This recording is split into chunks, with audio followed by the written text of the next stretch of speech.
this is working. Hello, hi everyone, welcome back to the workshop. Finally, I've missed this. Really missed to work this weekend, but I had fun. It was a fun weekend. So in case you weren't around, I'm not sure if anyone here is new, but yeah, last weekend I had a little bit of a road trip, so I couldn't spend time working for a while. But yeah, we're finally back, and we are very close to finishing the hair for our Neuro-Sama puppet, so that's going to be very interesting. But yeah, hello, how's everyone doing? Okay, it seems like the chat is working properly. I'm just making sure everything's all right now. There's a couple of messages that didn't made it. Sharon Woodley 9139, hello, hi, welcome to the workshop. So yeah, that was a little bit of a recap of my weekend, but now recapping the workshop a little bit. We are very close to finishing our very first experiment for Evil's hair, which is very scary. Yeah, I didn't stream for a while. I really wished to, but yeah, I mean, I wasn't gonna be able to do it from far away, and what was the point then? So yeah, I just took the weekend off against my better judgment, my better will, but had fun either way. Hello, hi Cloud, how's it going? And yeah, so welcome everybody, welcome back. So yeah, we were working on the hair. We might be able to finish our first hairpiece today. I'm not quite sure because there's a little bit of like detailing work that needs to be done first, but I hope it's not that much and we can actually finish it before. We'll finish it today, and maybe then we can actually make the final cast. I'm not sure if we'll see the final headpiece today, but we might be able to cast it today, which is going to be very interesting. Bibidaba, hello, Bibidaba, hello, how's it going? Welcome. So yeah, let's go straight into the workshop. How have you been, guys? I've missed you. But I had a fun wedding. Let me move further. This place is still a mess. My table looks like a math surgeon's table. It's been through a lot, but yeah, here it is. Gigahertz. Hello, grandson. So how's it going? Yeah, this place still looks like a mess. Maybe I should probably change this sheet of paper soon, but I mean, it's still gonna get stains today. But yeah, so last time, I think we still needed 3 more hair strands to go. I did cast a couple of them while I was, I think yesterday evening, something like that. So yeah, we do have less hair strands to go. Well, we actually only have 1 more to go. I should have been finished, but there was 1 hair strand that actually did turn out pretty badly. So I ended up removing the inside structure, and here it is. It's just like a little floppy hair strand without any proper wire structure inside. Your table reflects the reality then. Well, I mean, pretty sure. Yeah. And that's what we've been up to for how long? Like 2 weeks? But yeah, I should tidy up every once in a while before I sink in the mess. And what else has happened? I did see, oh yeah, we're getting a Neuro 3D debut, finally, which is very interesting. So we're finally gonna have an official 3D model. I hope it doesn't differ too much from the one I use, because that would be sad. But, well, this one might be the perfect hair strand. Wow, look at that. Ooh. This looks absolutely flawless. There's a little bit of wire popping out on the very top. Too bad, but this is one of the best ones I've seen. And I think with this we finished the 26 we need for the hair, but I would like to make 1 extra just for safe measure. And we can do that. Just leave it in the... Yeah, the new model. I mean, it's cool. I think it's amazing, but if the model changes a lot, I mean, I'm probably not gonna change mine anytime soon, But let's say if I ever got to do anything or make another Neuro, then I might have to go more accurate with the original model. And I'm guessing it's the same model we saw on Boom, right? 50 stream streak? Wait, what? Oh yeah, I've been here for a while. Congratulations on that, Drizzy. I don't get notified from that here. Maybe that only appears on Twitch, but yeah, I usually have too many windows on my screen, so sorry if I didn't realize. I think they were made at the same time, yeah. I remember after Boom, in one of the dev streams, Vettel said something about that they already had the 3 models for a while, but they'd never used them. And yeah, I mean, I guess having the model is one thing, but making it so that Neuro can control it, it does sound like a challenge. I'm not sure how they are implementing all of that. The Black Baron. Neuro's 3D model is probably based on the 2D given Evil's was. Yes, most likely. And I mean, it's gonna be similar, but there are always like minor differences. The thing is, I'm kinda very obsessed with those little minor differences. I do really like the bodies of my characters to actually resemble I don't know, like the official model as much as possible, even though I might need to make some tweaks here and there. But I mean, I think it would be very easy if I just have like a generic anime body and I just swapped heads every now and then. But at the same time, I don't like that. I feel like it would make them all feel exactly the same. And I do like those subtle differences in height and proportion, that sort of. I feel like that's something that makes them, I don't know, unique and makes them stand out against each other. But I mean, right now, Neuro, even if the model changes a little bit, probably it's going to be a minor thing. But yeah, I would love to, whenever I'm working with future puppets or that sort of stuff, I would love to be able to actually work with official models instead of, you know, scouring the internet, because sometimes you'll find stuff that's, I mean, it's similar, but it's not really perfectly accurate. And yeah, I guess I really wish I can make it to the point where people would feel comfortable lending me their 3D models so I can morph them into reality.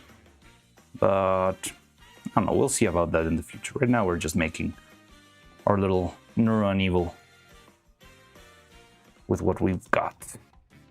Okay, so we can make this one fairly slow. Okay, I'll make it, I don't know.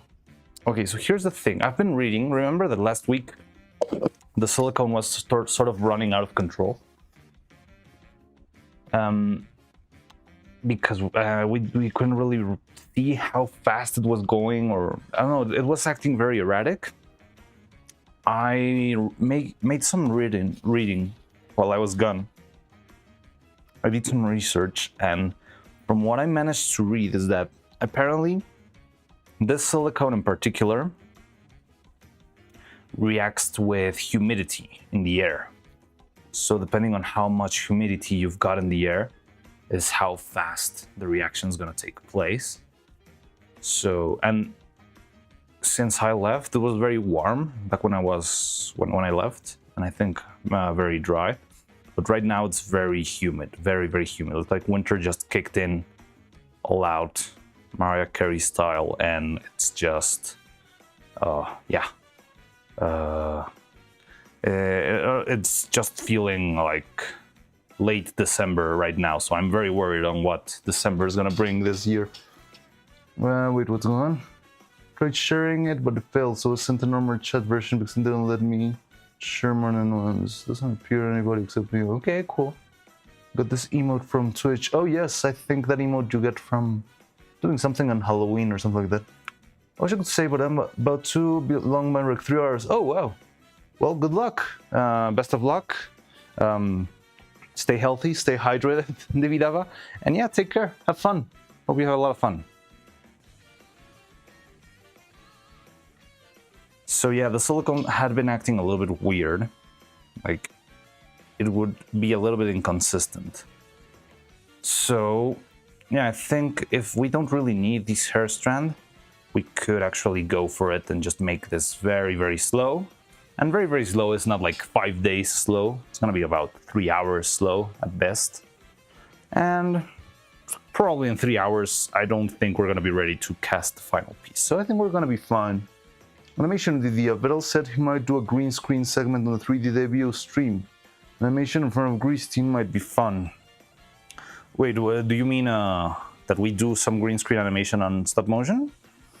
Or just recreating whatever they do in... So I do already have a couple of ideas on what to animate, but I would like to talk about those when we actually get to that point. Like I'm still planning the rest of my year, you know? It's very hard to accurately make plans because I don't know how long this kind of stuff can take, and I'd rather take my time and make a beautiful puppet than just rush things and make something ugly. I do want to have something ready for Neuro's birthday, but looking at the general landscape, I have this feeling that we probably will not be having like a full-on extravaganza video by December. I just don't think it's very realistic to think that way. But maybe we can try to make something. It's not what I wanted, but I'm thinking maybe we could do a similar structure to what we did with Evil. Like just make a very short and sweet happy birthday Neuro video. That's just about, I don't know, a couple of seconds of animation or something quick so that we can actually get it done on time. And from there start working on an actual more elaborate, you know, extravaganza kind of video.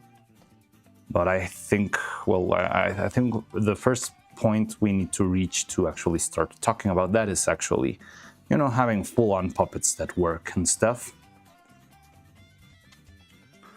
But yeah, that's sort of what I'm going for.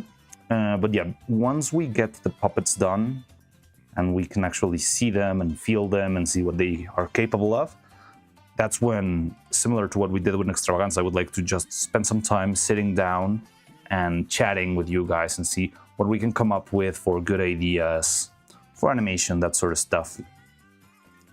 But that stuff, well, it's very interesting, that part. I like it a lot, but you need to be very careful with which battles you pick, because every decision, like just one single sentence of, oh yeah, and then we'll make her jump in this part, will make something, it could mean hours or days of work if you don't make the right choices. So you have to be very careful with the battles you pick there, but I think it's gonna be fun to do that this time again. I had a lot of fun back then. Lots of the bits we had in the Extravaganza came from those sort of brainstorming sessions.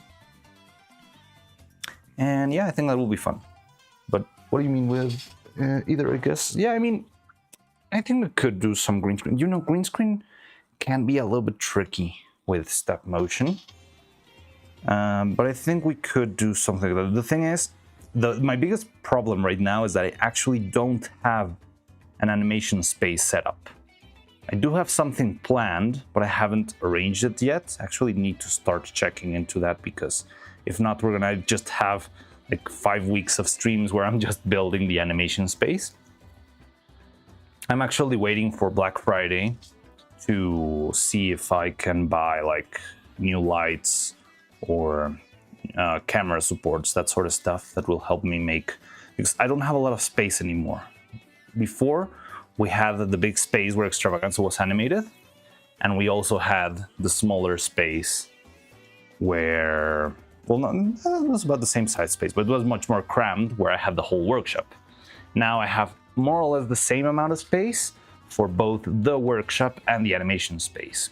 So I do have a place planned for animation, but I haven't really conditioned it. And I think I could use Black Friday to find some, you know, like equipment on a deal. John Lennon, hello, how's it going? Oh, Ninja 3636. Hello. For me, yesterday, Nurse having her first 3D debut on Saturday. Oh, yeah, some context there.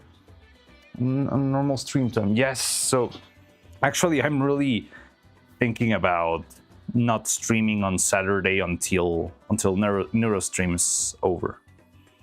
One, because I'm not sure still, but I think I might have some errands to do. But also, yeah, that way I can check out the 3D stream myself. And yeah, we can just start streaming right after, if time allows us. But I'm not sure about that yet. So yeah, this is our very last chocolate strand. Say goodbye to the chocolate, the liquid chocolate for now. Well, we're gonna be still doing the final chocolate cast, which is gonna be the main hair. But yeah, we're pretty much done with our evil chocolatey hair. So we're going to buy an animation studio. Yes! They're gonna put them on discount. Only $5 million, you know? And with the credit card discounts, if you add the extra 10% off, that means I'm saving on $500,000. So yeah, it's kind of a steal, right? I'm just joking, I don't have that kind of money. I can barely afford silicone. But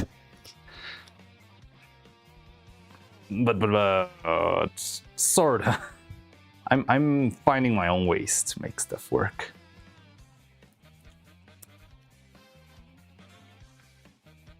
Animation Studio trailer from Temu.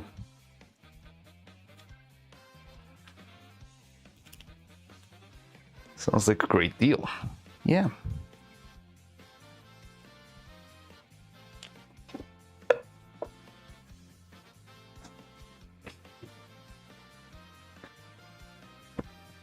But now I think with like being very careful and picking my battles, I think we can make something really good with what we've got here. And, you know, have a pretty stage. But, you know, the biggest concern I have is more, rather than the animation stage itself, is the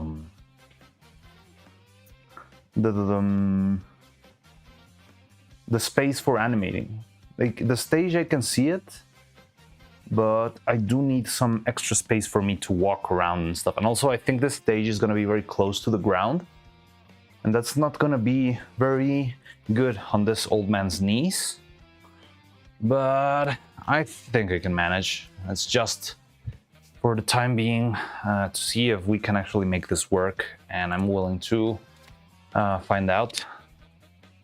Okay, so we got that one set. Now, let's see. So yeah, this is our head. But yeah, I need to think about that. Other little upgrades. So I did change my new adapter also. And hopefully this time, if internet starts to get very wobbly, like it's been a couple of times, I could start thinking about arranging some Ethernet stuff. The only problem is that I would have to just run a cable wild in the middle of the workshop, and I'm gonna trip with that, I know it. Just wanted to ask about the 3D debut on Saturday. They meant US date. They said usual stream time, so I'm guessing it's a general US around noon. I don't know what that time is on UK time. It's probably around 8 p.m., 7 p.m., I don't know. But yeah, they said it's on Saturday at the usual time. So I guess, yeah. Suck at time zones, folk. UK dates. Oh, okay, so the dates are different.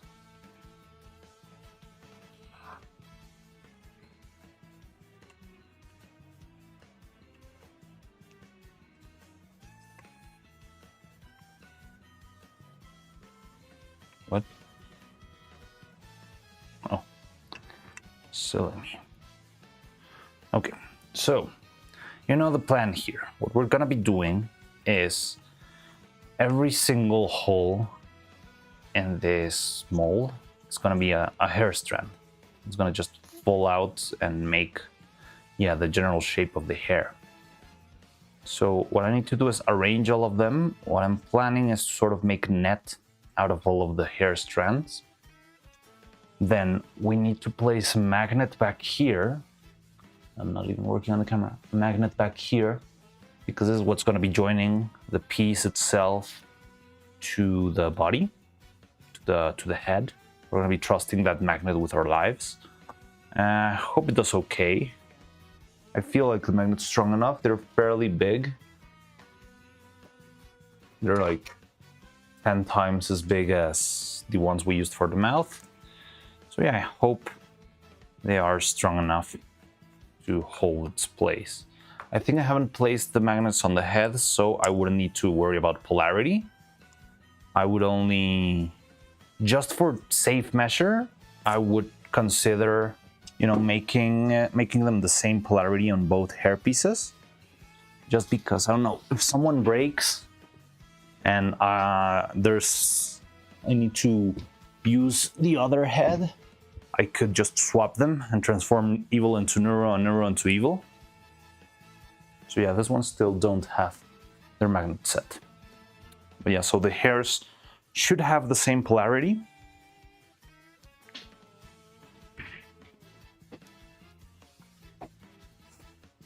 And we also need another joint part up on the top for our little ahoge.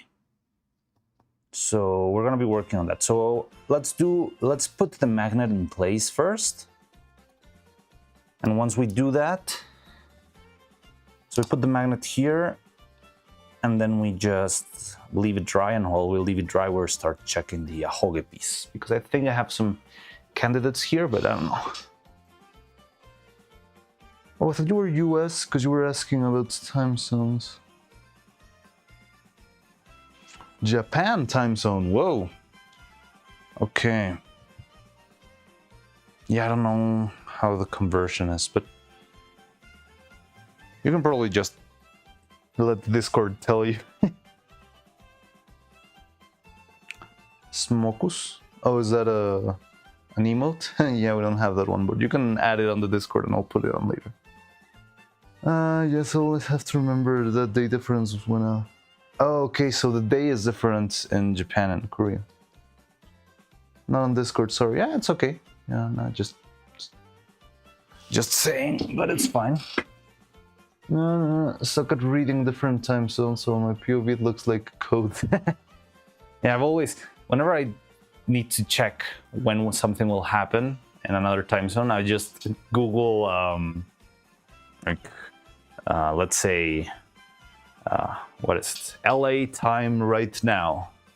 And I go and find the time in LA, and then I do the math. Or depends on whatever I'm looking at. Sometimes they will say PT, GMT, I don't know, EST.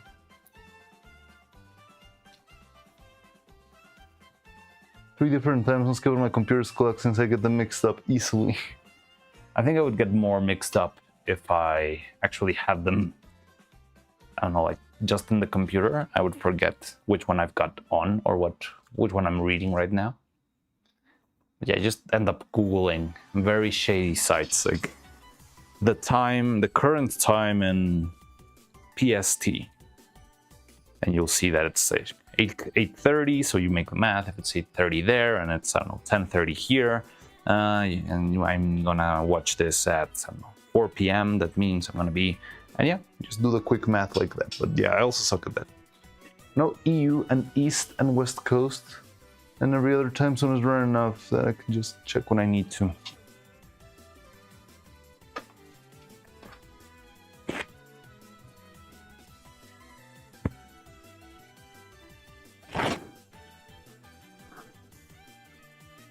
The only battle stream I could watch without interruption from work are the Uncle Rob streams, which appears to be one of my Uncle Rob's. Oh, of course, yeah, when they're doing the Japan, walking around Japan.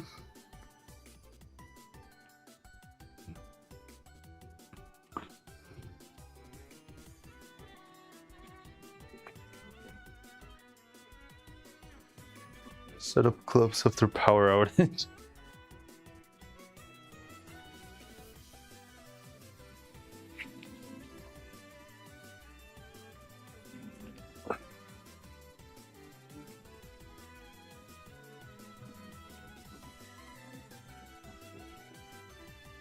Okay, so let's just very quickly put this the way it needs to be. So I'm gonna try and leave it sort of vertically so that the magnet can rest easily on the surface. It's a bit of an abomination, but it's fine. I really hope this works. There's so many things that could go wrong right now. And if they do, I might lose not only the hair piece, but all the hair strands we've been working on until now. So yeah, this is very scary to me.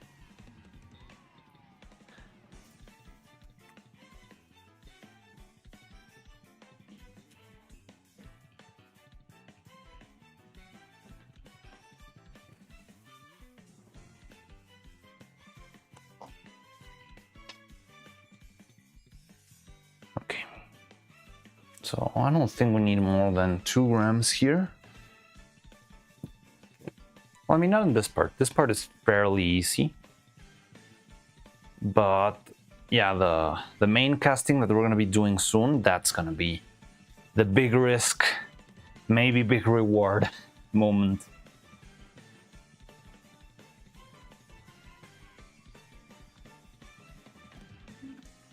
So most of what I've been doing has been based on the wigs that were used on the movie I worked on, or on women wearing shoulder pads. However, there they actually did use hair for most of the wigs. They all had like individual hair strands, and they would have like a little bit of wires hiding inside of the hair.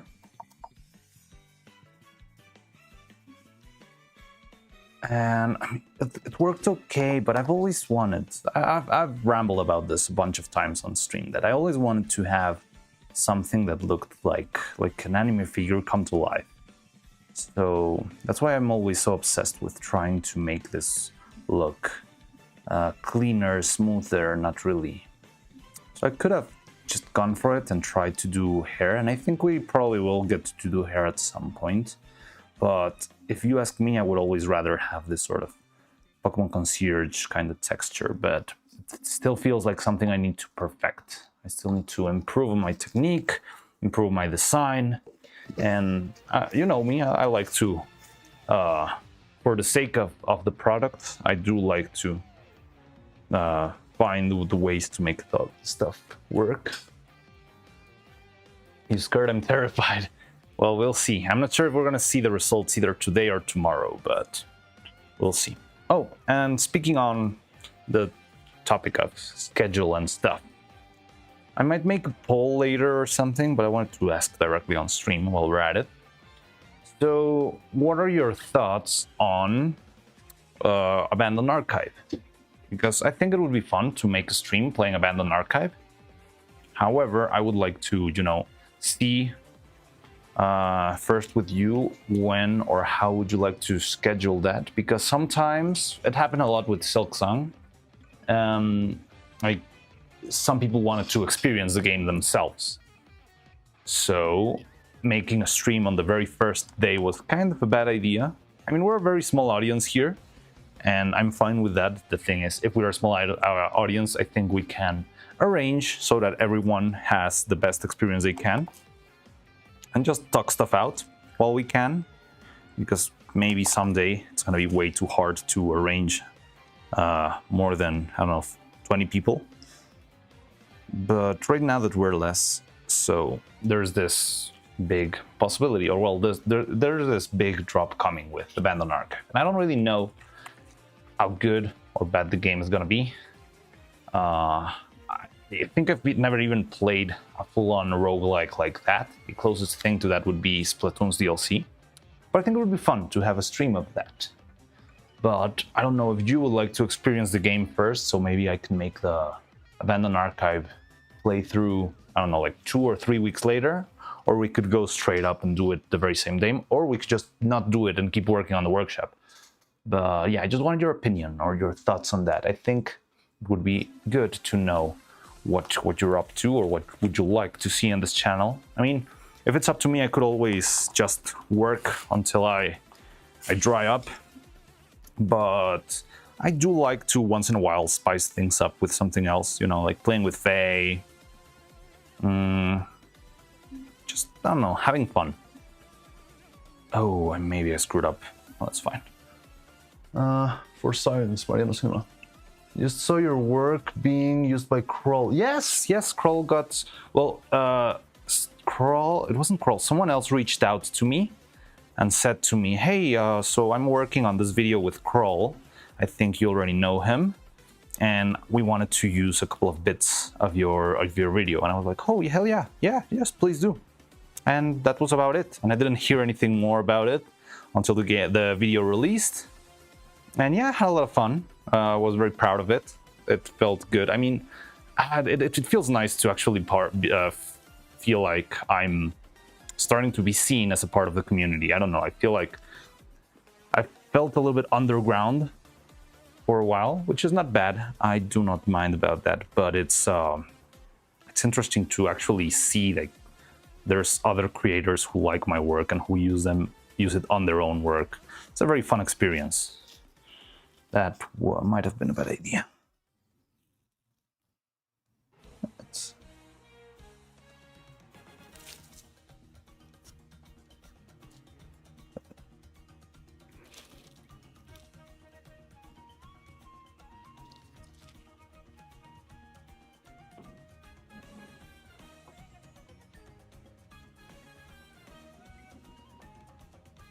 Okay, so what I'm doing right now is I'm trying to have some silicone on the bottom, but at the same time I don't want it to be too much, and I also want this to stay aligned.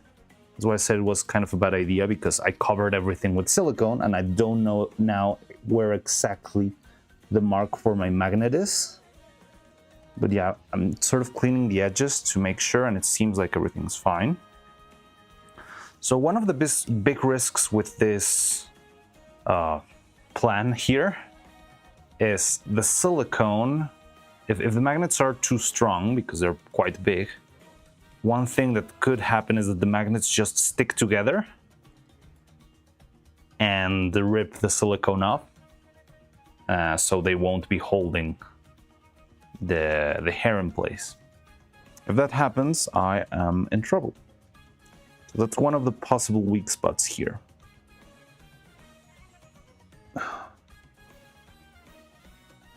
But I don't have a way of knowing. Maybe I should have printed a second one, just to make sure. The thing is, this thing is kind of slippery. So I also need to make sure it stays where it should be. But I don't know how, because I cannot see. Everything's covered in chocolate.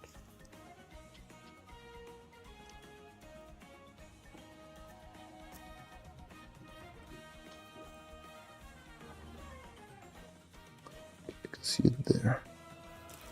There it is. Okay.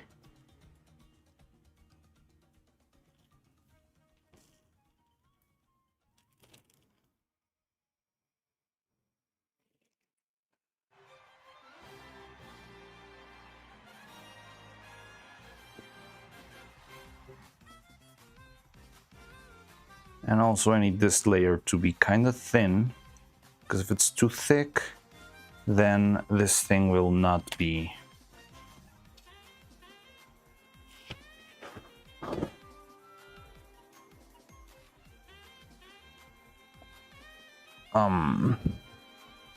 closing properly. The mold is not going to be closing, but we'll see about that.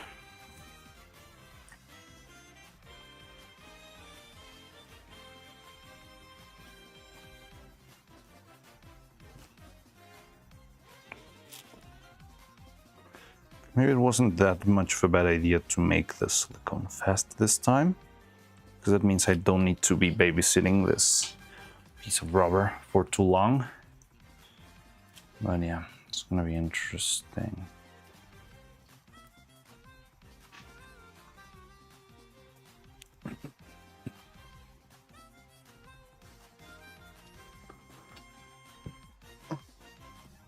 Mariano face alert. Yeah. That's okay, you've seen my face before. It's out there, and we even have a video with my face straight up, front and center. I would like to keep more of a casual approach to that. I I'm not gonna be showing my face every single time, but I like sort of the who does this? Yeah, like the Lena approach to things. Like, she's not gonna show her face on every single stream, but I feel like she doesn't mind showing it every once in a while on her cooking streams and that sort of stuff. And I feel like I do like that approach to VTubing or PNG tubing or whatever you want to call it. So yeah, I don't mind if you see my face, because, well, yeah, I don't know. I just don't mind, it's okay. I feel like I've got nothing to hide. And probably, knowing me, you probably didn't get to see my face, you only saw my hair on screen. Maybe my nose. Jaden Method. Huh, yeah, well, I guess Jaden Method too. I usually don't think about Jaden Animation as a VTuber. I know she has a model. I know she uses it every once in a while, but I just... Jaden's got more of a YouTube animator spot in my brain rather than full-on VTuber, although I do know she does both things.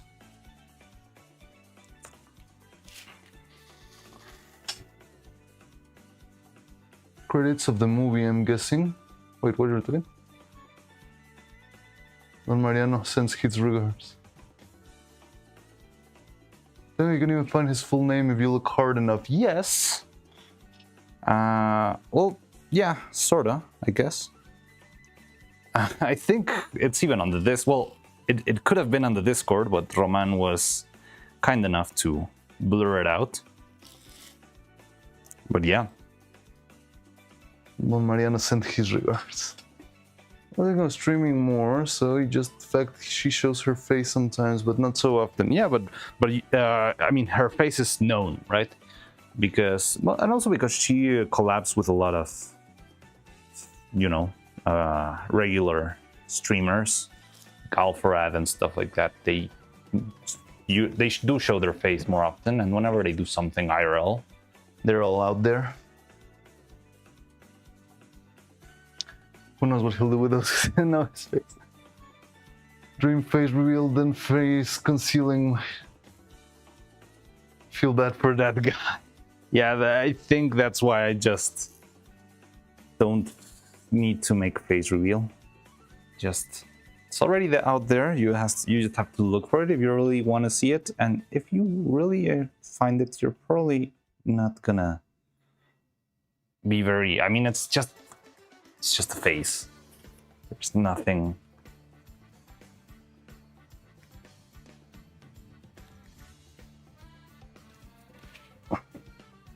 Isn't that bad looking? The fuck's wrong with the degens? Well, yeah, I mean, the thing is, whenever there's a streamer with a mask on, people believe they look like, I don't know, the perfect incarnation of something.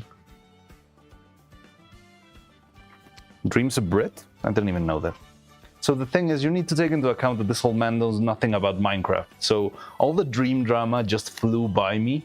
I just saw the memes, and I saw the clip of Gumball screaming and slurring at Dream, which is still a masterpiece. But I honestly know nothing about Dream besides something Minecraft speedrunner, something cheating maybe, I don't know. And the mask and a cringy video, but yeah, I am familiar, sort of. But yeah, remember, I'm not. I've played Minecraft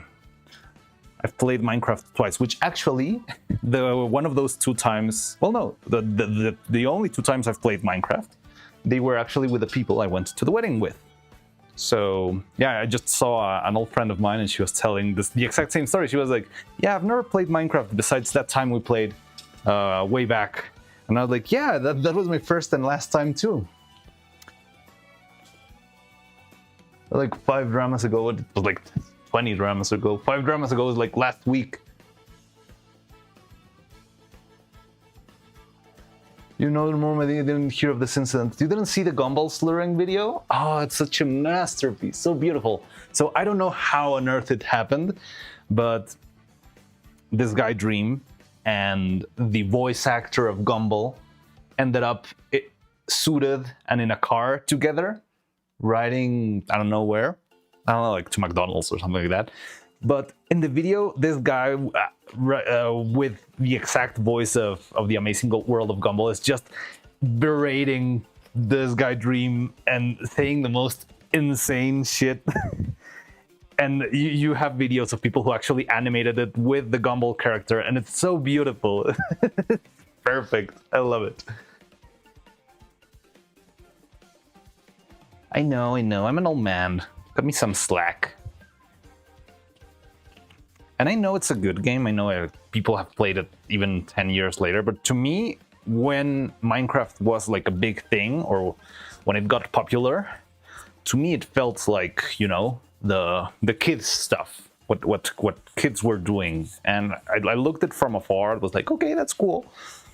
But yeah, I don't know. It's like, I guess how you would see Roblox today, maybe? I don't know. I don't even know Roblox. I feel like there's a lot of very insane Roblox community out there, and I don't even know what the deal of it is about.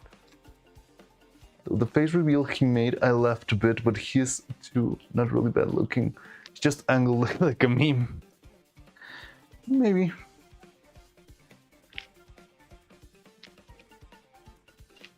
One call objectively good. It was fun.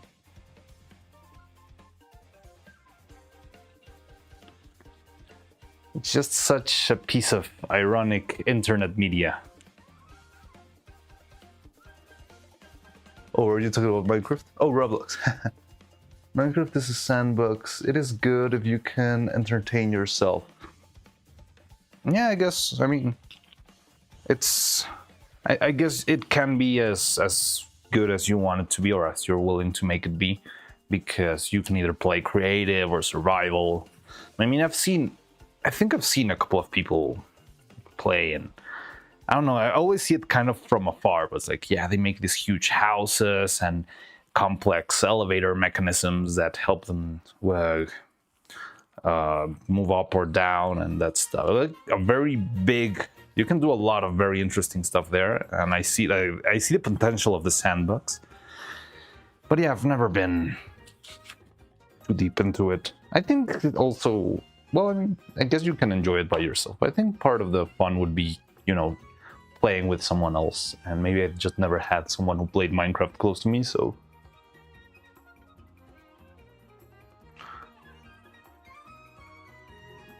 Yeah, I think that's also a thing. Never playing solo. I think part of the appeal is that it's a game that you sort of build in a little friend community or something. And I don't know, I just didn't have anyone close who played Minecraft, and I ended up going to the dark side when I was in high school, and I played the Forbidden game, the unnamed game.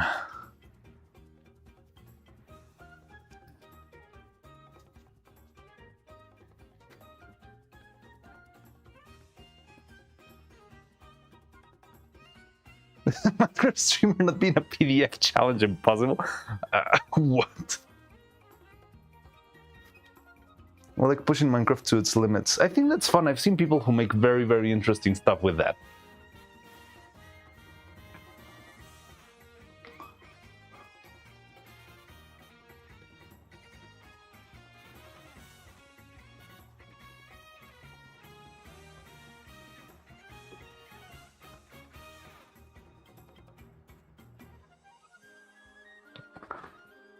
I am a Sith Lord.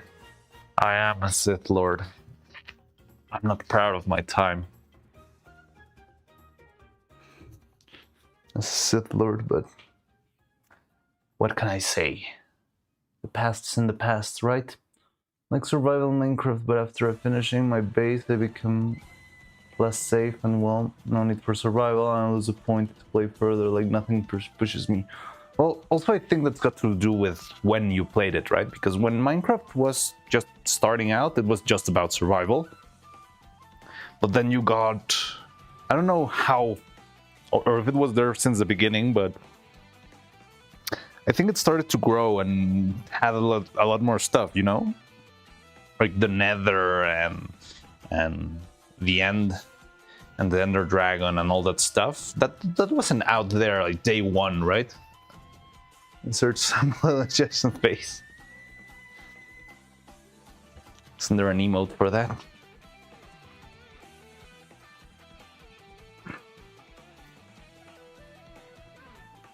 Maximum was formed with a mid game. What is the mid game? Let me tell me about it. So the mid game is what, when you're starting to make it to the Nether?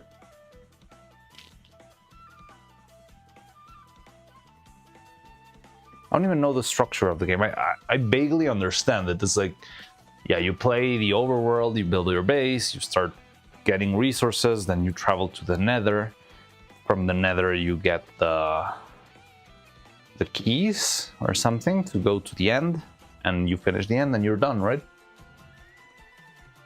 The Nether and the End were in 1.0, but there was a decently long alpha and beta. Oh, okay, so maybe what I thought about, yeah, Minecraft was the alpha and beta then. When you have a base set up and have gathered some resources and are free to explore stuff. Okay, that sounds, yeah, I feel like that's charming. Like the idea of just exploring, not having like very concise objective, but just, you know, going around. It's the idea that sold No Man's Sky for so long, and in the end, well, I mean, I think they ended up making a decent game after a while, but when it released, it was a bit of a mess, wasn't it? Okay, so now we're gonna make it to the fun part of the stream. So you are gonna have the privilege of watching me for the next, I don't know, like 6 hours or so, just cleaning up all of these 26 strands of hair. Aren't you excited? So yeah, all I'm gonna be doing for the next a while is gonna be cleaning this. Oh no, wait, first I need to take care of something mildly more entertaining than this. But yeah, so all of these things, well, they have, you know, a bunch of extra material around the edges that we don't need. So we're gonna be cutting all of these very carefully, cleaning the edge, maybe sanding it a little bit. It's gonna be a long time, but yeah, so this will probably be more of a podcast kind of stream. I just hope we can come up with something to talk about. It's been a fair conversation. I think there's been days where we just don't talk at all. Hey, Dagger, how's it going? Haven't seen you in a while. Going back to lurk. Good luck with work. Yeah, hurts. Take care.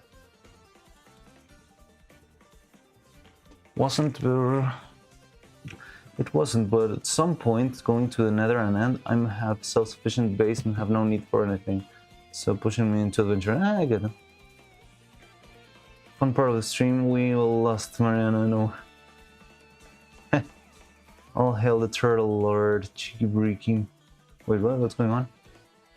Did Bell show up? No. I can't read the messages because you guys are typing at least every 5 seconds. Sanding. Yeah, so silicone can actually be sanded. It's something that I didn't know, but I learned from live stream from a very, very famous stop motion puppet maker.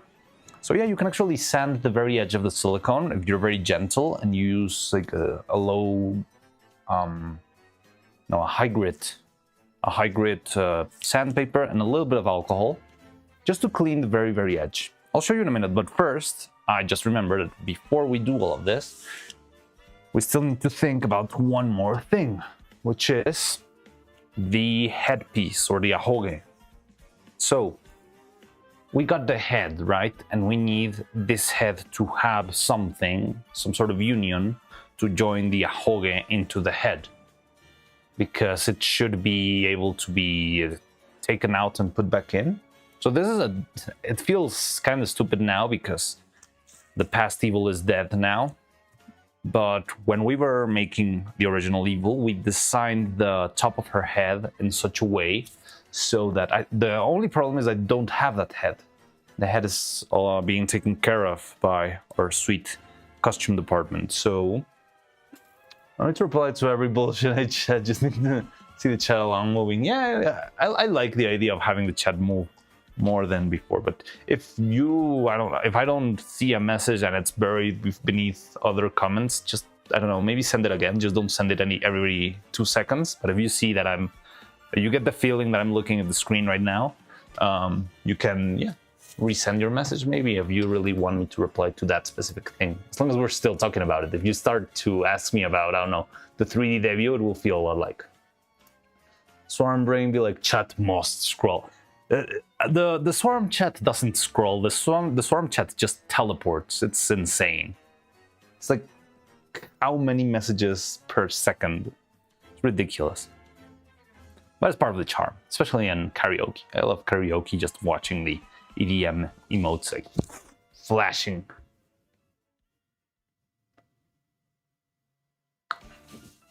So yeah. Just remembered that most of you guys weren't around back when we made it. So let me explain. This is a telescopic piece of brass metal. You can buy this. I think you can find them on Amazon if you are on a fairly developed country, which is not my case. I actually had to bring these from the US. And they are used all around the industry in general to, make pieces that fit into each other. And they are like There is two great feature. If you want to be seen, you can ping at Mariano's workshop, or you can jump scare him with TTS cheer 100. Hell yeah! Thank you for the cheer.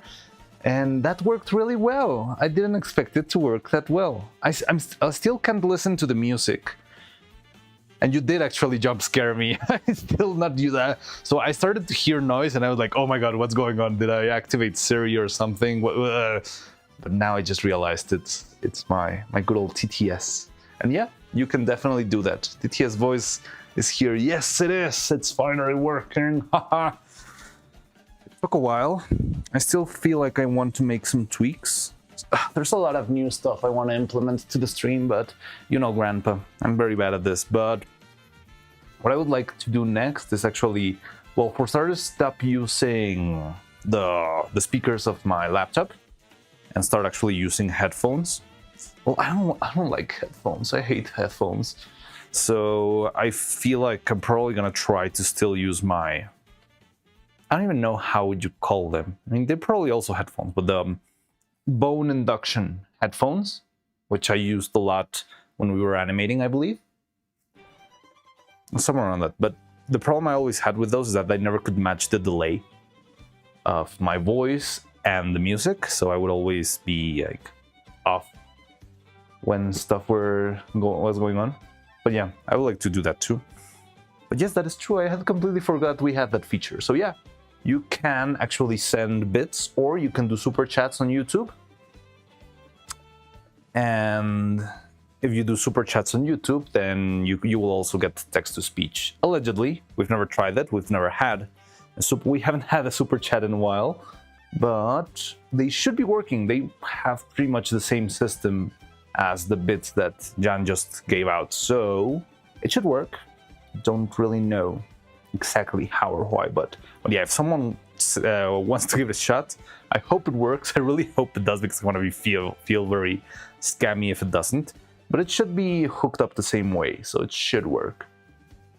But yeah, so what was I talking about? Oh yeah, improvement to stream. So I would like to use headphones. I would like to do, so this Sleepy Demon Goat has been suggesting a lot of stuff about separating our audio channels so that we can upload the VODs to Twitch without any music, and I think that's a pretty smart way of going for it. I just never implemented that. And there was another thing I was thinking about. What else was it? What was it? The headphones. We were talking about something else before. Bone induction, interesting tech, but so strange. And I believe unusable in loud. Yes, it's unusable in loud, but that's actually the reason why I like it. So it sounds stupid, but I do use my sense of hearing a lot when working. Like, I've developed this very, very keen sense for particular things. So here's something I'll tell you about doing stop motion animation. The puppets have so many small parts. so many tiny parts, like brooches and eyelets and all sorts of things. So I've sort of developed an uncanny sense of listening where stuff falls down when something falls. And it's very useful because if something very important falls, like, I don't know, a prop, and you cannot find it, that could mean like 2 days of work from that need to be done in order to fix that. So I have this very keen sense. I wouldn't say that I have good hearing in general, but I just have a very spider sense, kind of like if I hear something fall, I have a vague idea of where it fell and what kind of surface it fell. It's something I feel like general people also have, but it helps me a lot specifically because whenever you drop something tiny, gives you a little bit more chances of finding whatever you lost. And so yeah, I usually don't have very loud environments, and with the ear uncovered, I can still listen to that sort of stuff. I'm not sure if you've ever noticed, but sometimes there will be like weird noises in the workshop, and I will instantly get freaked out because if you hear a sound, it might be something bad, right? It might be something about the set is breaking or something in the scene, I don't know, like prop move, that sort of stuff. So it's very useful when you can listen if anything is going wrong. Like it could just be, I don't know, must be the wind. But usually if you hear like a little noise, a little drop of something, you can see what it was. But yeah, also I would like to use headphones. Weird noises, no, some sirens, yes. Oh yeah, the siren, that's just my, I've told you, right? It's my, you told me the name of what it was. It's the, sirens of like police cars and stuff. Yeah, they do pass by a lot, but also I'm not sure if you constantly hear like a beep every now and then. It's randomly. Little wave, wait a. Oh, who's going? What's going on? Oh, it's Mossop. Hello, Mossop. Hi. Oh yeah, the UPS. There you have it. Can you hear it? It just made noise right now, and that freaking UPS is so old and so cooked that I feel like it's just coughing blood by this point, and I don't want to change it because they're expensive. But I need to check it out because I wouldn't like my computer to be shut off instantly. Oh, you didn't hear it? Okay. It makes noise very, very frequently. And I don't know if it's either because power is very inconstant here, and it's like it's doing a lot of work of saving my electronics, or if it actually just in a very bad shape and it keeps making noise, because I've had the power go out and it gives me like, I don't know, I think less than a minute worth of energy to the computer. So I don't know, it's weird. But anyway, what? So yeah, headphones, I like the skull induction because I can still use my ears for other stuff instead of fully blocking them. But that way I could still hear, you know, like the sound alerts, the music, and all that stuff. Now going back to this, which I was talking about a while ago, it could be both. It definitely could be both. So these are telescopic pieces of metal. This is the reason why I have a bunch of bullets, because they turn out to be very useful brass cylinders. Didn't really hear anything. That's okay, cool. I'm glad, because that thing makes noise so often. I think it does it like on stream, because it does it all day long, but on stream it probably makes this very loud and long beep sound every, I would say at least 20 times per stream. And I think I'm lowballing it. So yeah, that thing is kind of cooked, but I guess it works. Well, so these pieces are very useful to, you know, assemble stop motion pieces. I also got a couple of bullets here. Just because they're also useful, nice, solid little pieces of brass. I've never actually had to use these, but I keep them around because maybe one day I'll have a puppet whose right size is this one, and I can save a lot of money just by using this. You know, someone else's trash is always stop motion animator's treasure. So yeah, this stuff. As power spikes are frequent, it could wear down resource of battery, shorten its lifetime of work, etc. Yeah, I've thought maybe I could just take it to have the battery replaced, but I would have to find some sort of provider that can help with that and that sort of stuff. But maybe that's what I need, because they're pretty decent. And I mean, they're helpful. But I've never had them puppet the right size to use these ones. But I use the tubes instead most of the time for smaller things.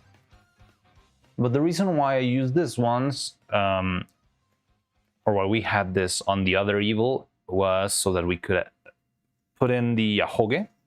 But also, I could use, there's also not, usually you don't really use round pieces. The most common is actually the square piece, which I might have somewhere around here. Because the squares, well, they're more reliable than circles. You can prevent stuff from rolling around and moving out of the way, right?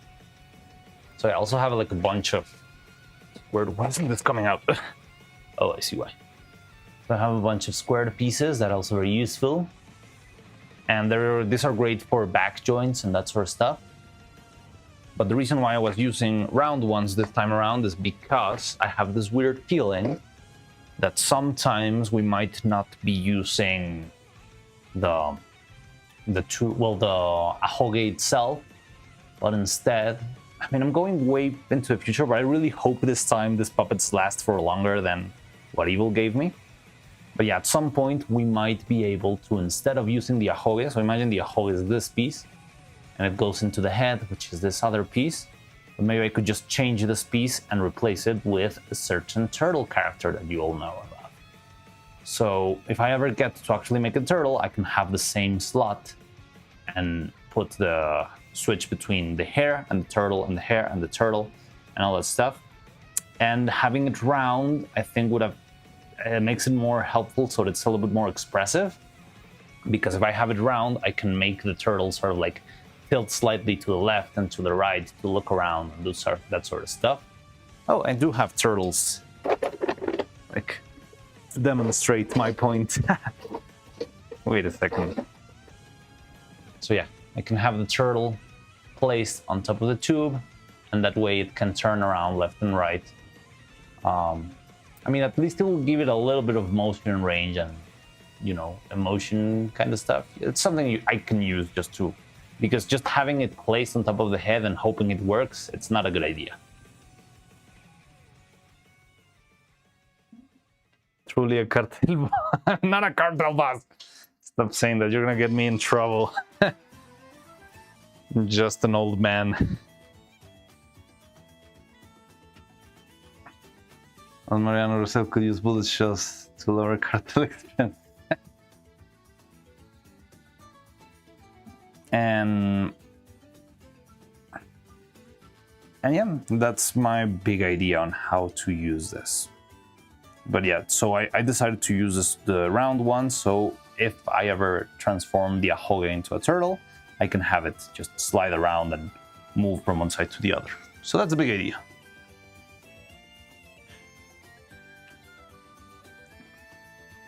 And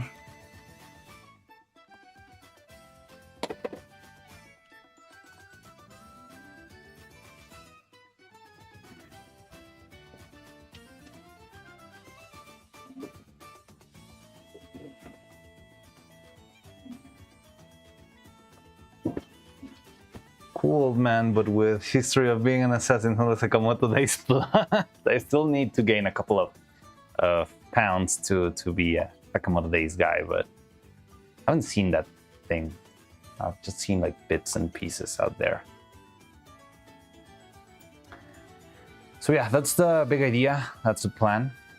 So I've got a bunch. Oh, well, what we could do is, let me just check. I have a little container So, fun story, you can actually buy this stuff. You could buy like sets of different tubes that fit into each other. But also you can buy a random case where they just send you a bunch of random pieces and it's up to you to see if something's useful. And I do have one of those here. It's like a bunch of little pieces and stuff. So I just want to check it real quick and see if I had any other pieces that do match these two main ones. These are the sizes I think we'll be using right now. They just feel the best, but I don't know. But let's see if I can find anything compatible somewhere in here, because I've got a bunch of little tiny pieces. I don't know, there's always the thrill of buying the loot crates, right?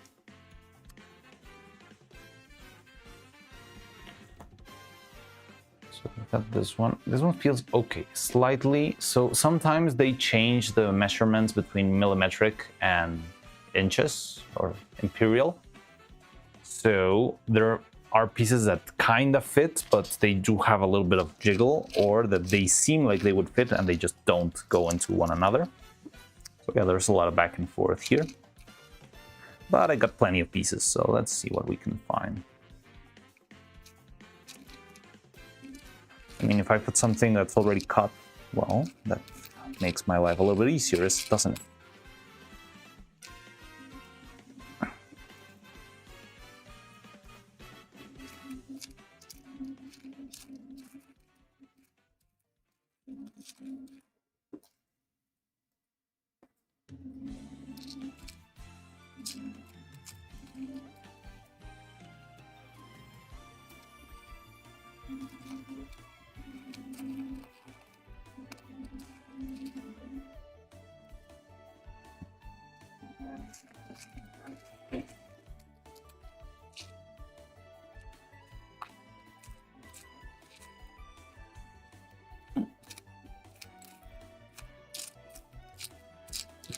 So I think these are the only ones that I see that look about the size. And maybe none of them are the actual size that we need. There's also this. This one looks cool, but the only problem is that it's just one single piece, so it could be unusable. There's also different materials. You've got aluminum, copper, brass. I honestly don't really know why would I choose one on top of the other. But I do have a lot of variety here. Okay, so let's see if these pieces, because if one of these pieces works here, then I'm saving myself the hassle of cutting the original tube myself, which would be nice. And I don't think I'm going to be using these pieces for anything else. Yeah, I've got aluminum, brass, and copper, I believe. And bullets, whatever that is. It could be zinc-coated steel. I don't think it's steel. Let me show you. I've got the actual sealed boxes with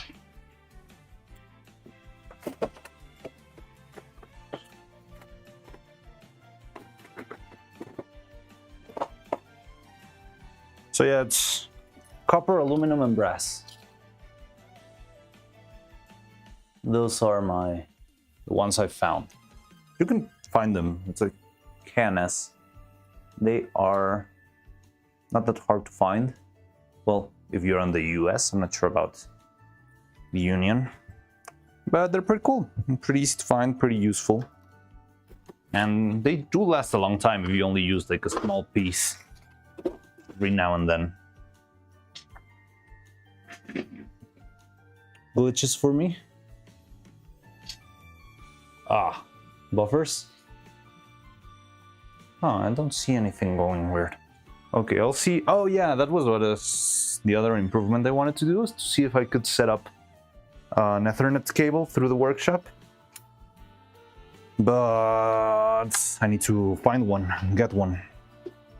Because right now I would have to just run it straight from either the router or the computer, and that would mean just, you know, big wire in the middle of the workshop. which is a tripping hazard and an OSHA violation.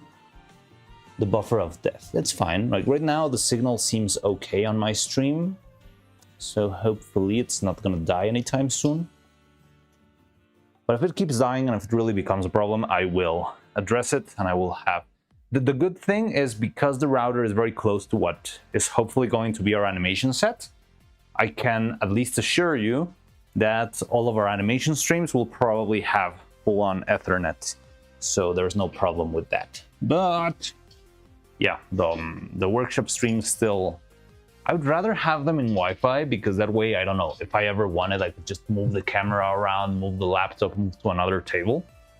We've never had the need for that, thankfully, but that was one of my ideas when designing this place. I also would like to give you a tour of the place, but I've never had the chance to do it.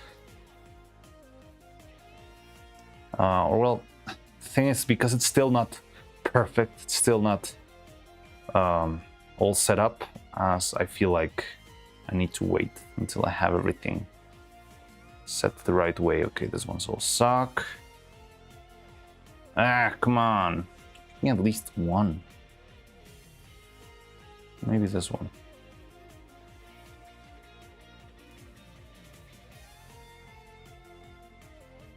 So all of these are trash.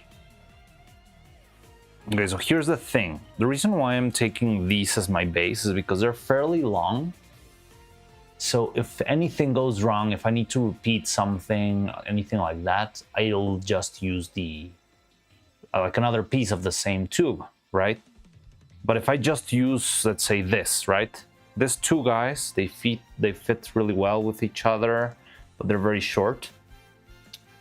And if I screw up for any sort of reason, because you know, anything could go wrong anytime. What's the deal with this? I think that one's pressed in with too much force, so maybe it won't even work.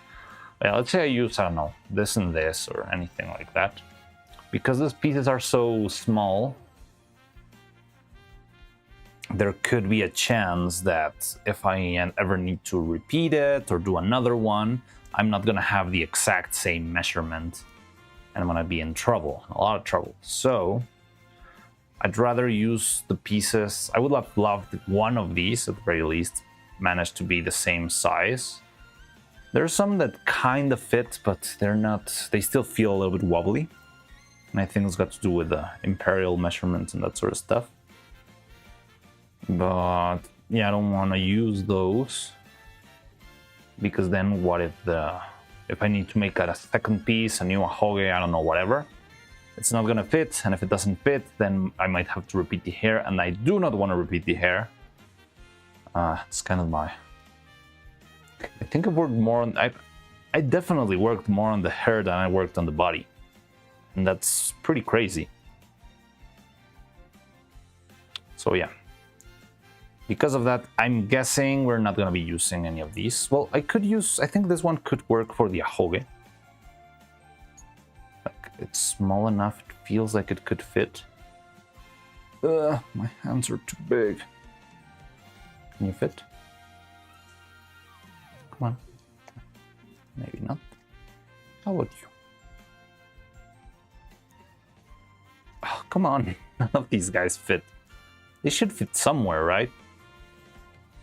They're made for that.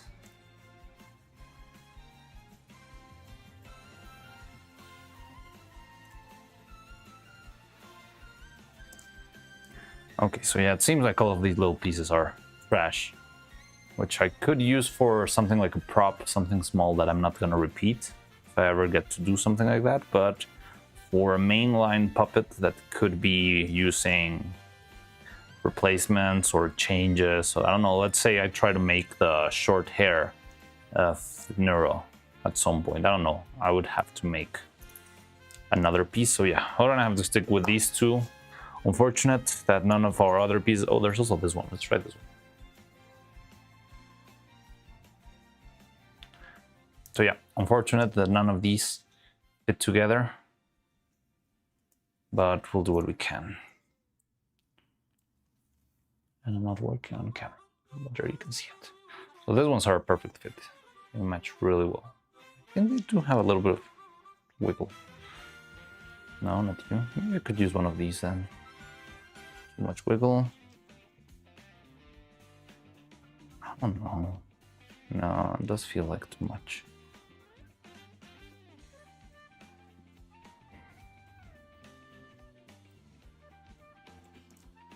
By the way, did we reach any conclusion on the what to do with Abandoned Archive? So what would you guys like? Would you like to even play the Abandoned Archive here?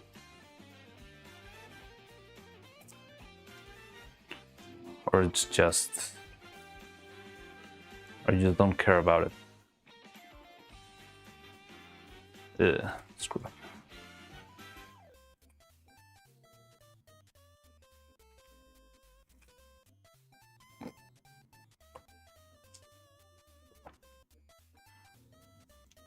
Okay, so we'll be using these two, I guess. Ah, that sucks. So many pieces and none of them work. What's the point of all of this?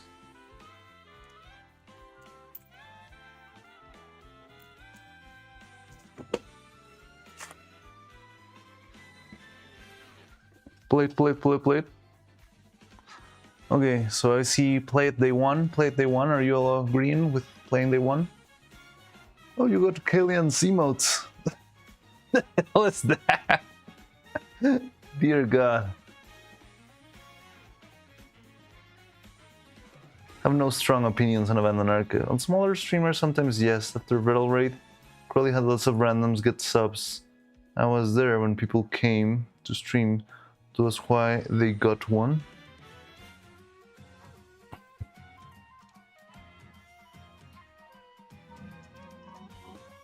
So does this mean that Gifted just wasted their gifts?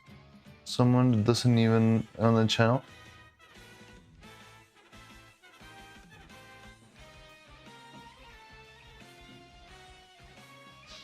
Oh, interesting.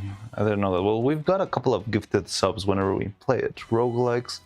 I don't know about messing around and trying things. And spoilers. Alright, so then it's fun. Okay. Alright, then we ball. I'm gonna start preparing for that then, just so that I can actually buy it when it releases. Need to pay my credit cards.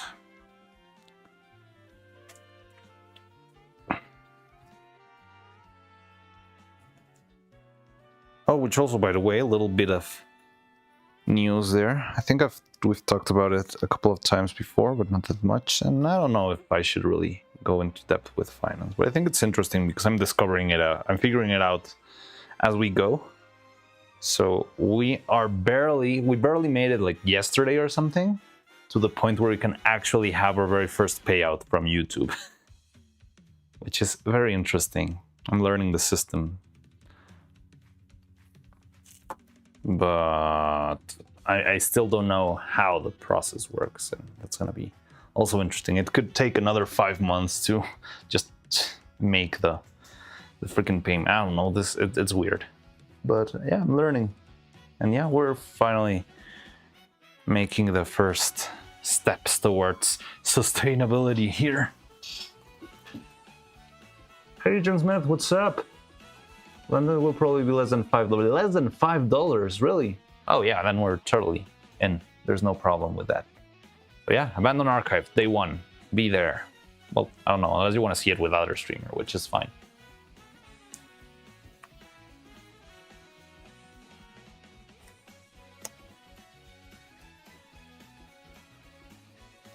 Okay, so we'll be using these two for the hair. This one can rest for now, because this is going to be our hoge, which right now it's fine. There's no need for tweaking before we make the rest. But we are going to make the other one, the piece that goes inside of the head. Now, where did I put? I have like a small container where I put all the currently in use with big air quotes pieces. Oh, here it is. So what I'll be doing, I've never tried this, so let's try it and you tell me if it's okay or not, because I don't know. but I'm gonna cut this. I'm gonna make a very small piece up here so that we can use for our hairpiece. I don't even know the exact size of this thing. I'm gonna try to make it shorter. So I'm gonna cut this piece, make like a little teeny bitty slice. Where did I put the other? Okay, here it is. And yeah, see how it goes from there. Cool, how was the wedding? And it's good, the vendor was only $5. Yeah, cool. So yeah, let's cut this. I'm gonna do it off camera because I don't wanna... So the problem with this sort of working is that it's very messy. There's a lot of powder and particles everywhere, and I don't want that near my silicone, especially not for this very important casting. But you can hear me from afar. I've never tried this, so let me know if the noise of the multi-tool is very annoying on stream, or if you cannot hear it, or how it works, because I think I've only done this... I think the only time I did this was at the very, very late hours of our side quest stream of Katya's Gone.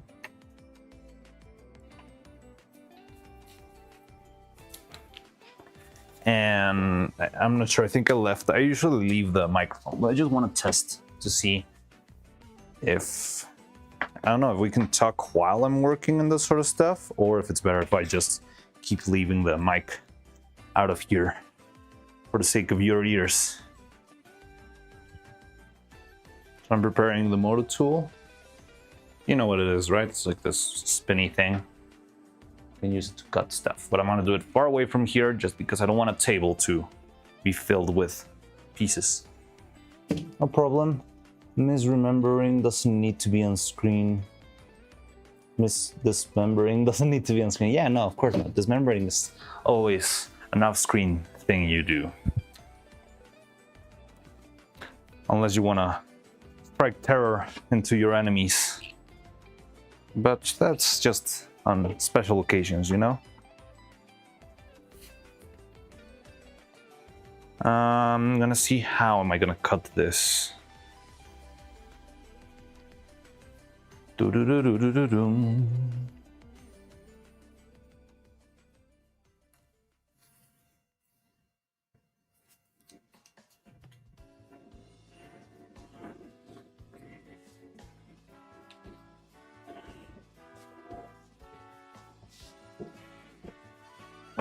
Oh god, what happened? Oh, okay. So my cabinet just broke. Did you hear? Probably you didn't hear that. Huh. What the hell? Oh wow. Did it actually break? What maybe it was just poorly placed. Ah. God damn it. Okay, I'll take care of that later. Ah. Da-da-da-da-da-da. Which one was it? Oh, it's the tool one. Okay. I don't know, just one of the hinges just gave up and died.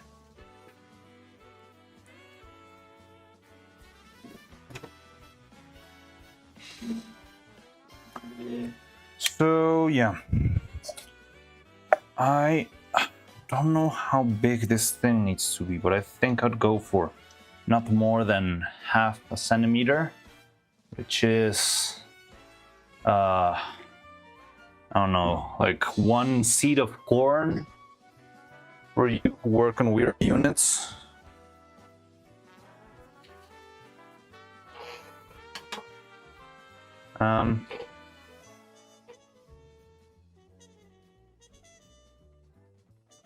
Okay.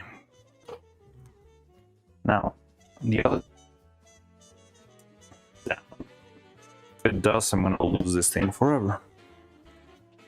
I think I can do it here. You know what? I probably should use a glove that's thicker than plastic glove. That does sound like a good idea, doesn't it? By the way, I cannot see chat. I'm far away from the screen, but you're free to send whatever you want. I probably probably won't even be able to hear super chat, so don't waste your time on that. But yeah, I'm just gonna speak into the void for a bit while I'm doing this,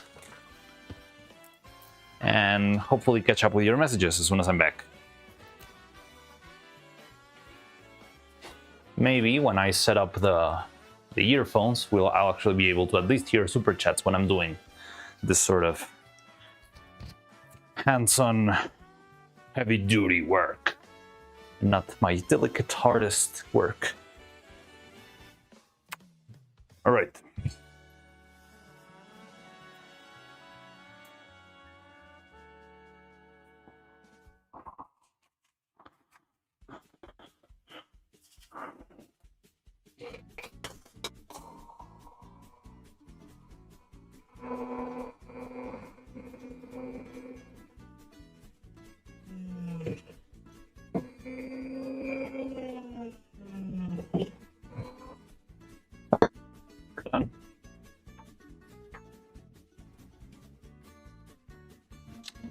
Quick and easy.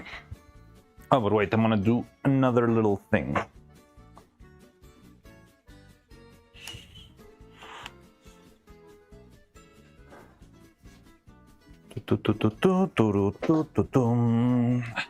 Cabinet's broken. God damn it. Is it fully broken or what? It doesn't seem like it's a piece broke. Oh wait, it looks like the piece is missing.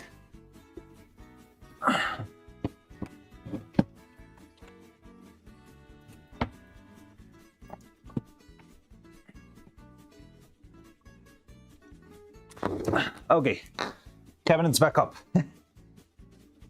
Awesome. Wasn't that hard.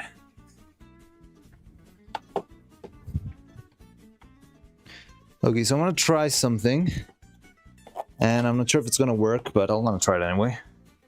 So, we've got our piece now, right? It's a very tiny, small piece of brass metal. And I'm gonna go show you on screen.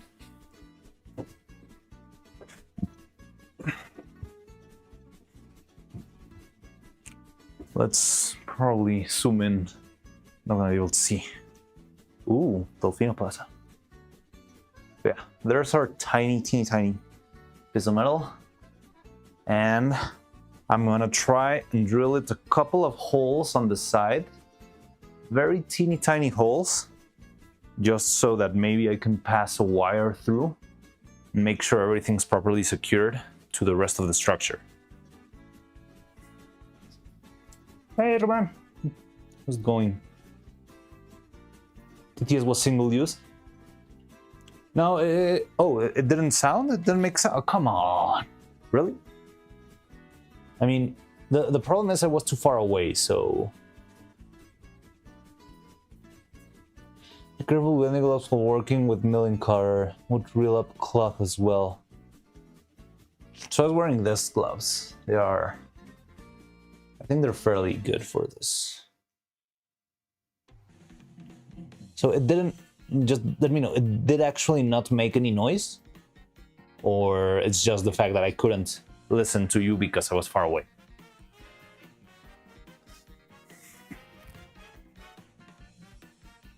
The TTS was Mariano all along. It really didn't make any noise. Come on. Why? Testing. No, yeah, there it is. Cheer 100. Testing. Okay, I hear it. I didn't see it, though, which kind of sucks. Did you see Retsuko on screen?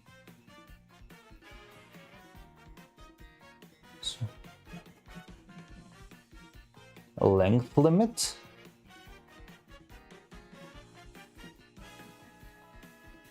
Could it be? Like, I know YouTube does that, right? If you go over a length limit. Yeah, testing worked.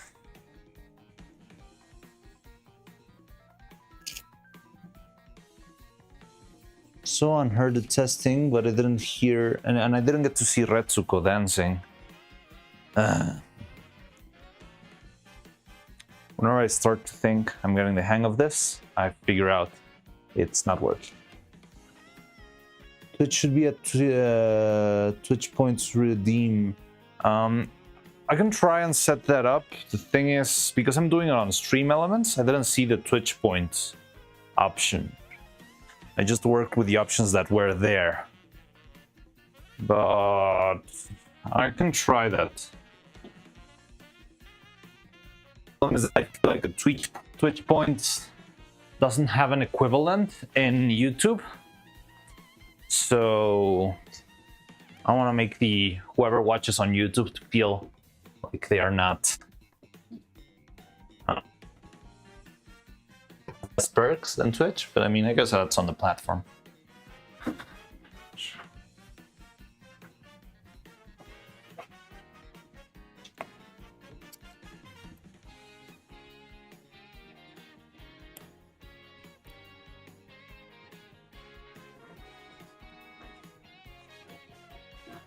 Okay. Give safety advice. TTS, Mariano doesn't need to hear all this. Hear it, but I'm He's very a far highly away. trained professional. Stop spamming. Cheer No, I cannot- 100. I'm give safety advice. TTS, Mariano doesn't need to hear all of this. He's highly trained professional.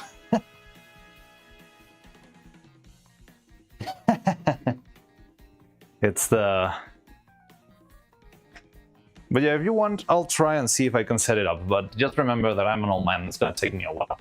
You can set up the emotes you've made, which I like a lot, but just... I feel like time just flies by. To make stuff work, but it's like... As soon as I realize the day's already ended.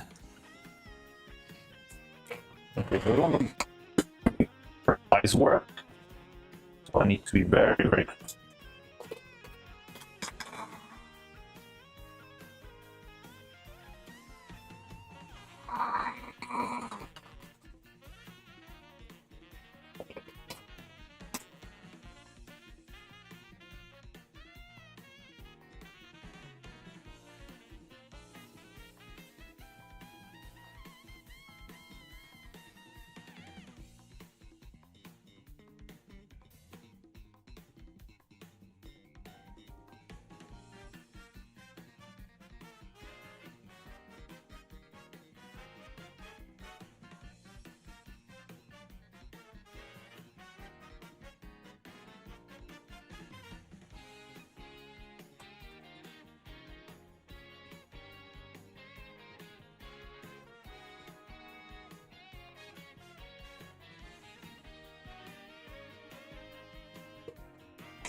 There we go. All right. So yeah, it's probably a bit aggressive, but I think it's gonna work.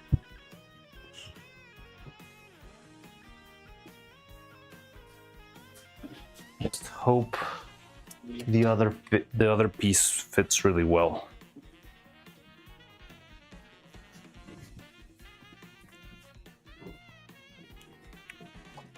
Okay, so here it is. By the way, thanks for the non-stop barrage of bits. Much appreciated.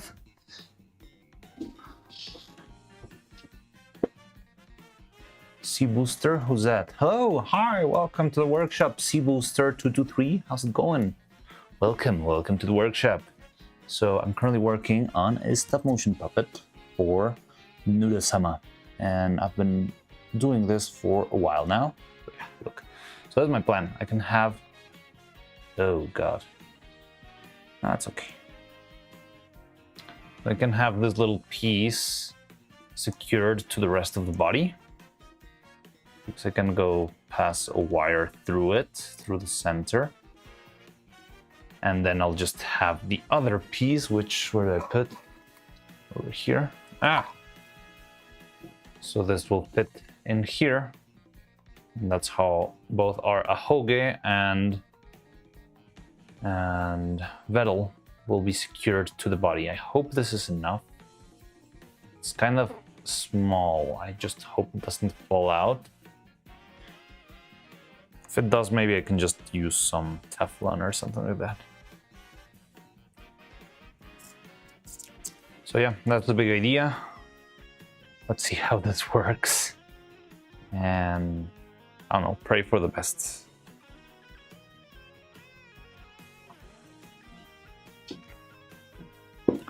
Yeah, I see. Looks like we're crafting fishing gear. Fishing gear. I've never gone fishing, so I don't have a clue.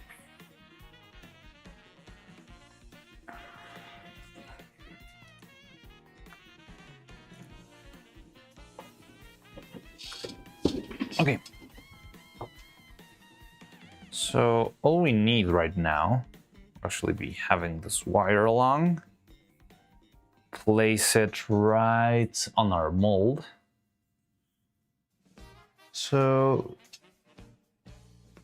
right over here around the center and try to keep it there. And just seal it with silicone. Hope everything works all right. So what I think I could do is carve a little hole here. Where's my cutter? So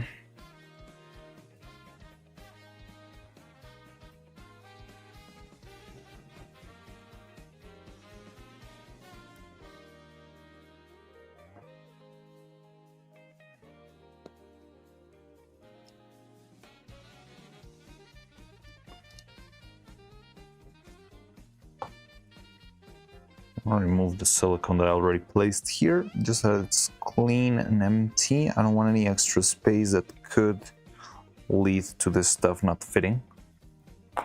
Yeah, there we go. I'm gonna be placing this guy right here, pointing upwards and facing towards the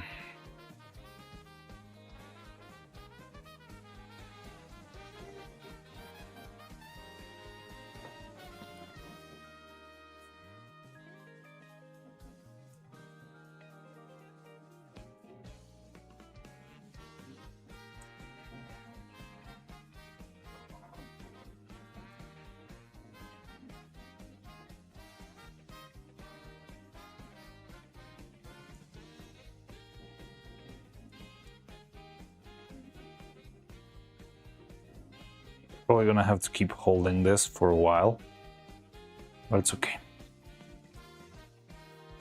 Just something like this will be placing, just to make sure it stays in place, and then I can probably cut everything else out of here. Now maybe what I could also try, I just need to make sure this thing closes by itself. So if I put this guy here, like this, maybe I don't need the wire. Yeah,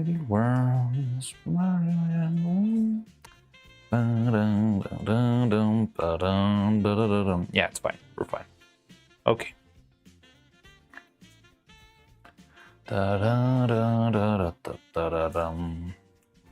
Feels. I want to put the wire in anyway.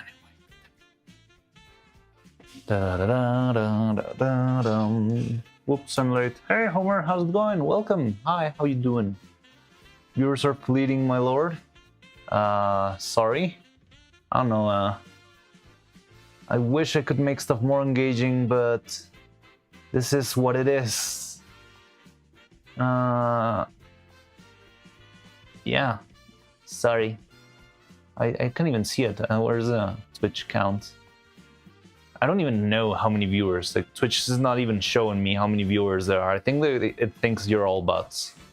So I've got no intel on my viewer count. Oh no, there I go. We got 8.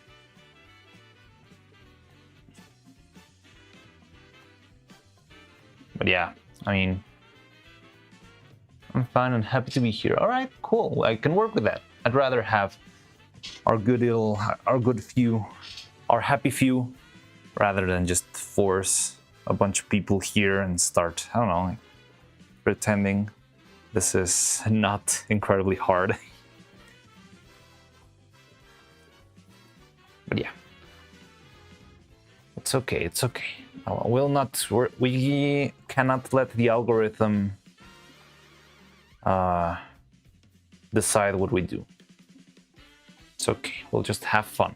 Just keep having fun, and that's the important part. Because if I'm not having fun, I'm gonna stop making this stuff. That's not what I want.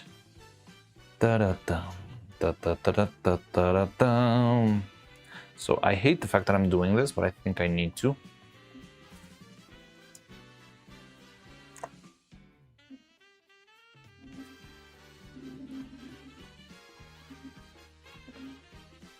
Probably can do with just 1 gram of silicone and just put it there. It's gonna be messy. It's gonna be definitely messy. Now, where did I leave my gloves? Because I took them off to put the other work gloves on. Oh, they're over here.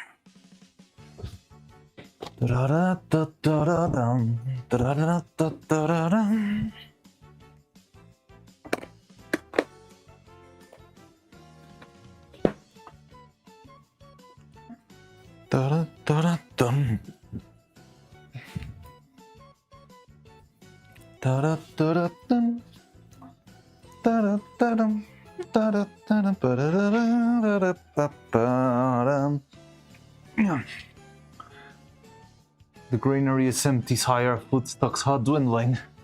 Okay, we'll survive. Just need to finish our project, and soon prosperity will come back. Just need to persist, endure. I know these are harsh times, but it's okay. Also, we just got a brand new supply of 400 bits from John Lennon, which means we might be able to survive a couple extra months. The voice lines of advisor from Game of Stronghold or Army on the West. I don't even know what that is at all.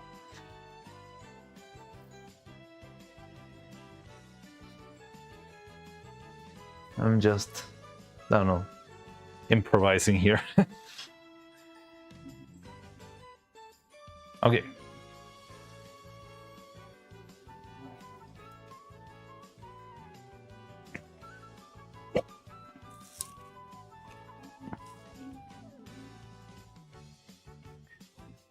So let's do 1 single gram of silicone.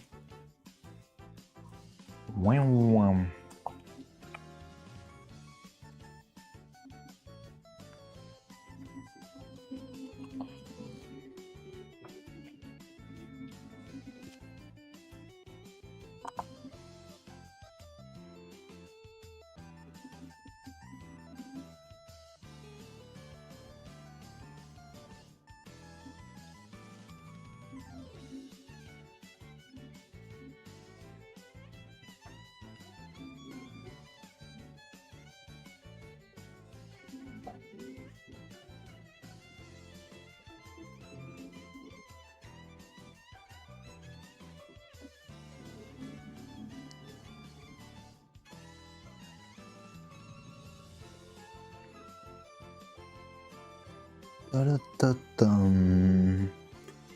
So where's the original version of this song from? It sounds familiar to me. It sounds like Mario 3D World, but where? No, I think it's just Mario 3D World. It's not the overworld theme. I don't remember.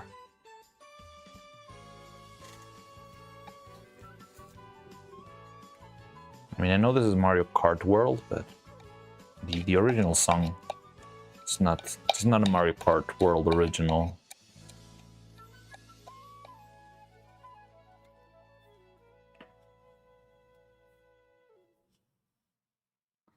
"2001, dear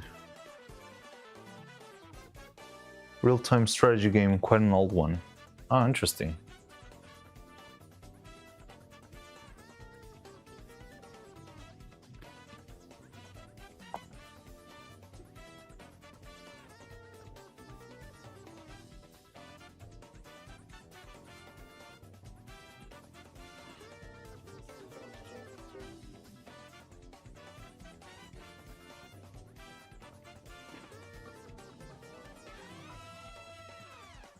Ah, my needle just broke. Broke inside of the container. God damn it. I think I have a bunch of needles. Alright, one drop, and we're gonna have to make this fast because it's gonna be... There we go. It's gonna be a quick one.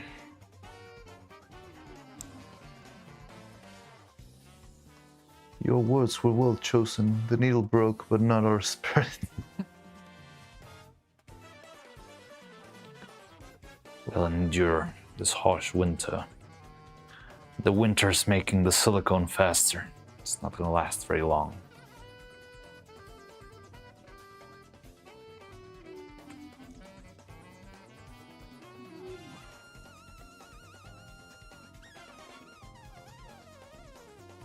Well, there should be a... Oh, maybe we're losing people because Neuro's online right now, right?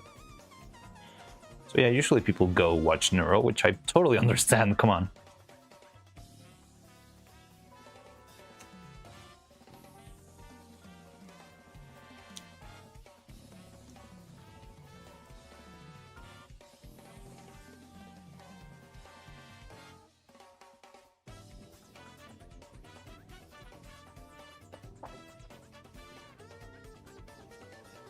Let's hope for the best.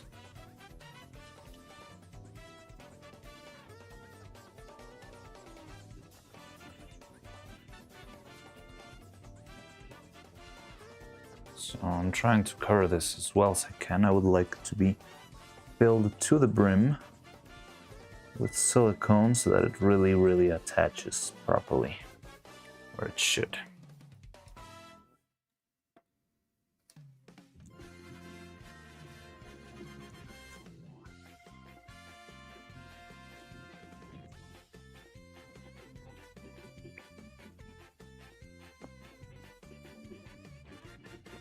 This is Captain Joe Treasure Tracker, that I do know.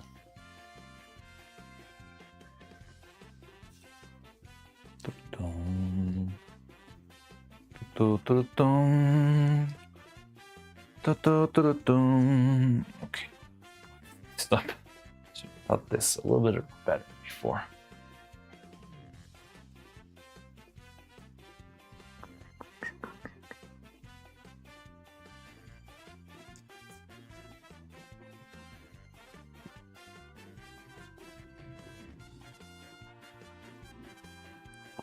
Okay, so now I just need this to stay here for a while. So yeah, how have you been? I'm gonna be here a bit, probably about 10 minutes or so. Fun fact, Mariano had a big number of viewers the 27th of October and a viewer count of 36 people. That probably was the Evil Neuro surgery stream, most likely. So I feel like we had a big spike of people back then. And unfortunately, I guess people found out that making this stuff is slow the hard way.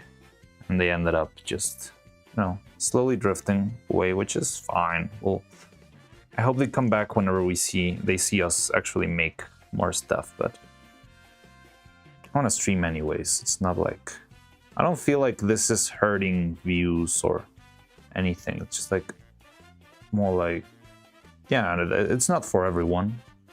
This is slow, careful, precise. And yeah, there's only so much time you can spend watching. Some people have other stuff to do and stuff.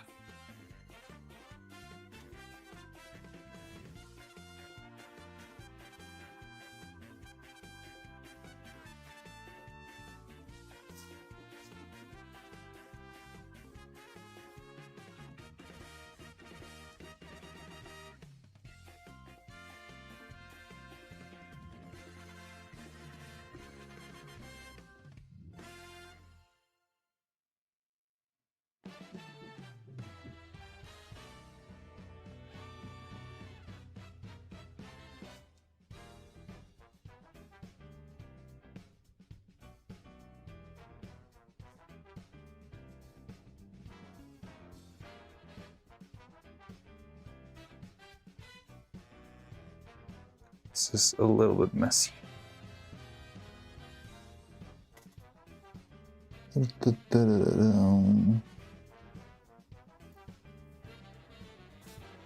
Stop. Okay, it's okay.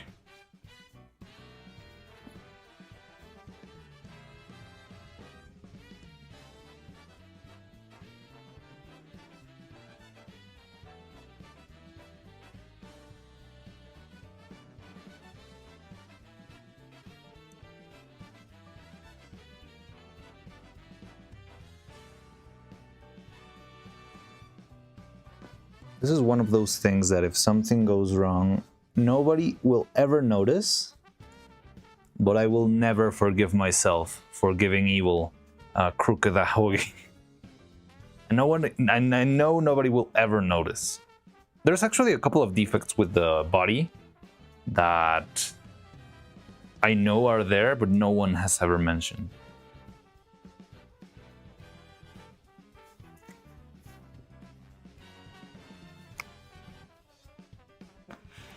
But yeah, even if no one mentions it, I know I will be annoyed whenever I see it. And it's like, come on, I should have done that. Stupid.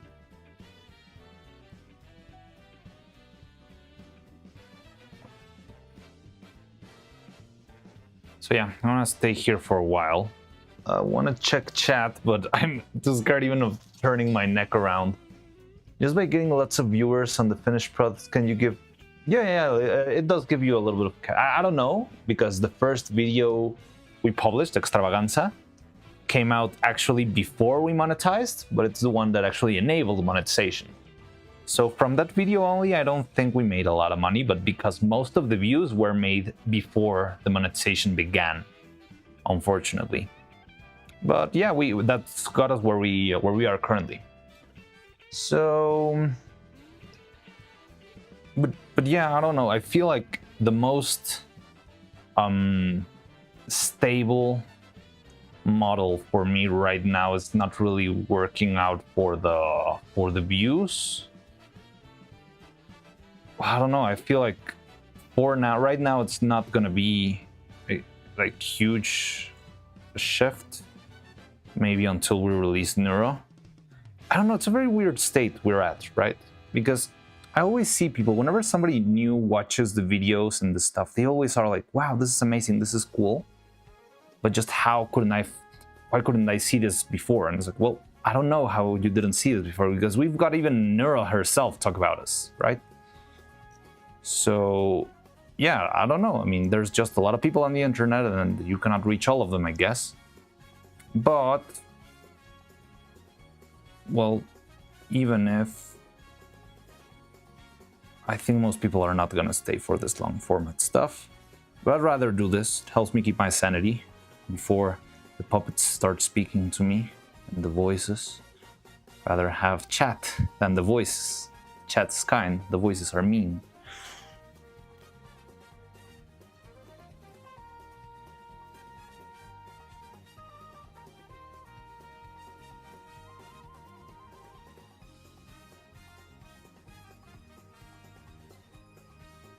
I think we finally struck some balance here, so I can actually read.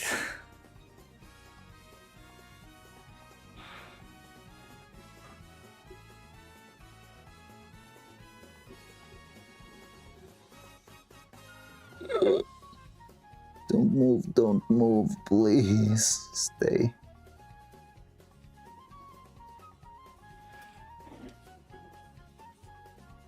The spirit times Kurimbu as the solution.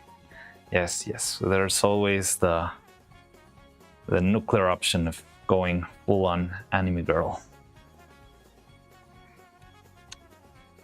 But I don't know. I don't think my voice will charm anyone.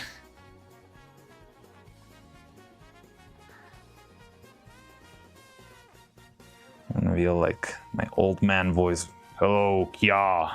Hello, senpai. Kind chat in this economy, no way. It's definitely better than than my own personal inner chat. What was the name of your cat dog? I don't have pets.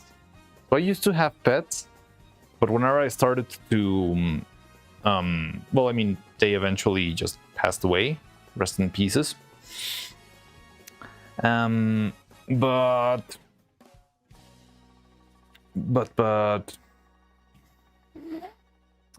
when I started working, well, I'll tell you a little bit of a story. I'm not gonna, I don't want to dox anyone, so I'm gonna try and keep it subtle. But when I was working on the movie, there was this time where I went and visited an animation studio that was sort of like, it was like a similar studio to what we did. It was just somewhere far away. We went to an event, and when we attended that event, we went to their, well, they said, hey, if you want, you could come by and we can show you our studio, and, you know, we can just have fun, you know? And we're like, yeah, sure, let's go. So we went to the studio, and it was cool. A very nice, very large studio. A lot of. I don't want to talk too much, so I'm gonna shut myself here. But yeah, it was a very nice studio. So we went to the studio. It's pretty cool, pretty pretty. I liked it a lot. Had a lot of fun. We met a lot of people. We saw a lot of how they made stuff, the way they structured the production. That was very, very interesting. Some of their old puppets, from some projects that were on the works. It was really cool, really, really cool. So, can you explain this mold again? Oh, I've asked 3 times, but I'm never paying attention. Yeah, sorry. Okay. So, how do I explain this? Give me a second. So, this is kind of a 2-part mold. So, this mold is what you're seeing right now. The layer of silicone there is the top surface of the hair, right? So all of that is, I can show you, give me a second. Give me a second, I'll be right back. And I will go back to the studio story in a bit. So, here's the mold, right? If you were looking at it, this mold would be something like this. So the head is upside down currently, right? The mold is designed as a 2-piece mold to get pretty much only this upper part, the shell, that goes on top of the head, right? And this is the inner part. So this part is what's going to make the shape of this inside. And that's why I put this magnet right on the surface. That magnet is what's gonna hold the hair itself to the body, right? It's a big magnet. It's the biggest ones we got.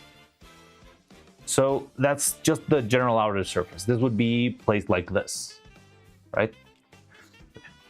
This is what you're looking at right now. And this is more or less what you're seeing on our final product.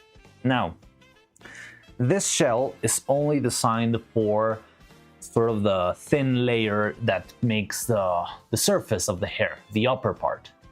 Because one problem I had, I cannot show you evil, but if you go to Extravaganza and just look around, you'll find that, oh, it was barely starting? You'll find that the hair, whenever it reached the top of the head, it started to look weird because it didn't look uniform. It was sort of like started feeling like rastas, like thick pieces of hair, because even though they were very pretty on the downside where they looked like independent strands, the upper part, because they stayed independent, they stayed separate, they started to look like thick pieces of hair, like thick tentacles. So I never liked that.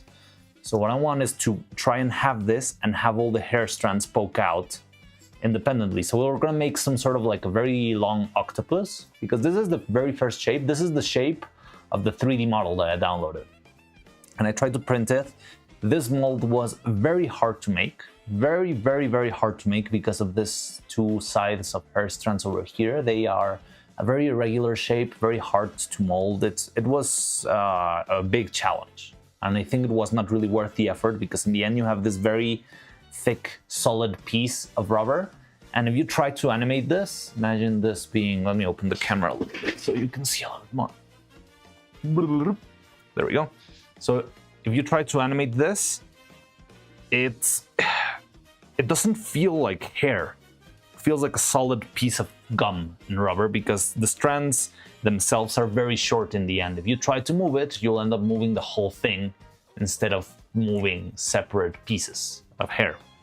So that's how I went to the other one. But the problem with the other one was that the hair strands were too independent, and in the end, especially in the upper part of the head, it started to look somewhat uncanny, and you can also kind of see between the hair strands, and you would see the bald head underneath, which could be sorted out with just a coat of paint, but I've been trying to figure out a way to make sort of a consistent shape. So I like how this looks on paper. Like when I see this on top of the puppet, it looks good, it looks great.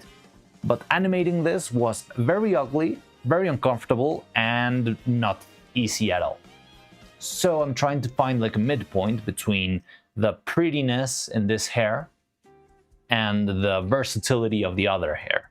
And that's how I'm doing this. So what we're gonna do is basically like a big octopus, but making that sort of octopus shape is very, very hard in a single mold, because that would mean just like an insane amount of work for a mold. So instead of that, we have this very simple mold for the shell, but it's got a bunch of holes all around. I would show you, but I need this to rest right now. But if you want and remind me later, I can just move it around and show you the rest of the holes. But right now it has to rest. But it's got a bunch of holes all around. You probably already see them from me moving this around. And through all those holes, I'm going to be poking this hair strands. So these hair strands are the ones that are going to give me that versatility. They're going to look prettier. They're going to go all out. But everything that joins the hair strands together is going to be this flat, round, single surface. That's the surface of the hair. That's my plan. It's a very wild, this is one of the wackiest ideas I've ever conceived in this workshop. And I'm not sure if it's going to work, but I'm willing to take the risk. I've been willing to do this for already like 2 or 3 weeks. And that's why this stream on YouTube, I'm not sure. Well, I think it also was called The Moment of Truth in Twitch, but that's why I called the stream The Moment of Truth, because today we might cast the final piece and see if it made any sense after all this time. And if it doesn't, well, sucks to be me, and I'll just have to start over or find a new solution. But yeah, this is a sacrifice I was willing to make. This is a risk I was willing to take, even though it is a big risk. And up until now, like I've been constantly every night before going to sleep and every morning thinking on, is there any flaw in my logic here? Is there any flaw on the design? Is there any flaw on the casting? And I see challenges, but I don't see flaws. I don't see something that would make it impossible to work. That's what I've been up to for a while. I hope that answers your question. I hope you're still around, Dubby. But it's a very weird thing. Head crab, yeah. Just for Francis, I looked up statistics on my own channel. I was like 5 years ago. Why so real? That looks oddly Lovecraftian when you flip it around. This thing? Yeah, it's weird. And this is just the original 3D model, just printed out. So yeah, that's the big idea with the mold. And that's how this works. It's risky, it's weird, it's wacky. But I hope it works. We'll see. Anyway, back to the dog story, because someone was asking if Booba was the name of my dog. And I used to have a couple of pets, but then, well, yeah, the pets eventually passed away. It's something that just happens, you know? But then, I don't know exactly at what point after I started not having any pets. Yeah, I think it was like in between. So I didn't have any pets, and more or less a little bit after that, I started working on my own stuff. Like I had learned enough of stop motion animation on the studio, and I wanted to start making stuff by myself at home, you know, like just in my spare time. It was very sparse, very scarce, and I couldn't do a lot, but I started working my own stuff. And then we went to this event, and in this event, these guys that had their studio close to the event, they would tell us, hey, you should come to our studio. And I was like, yeah, sure, let's go. And we went to the studio, very pretty place, very amazing stuff what they had there. A really cool experience in general. Then they showed us that they I think it was, yeah, when we were just arriving at the studio, there was a little tiny dog to greet us. I think it was a pug, like a little pug greeting us at the entrance. It was very cute, like, hey, hi, oh yes, this is whatever name, I don't remember the name of the dog, but this is our dog.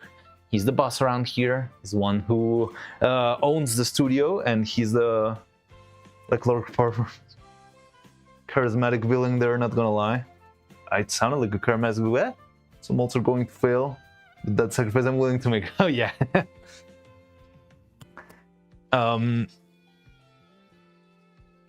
So he was like the boss in the studio. Very cute, very nice, very adorable, you know. And the dog was walking around with us as we were, well, walking through the studio and stuff and all that. And then we reached the machining section of the studio, and it was like this, you know, very big place with lots of machines and a lot of, well, it was very apparent that it was a place that was under very heavy use. You could see everywhere there had like a little bit of glittery surface of the shavings of the irons and the metals and all the stuff that they worked there. It was like the heavy duty part of the studio where they made all the armatures and the bodies. Very cool thing. And then they told us, oh yeah, also here is where our dog, the boss, let's call him the boss. So the boss decided to pick this place as his bed. So he sleeps here, and he is right there, and you can see his bed, and the bed was right there, I mean, between a couple machines and stuff. And then something clicked in me. So that dog was sleeping in the middle of a workshop with iron powders all around his nose every single day, and sleeping there. And I just thought how irresponsible it is to have an animal who doesn't understand polyurethane, paint, or any of those risks, and just have it live wherever they want. I mean, I get the idea. It's kind of charming, right? All right, so yeah, the boss can choose whatever he wants to do because he's the owner of this place and all that stuff. All right, very fun, very cute. But you're putting the animal's life at risk. You know, smelling constantly, sleeping amongst paint, sleeping amongst iron powder or lead powder or anything like that. Sleeping, or well, just walking around when people are spray painting, that sort of stuff. Well, that's I mean, it could just not have an effect, and the dog could be, for luck matters, very lucky and just not have any repercussions. But I feel like it probably will. Probably. I don't know. I don't know what happened to the boss. I'm not sure if the boss is still around, but it just gave me this feeling that having a workshop and the pet at the same time is not very responsible unless you actually mark like a very strong boundary and just make sure the animal cannot make it past that point.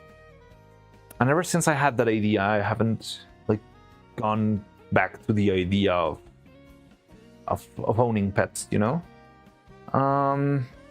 Like, it's not like I sleep in the middle of a workshop, but I think in order to actually feel comfortable owning a pet that kind of like walk around and be cute, mafia lore.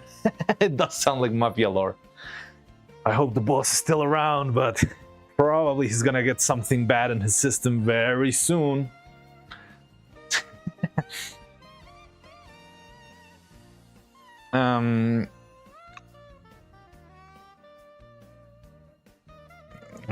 But yeah, I feel like it's irresponsible. and like my place isn't that huge, so I feel like if I had any pet, especially cats, because cats will do whatever they want and they will just run amok wherever they want and try to be everywhere. And I don't know if the urethane, if the resin, if anything, could just harm them, their lungs, their system, whatever.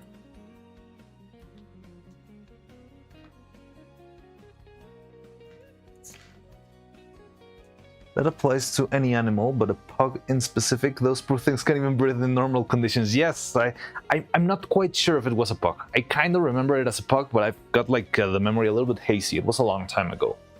But he was a smaller kind of dog.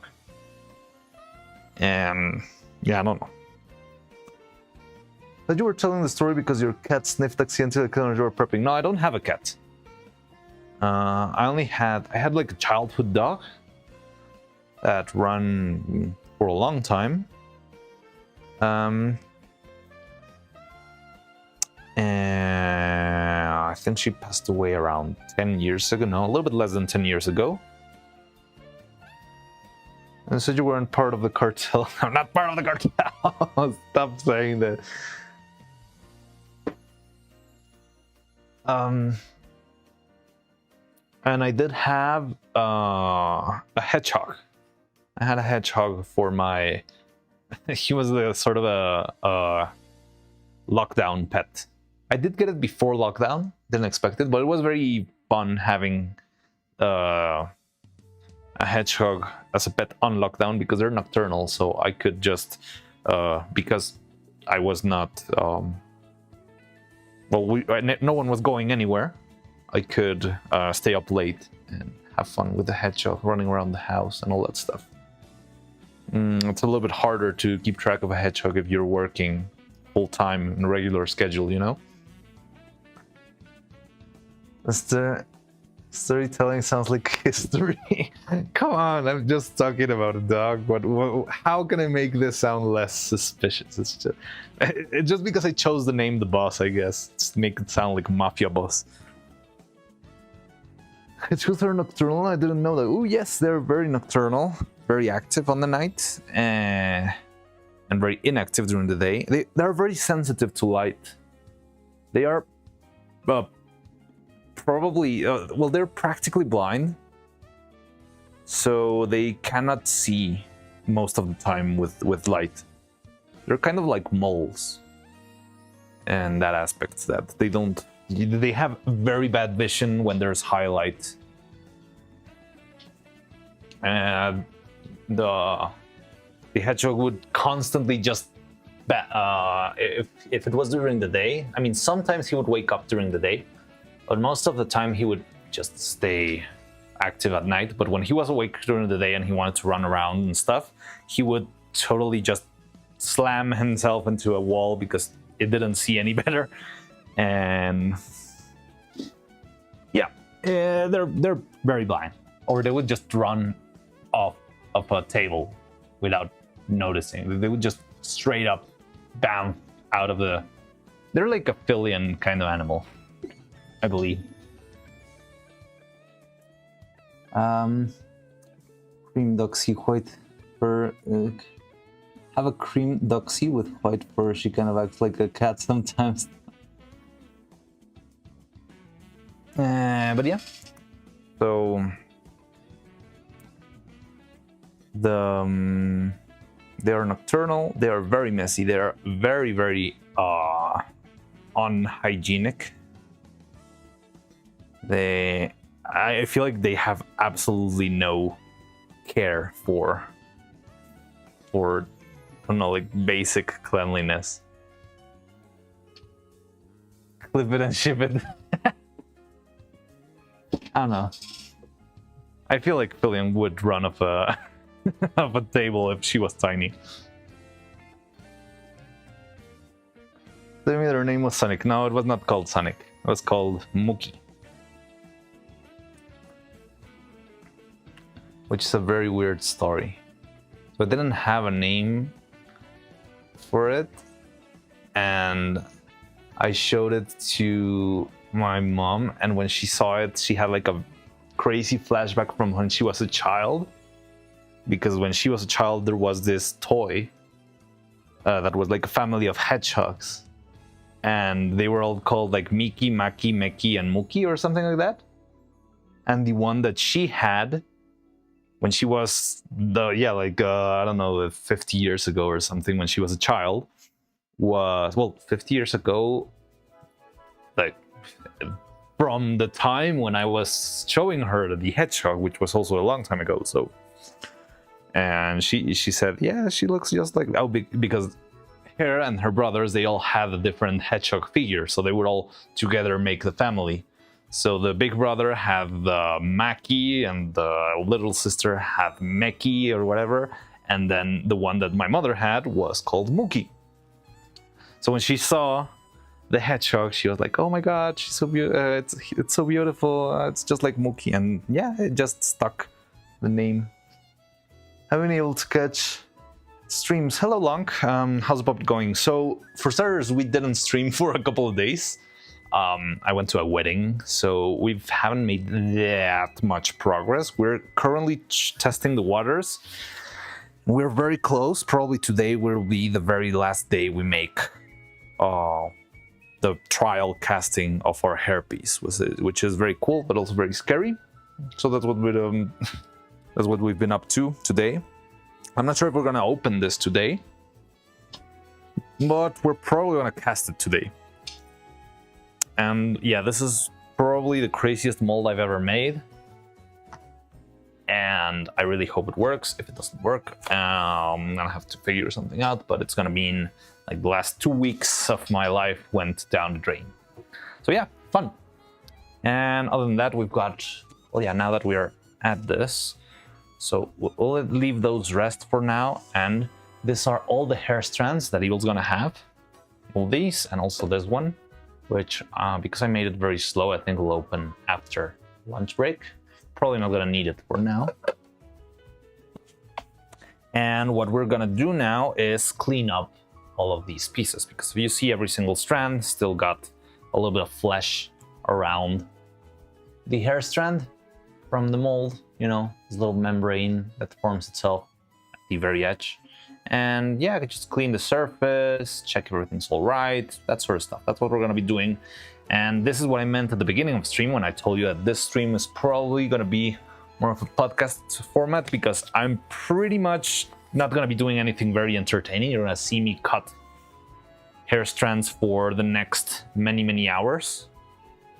But if hopefully the conversation keeps afloat, I think we can have fun and just chatting, because it's not a very mind-intensive work. So yeah, we can just talk, have fun while. I think it's been pretty good for that today. Like, we've been talking a lot. I've been telling a lot of stories. I think it's been a fruitful, chatty day, which sometimes can be unusual on me. But that's good, that's good. And yeah, I'm gonna be cutting this stuff for a while, but it's probably not gonna be the most entertaining stuff ever. So hopefully we'll stay afloat with conversation. But yeah, I know this is not gonna take too much concentration away from me, so instead of just watching me in silence try to figure something out, we can actually just chat while doing this stuff. Little linguistic off topic, Russian word for hedgehog is menacingly looking. It's eksh. It's got a lot of spikes on the word. Jos. I love the fact that the word itself's got a lot of spikes. It just feels fitting. But yeah, hedgehogs are a very cute animal, and they're very cool. So they're very shy. They're usually very scared of their surroundings. I feel like they're animals who usually, well, they're used to being a prey, I guess. So they hide a lot. They don't like being seen. It's very hard for them to familiarize with humans. It does take a while, but eventually they do kind of open up. I mean, they're a very distant animal. It's not like a dog or a cat. I'm not sure. I mean, I feel like they do end up recognizing you, but it's not fully on, like, I don't know, they will care about you as much as a cat will. I'm not sure if that's more like how the experience is with a hamster or something like that. They're just animals that vibe, but they don't really mind about you. You just see you as a otherworldly entity that provides food. No running from this point. Yeah, Janet, hello, nice to see you as always.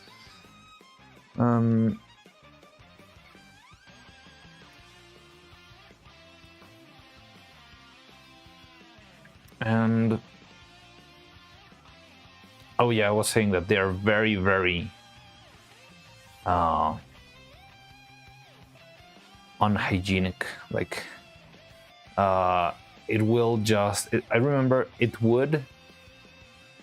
So most of the time, because it was awake during the night, I wouldn't see what he was up to, but in the morning you would see the evidence. And so yeah, he would sometimes just poop straight into the food plate or into the water plate. The seaweed cutting, yeah. And if you didn't clean the plate, the darn thing would not even care, and it would keep eating from the very same plate with the poop in there.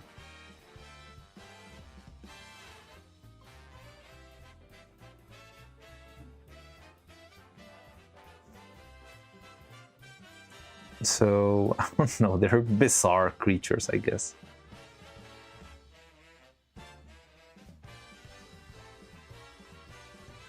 But they're cute.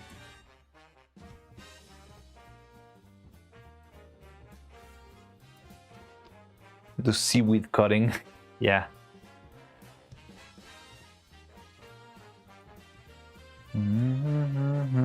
I'll be your one boy.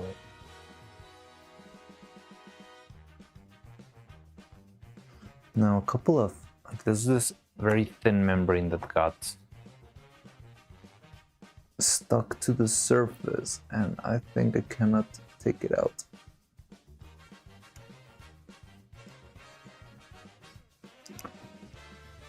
Okay, maybe we just rub it off.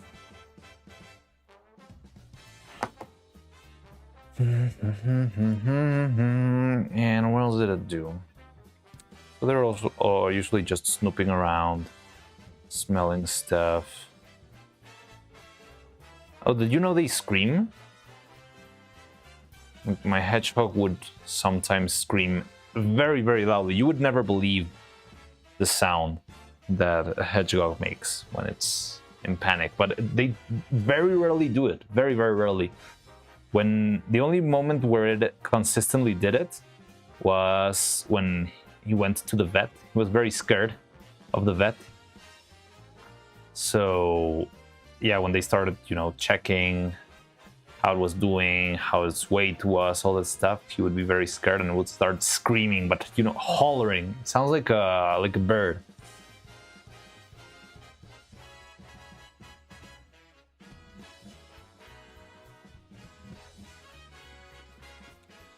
Yeah, I understand you there, Jan. It's like, pets are cool, they're nice, but you really need to make space in your life for them.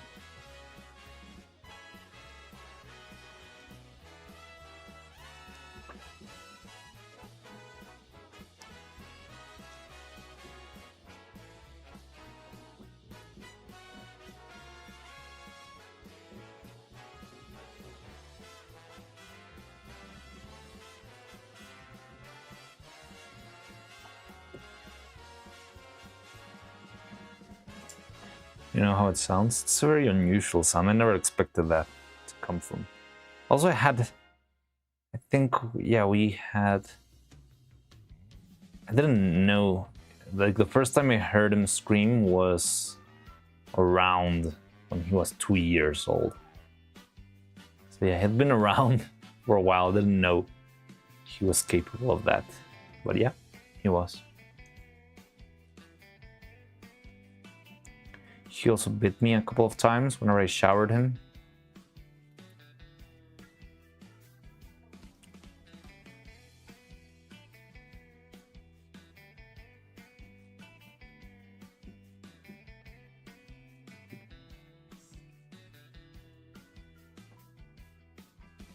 Okay,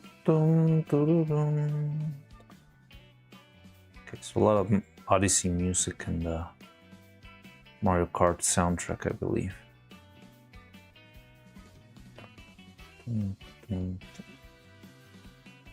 So I think I went a little bit overboard with the cutting of this piece, but hopefully nobody will notice.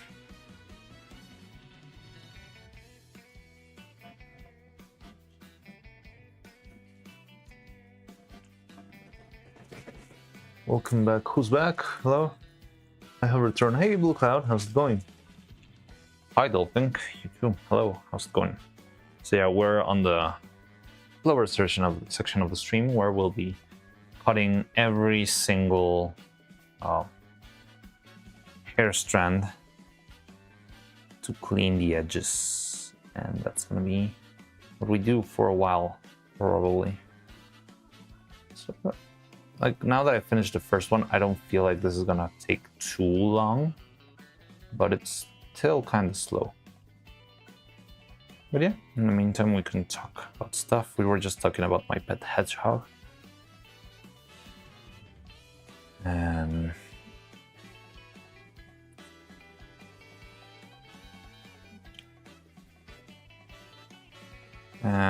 why not too? Why it's kind of irresponsible. Those are some tiny scissors. Yes, they are. But it's better to use tiny scissors to actually clean the very edge. I don't want any big gashes on the... Actually, I wish I got some new scissors. Sharper, thinner ones.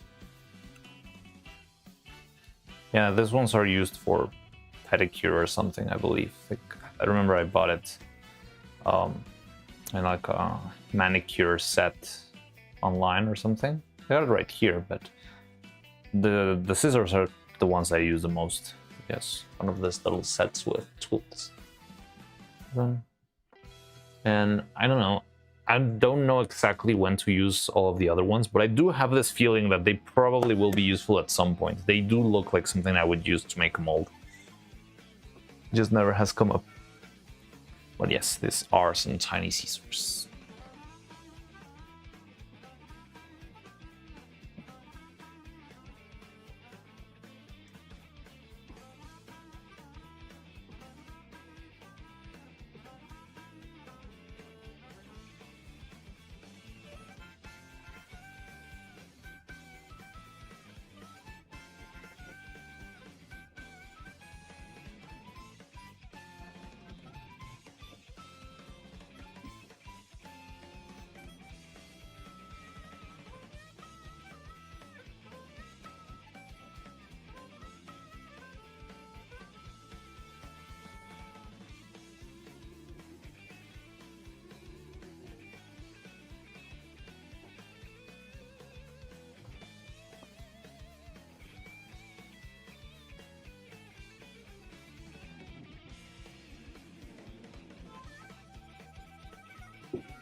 So maybe if in the future I made a mold designed for injection casting or something, maybe I wouldn't have to stroll that much with the plushing. I wonder if that would work somehow. Yeah, because the problem with the fleshing is you need to clean up every single surface, and we are doing 27 copies. Yeah, it racks up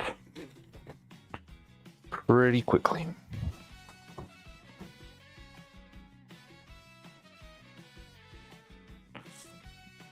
Buying scissors is pain, it's hard to find good ones. Yes, I know.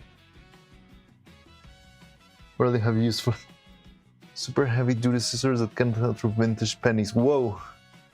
And turn them into wine corkscrews. Pretty much only use them in soft packaging.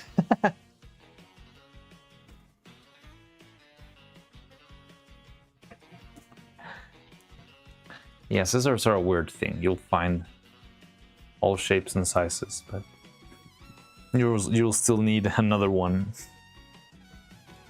at some point.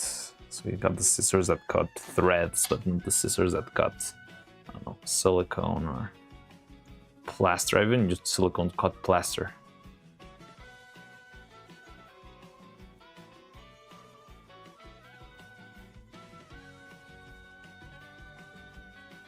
Is there a Tostadena level in Mario Kart? Because that's the Tostadena music.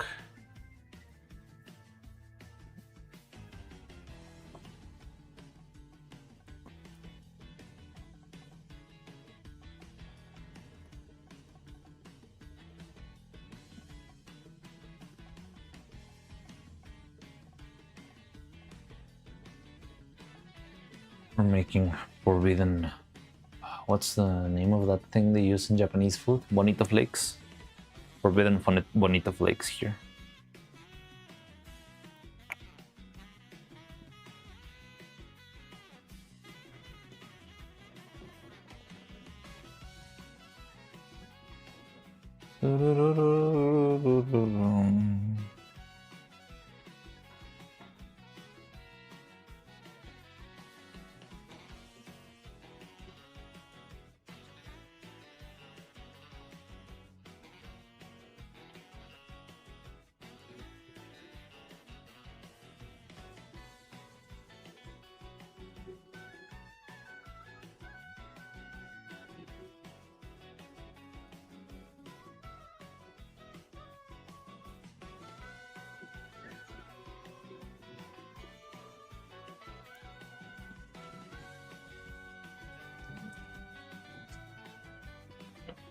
More food references. Yeah. We're gonna end up with a whole kettle of... I've been craving some okonomiyaki. Ooh, cool. Since I saw the Abomination the twins cooked in the Rob Japan collab stream. Are they cooked on that stream? I didn't see that.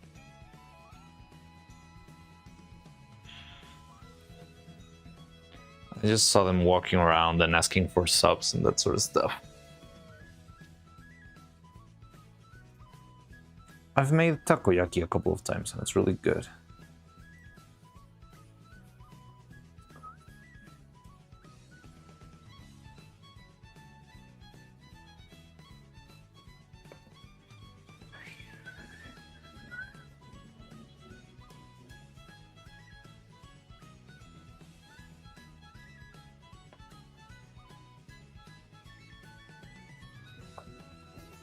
It's not working as well as I expect. So I was trying to see if I could glide the scissors, and maybe that way it would be cleaner. But it's not working great, honestly.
Okay.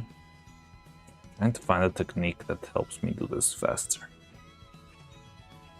It's kind of working, but the slide cut sometimes leaves these little like teeth on the edge.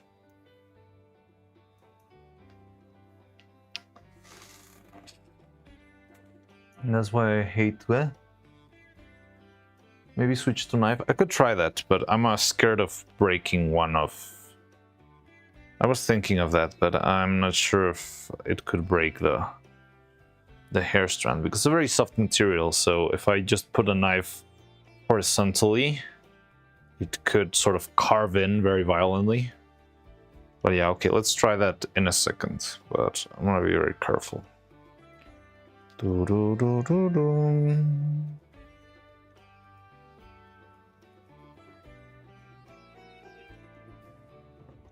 Do, do, do.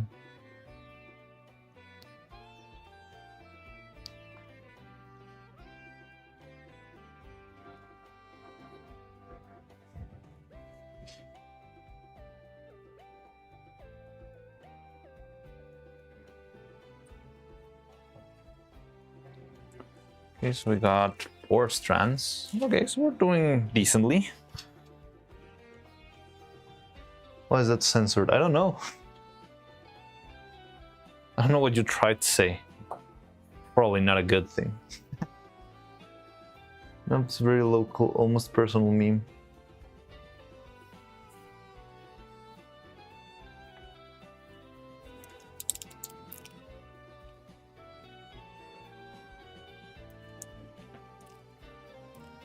Let's try this, but I'm not sure if it's gonna work. I feel like it could very easily just gash the inside of the... Yeah, it doesn't feel like...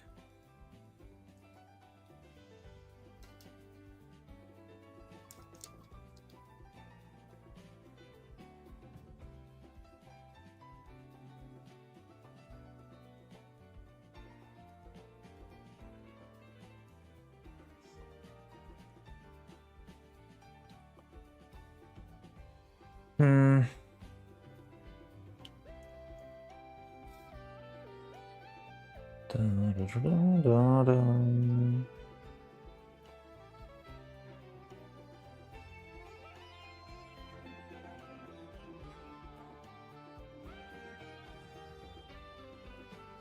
Da, da,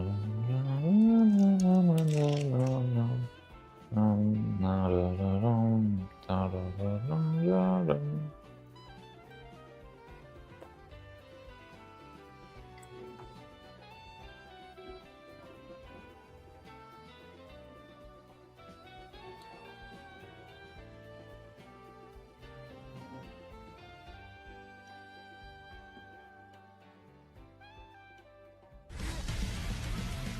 I suggest to put strand flat on surface and cut it with knife on edges. Cheer 100. Strand flat on edges, thank you for the cheer 100. I'm guessing that was Jan, most likely. Da, da, da, da, da. Okay, I'll try that. Give me a second. Thank you again, Jan Lenin. So yeah, let me check that then.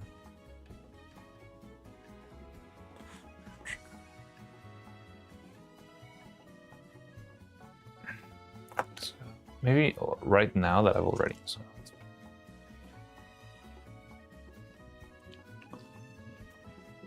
Could one knife on edge. Okay, yeah, maybe that could work. Let me bring that. I think this. Yeah, this is a cutting board, so it's okay. But yeah, you're right. Maybe this will be faster.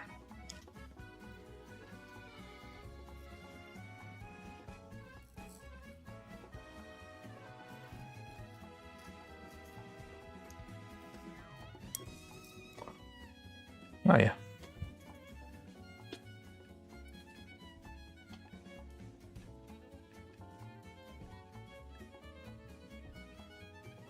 Okay.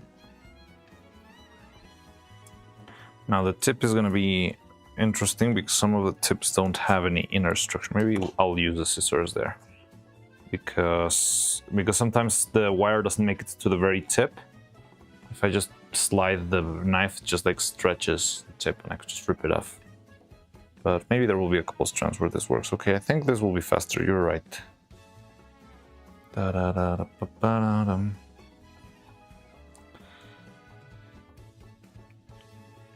So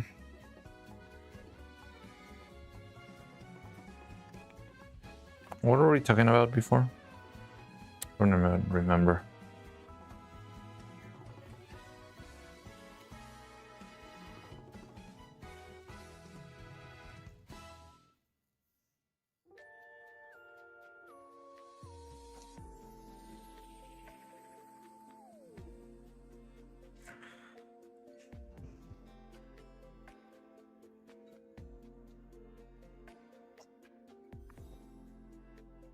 Okay, yeah, this is much cleaner. And even if I overdo it, it sort of like feels natural.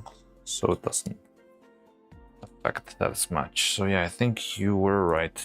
This just real quick here is a little bit of that.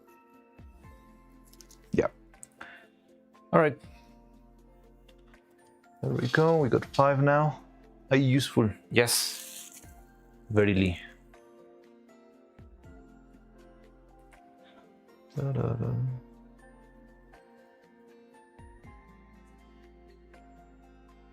So it'll have a bit better control, but slicing is definitely more efficient. Yeah, I think it's definitely cleaner.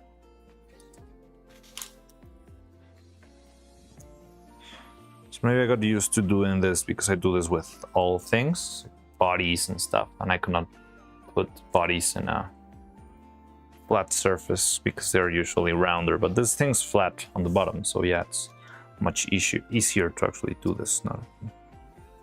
Mention it.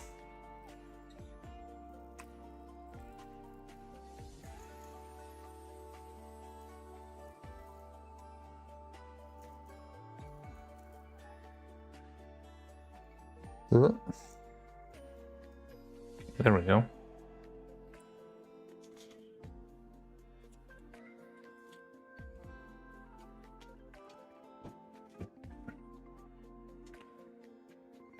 So yeah.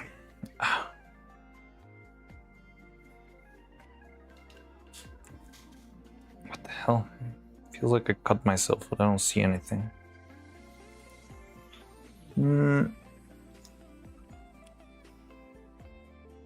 So what else were we talking about? I don't know. Hedgehogs, pets, the boss. No, just seen some dad joke.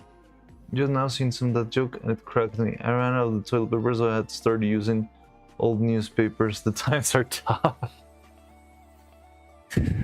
It is a very silly joke. What the hell's going on?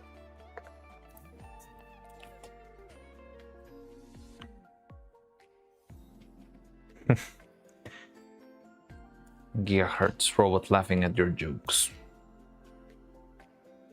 So is Neuro-Sama online right now, isn't she?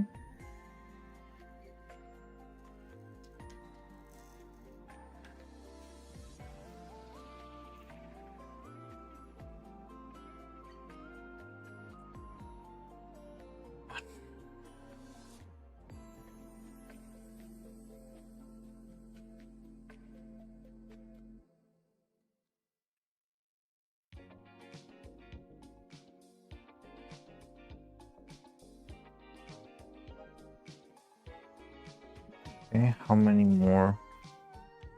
We have 6. Only 20 more to go. Yay.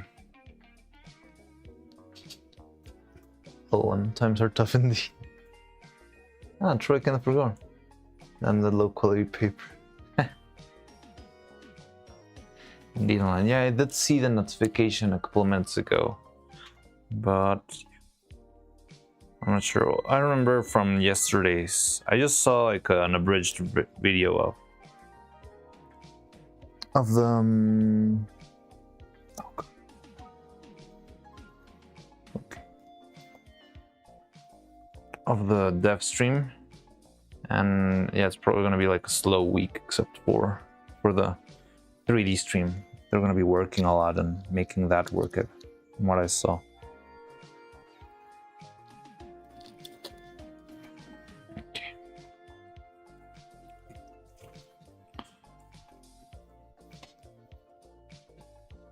I am excited for that 3D stream. It sounds fun.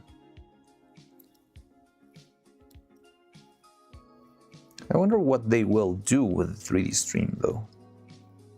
Okay, she's in 3D, but what about it?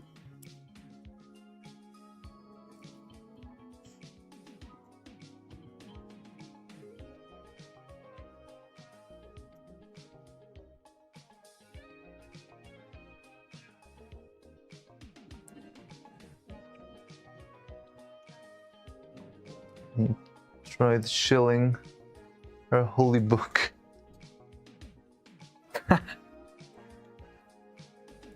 It's the holy book of the Church of Neuro-Sama.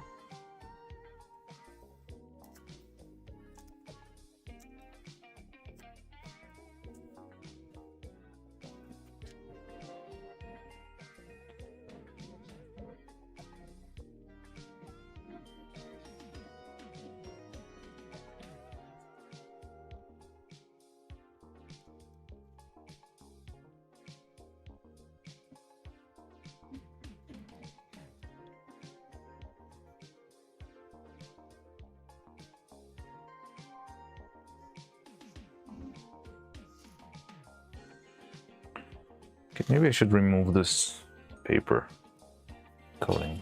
I think, yeah, we made this for the mold itself. Yeah, now we don't need it anymore. YouTube, Twitch audience grows slowly. Yeah, I mean, you know, before we used to have like 5 people overall all the time. And yeah, I mean, things have been changing since Extravaganza, but it's still slow, and I kind of understand it. I feel like it's not, I don't know, I'm not doing like crazy reaction videos or anything like that. I'm doing something slow, but it pays off, and I think it's worth the effort. But it's okay. We'll be fine. You're just lurking, so yeah, I don't know. YouTube's weird. Sometimes there's people just, I'm not sure if there's some people just lurking, or maybe sometimes just like an automatic thing. I don't know. Okay, yeah, this is much better.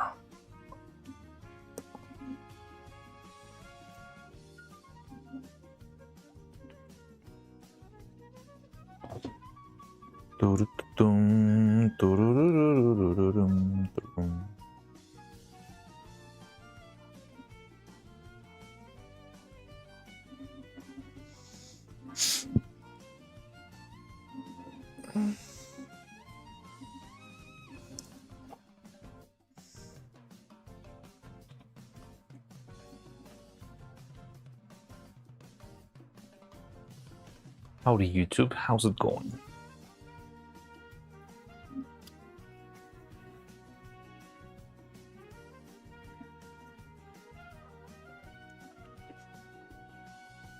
I find it very interesting that you actually get to see the numbers and I don't on Twitch. If I open my Twitch window, it only says I've got yeah, it doesn't say anything about the viewers, it just has like one line. I'm not sure if it means like there's no one watching, and it's like, that doesn't make any sense. I've been chatting with Twitch for a couple of hours now. Oh well, it's going dark soon.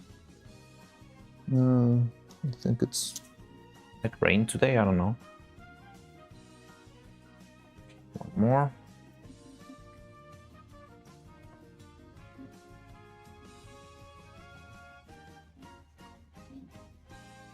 Big.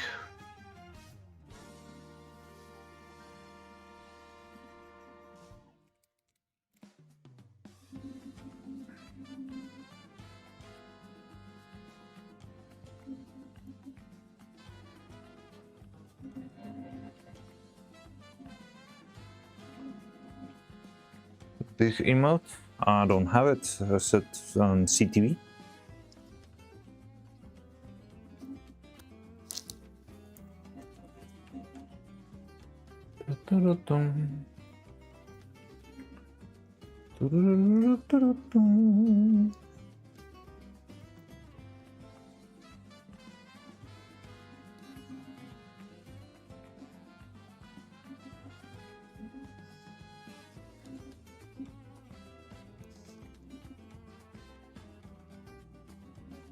Ba-da-ba-bum. Ba-ba-da-bum.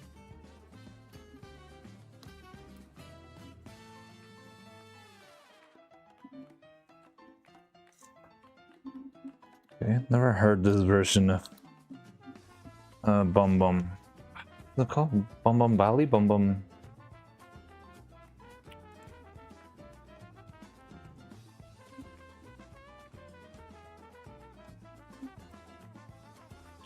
I like it, very elegant.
Have some bits, but wait, what are you doing now?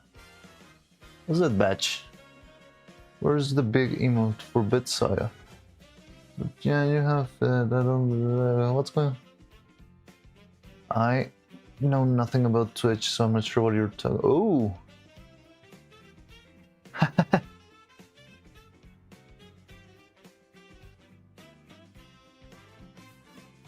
Okay, you see it on Twitch, but it's not on my screen. I don't know if I even see it in regular size. Oh no, yeah, it is. So I can see it small, but I don't get the bigger. Still need to perfect how to set up whatever needs to be set up for a Twitch chat. Because yeah, there's a lot of stuff that I'm missing, like those emotes. I've seen, like, people sometimes usually set it up so that if you only send an emote, it goes bigger, right? And if you send more than one or along with text, it's less. It's smaller. I don't know how they set that up, but I think that's more of a chat itself. It's part of the chat overlay, right? Part of the CSS or something. Oh, almost cut my finger there.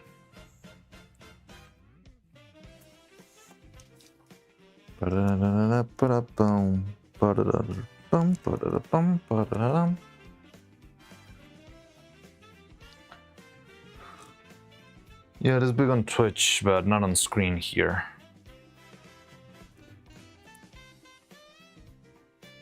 Sorry, I still need to find ways to set that stuff up. But right now, so you know that I'm not really like having my own chat. This is the window of ground control. Just all cut the edges and put into the stream. So it's kind of a was like the quickest way I could find to actually make a multi-chat work.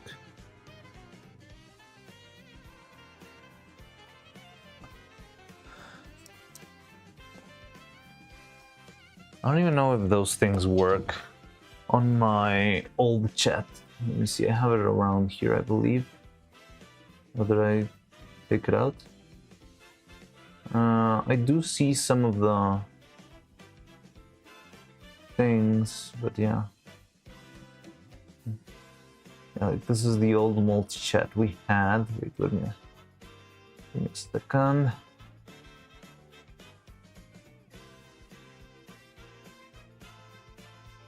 So yeah, this is what it looked like before, and I don't know if it Yeah, I think, well, at least the emotes work, but I don't know if, I feel like, oh no, yeah, the CTV emotes also work. I don't know, it's weird. Yeah, I think I like the new chat more. Everything's together and you can actually chat with yourselves, I guess.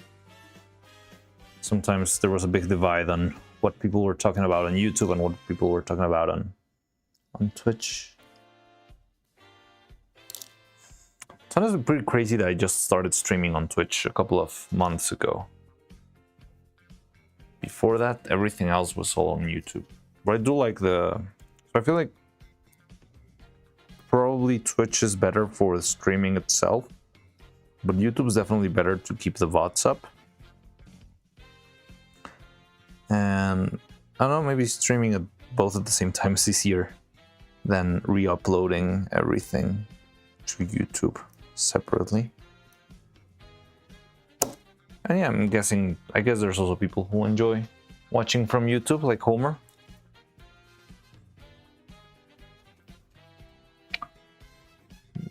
Close the window.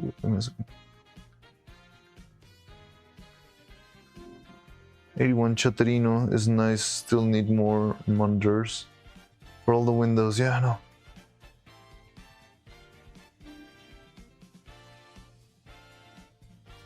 The VR chat collabs sound really fun. But the thing is, I'm wondering how well will it, or how long will it take to Neuro to get used to controlling the 3D body. Because even with the Neuro card and stuff, I felt like she had just like a few commands available. And she was, I don't know, she was very erratic with how she moved and did stuff. However, with a full 3D body, I'm not sure if she's got like presets, like how a video game character would behave. That's the commands are just like forward, back, left, right, that sort of stuff. Or if she's independently controlling every single bone in her body, that would be insane.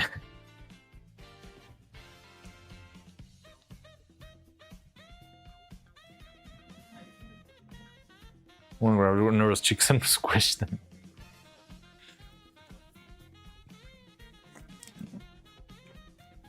The classic Neurosaur cute.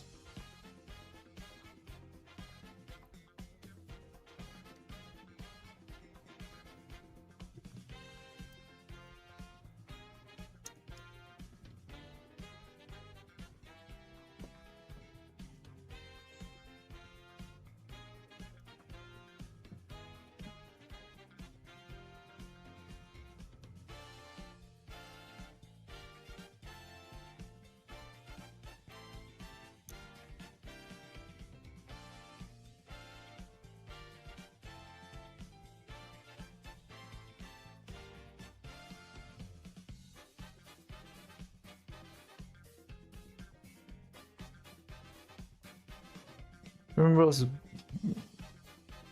Limon has more presets than Vital uses. I guess she's so cute. I'm going to guess he's been already feeling with it. Yeah, I mean, she's probably not just gonna let her run amok without ever testing it, but still sounds like a very complex system.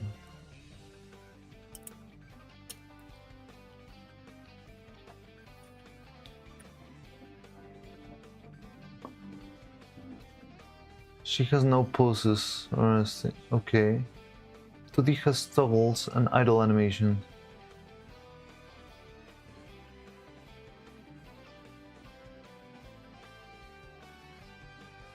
Oh really? She wants to have them dance however they want to? Wow, that sounds crazy. Yeah, I don't know, that sounds a little bit far-fetched right now. I was expecting the concert to be pretty much like boom, all around. Probably pre-made and mo-capped. I mean, that sounds really fun, but yeah, it sounds very hard to achieve right now. Maybe in the future, but it does sound hard to do. Like, I feel like if Neuro has full control of her body, in 3D, she might move stuff in an uncanny way, breaking joints and doing that sort of stuff. Because why would she care about human anatomy, you know?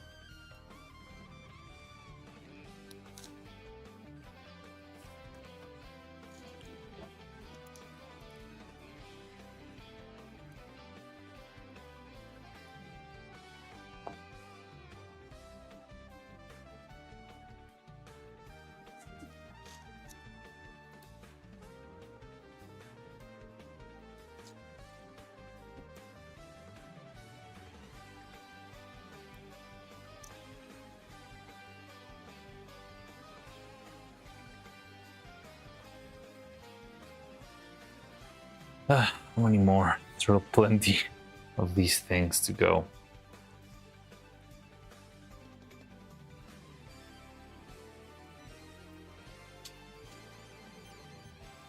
If your animation is coded for V2 Studio and it'll close it with an API. Okay, so then it would be a, how to say it, like a simplified API.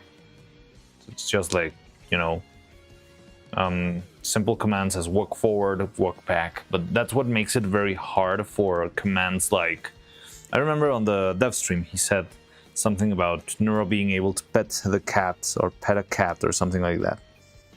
So the idea of pet the cat, it's not something you can bake into a command unless it's like a video game where you actually have the animation pre-designed. But if we're talking about VR chat, you don't know how big the cat is, you don't know how small the cat is. There's no way to pre-bake the animation into a single action, is there?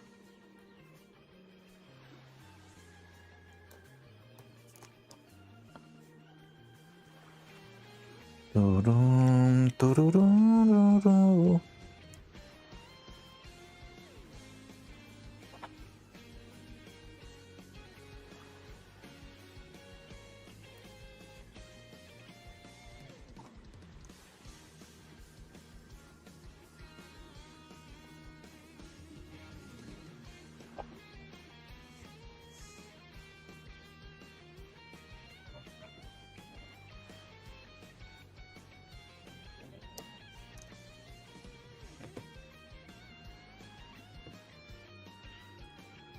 One, two, three, 4, 5, 6, 7, 8, 9, 10.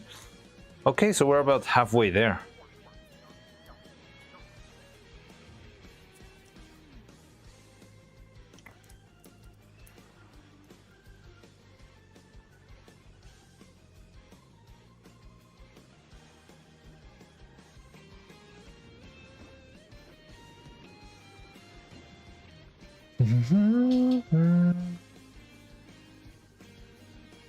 It was 3D and controlled by her?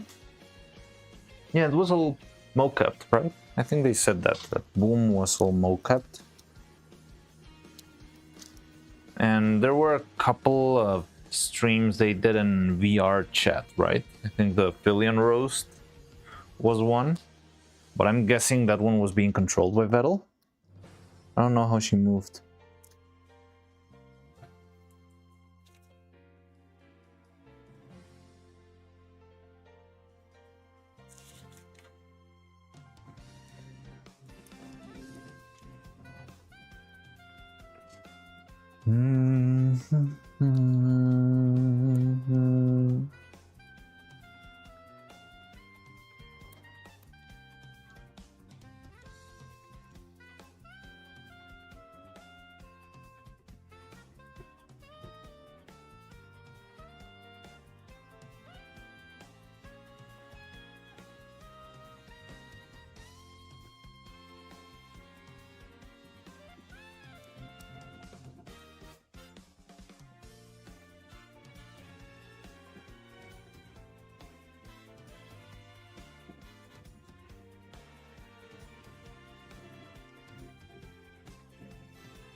In my limited understanding, I don't see a problem. It is possible, not easy feat, but doable. Yeah, I just don't know how. Yeah, just how do you control it? Or because if we're talking about, well, I guess maybe it's because my perspective comes from 3D animation. So when you get handed the 3D animation rig, well, you can do anything you want with it. It's pretty much of a meme when people break the models and make very distorted, very weird stuff. Like the very first thing you ever do when you start animating, you'll make very stupid memes with distorted heads and eyes going out of the sockets and that sort of stuff. Because you have that absolute control on top of the body. So if it's something like that, you just have like a random rig on your hands and you go, well, Neuro, go wild. I think it would be very easy. Well, not easy. Well, it would. Yeah, it's very likely that she could just break her model into pieces and take her teeth out of her face and, I don't know, act very weird, you know? And why would she even care? It's not like she's constantly thinking on needing to look pretty. She just assumes she's the cutest and that's about it. So how do you restrict it from, okay, you can move this, but don't bend your elbow backwards and also don't, I don't know, break your knees or your fingers.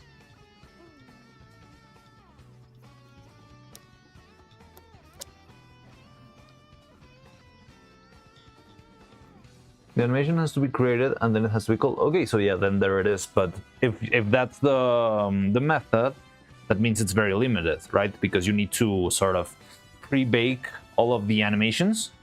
So I heard some weird noise. You only have like walking forward, walk back, walk left, walk right, turn. I mean, maybe you can add a couple of cute emotes, I don't know, like, yeah, dance, jump, that sort of stuff, spin. But you wouldn't be able to fully, freely control. GrandJuju9438, welcome, hi.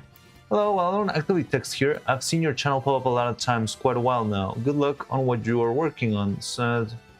Something unrelated. Been crossing my fingers for you, but thank you very much. Yeah, I appreciate that a lot.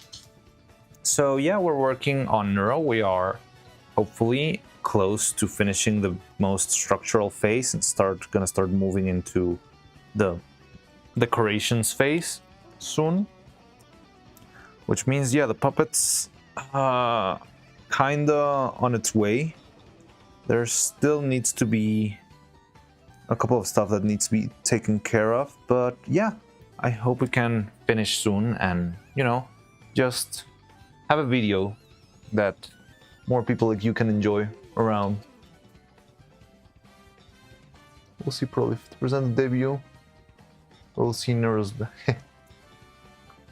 Those are not just LLM, they are complex systems. Yeah, it's like, so the LLM is what controls the dialogues and the speech and the decisions, but then you also have the APIs that's what control the video games, for example, right? So if you limit, well, I think you could do that, maybe. Like, you limit the interactions to the same interactions you would have on a video game. Like, I think the way I would set it up if I was making something similar to Neuro, and with my very, very little understanding, is I would probably just map just a simple gamepad to the model itself, and then all you need to do for the future is just map that same gamepad to the controllers of the game, and you just have to kind of explain it to Neuro and learn find a way to teach her how to understand the mechanics of the game. But you already have the interface to just control any, well, if you control a gamepad, you can control a joystick. It would have to be like a virtual gamepad, of course, not a physical one, right? And then, yeah, just with having her controlling the gamepad system, she would be able to, oh god, to make the decisions by herself, I guess. Did it was speak, however. True, also, as Vettel said about the voice, the three model, what are they? No. There's a question of, are they humans the same way? Are they humans? Input, eyes, ears, skin, output, speak, act, all handled by different subsystems. Yeah, I guess it's...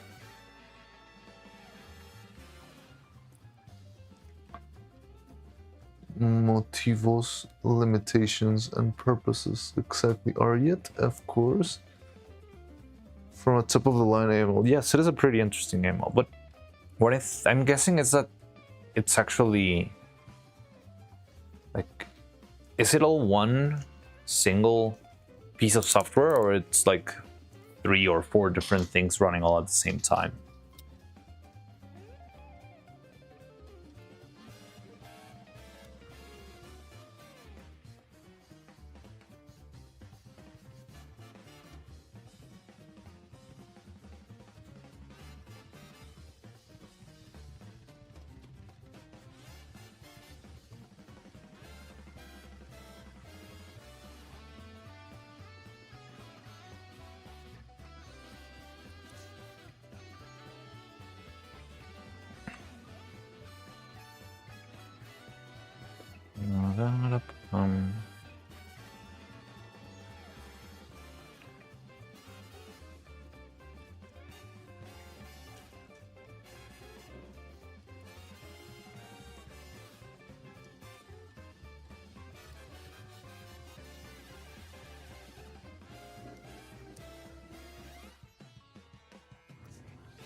Dun, dun, dun, dun, dun, dun, dun, dun.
So many of these.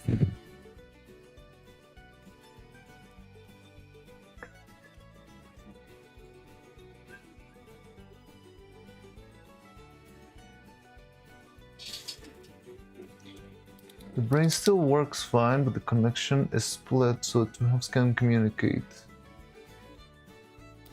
Oh, you're talking about those experiments where people only have their brain split?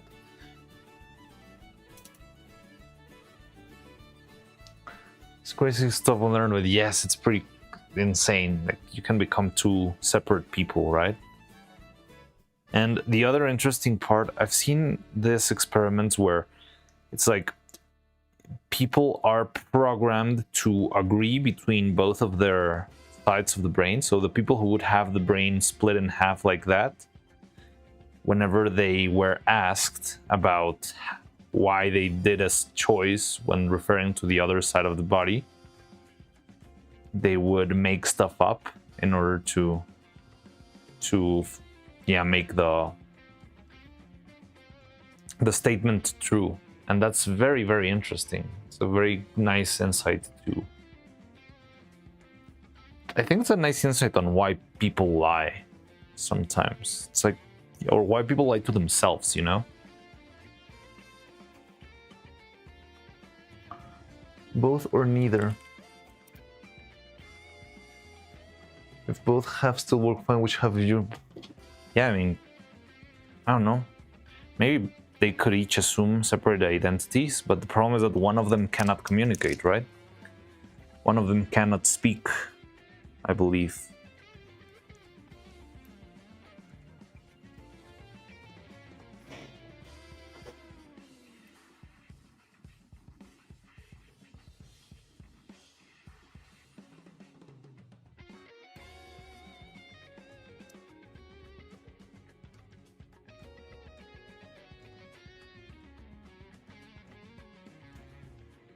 Yes, because one side of the brain is the logical and the second is the creative. I don't know, that's...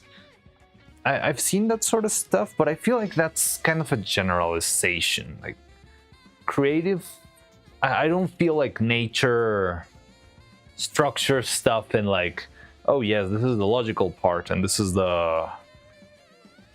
It sounds like very...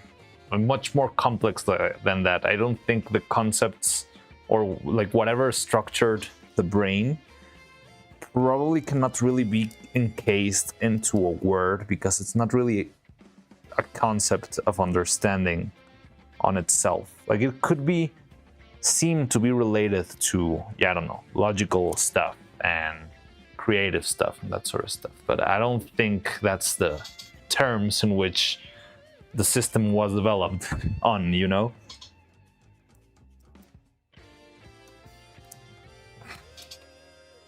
There's a documented case of severe brain degradation with a patient dying, like over 90% of the patient, and the man was still alive and even more or less functional. Yeah, that's the thing. I feel like it's...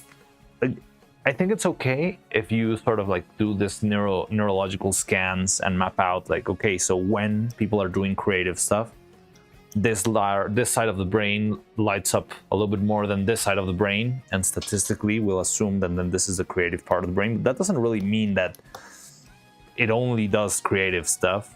It's just like I feel like how to say it, like brain stuff and analysis and stuff is very limited to what you see, but you can't really quantify it very clearly. It's not like, oh yes, if you're saying the sentence "I like food," that means that neuron number 10,900 is lighting up and it's sparking right next to it. It's so much more complex than that. Seems like brains can route, relearn, dedicate stuff. Oh yeah, they can also move stuff around, right? Move the data to a separate folder. Okay, so I'm getting a little bit hungry, so I think I'll probably go have some lunch and then we can go back and finish the cutting of all of these. Let me just finish this one.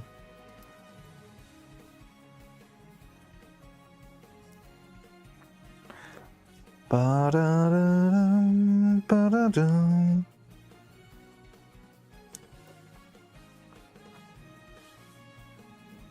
By the way, how's the Mario Kart World music? Are you enjoying it, or would you like to change? Well, I guess we can decide after the lunch, but yeah. I mean, I think I'm having fun. It's okay music. Hello, how are you today? Hello, Spunky Cat 6384. You caught me right about... I was right about to leave for my lunch break. I usually take lunch breaks during my streams because I stream for long times. And it's not very safe to have food in this place. It's filled with all sorts of nasty poisons and urethanes and stuff. So I usually do not eat here. So I was right about to leave, but I'm glad to see you around, Spunky Cat 6384. I haven't seen you around before, I believe.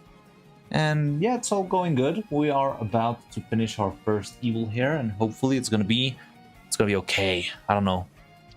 Nasty poison things that look like tasty food. Yes, they look very, very tasty. You need a very strong will to work in the workshop. But yeah, so I'm gonna go have some food and come back, and you know, I don't know, a couple of an hour or so. I don't know. But yeah, I'll see you around. We'll finish this up hopefully, and yeah, we'll go straight into the final casting. Very scary, very scary.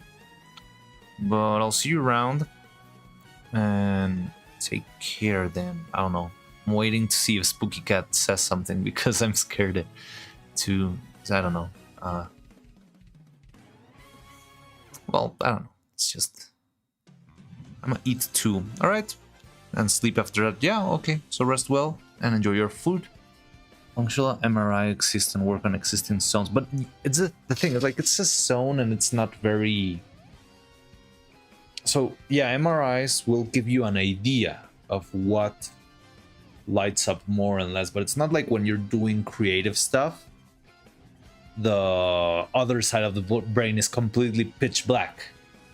Now, yeah, maybe this side of the MRI will light up a little bit more, but the whole brain is still functioning, isn't it?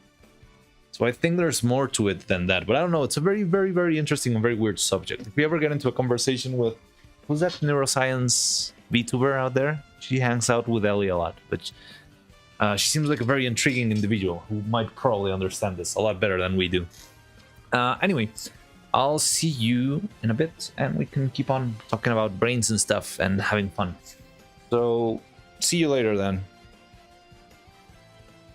Oh, wait, where's my Retsucos? I lost my Retsucos.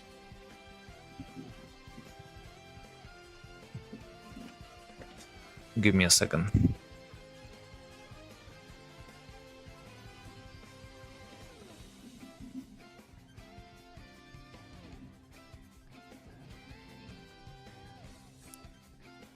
Okay.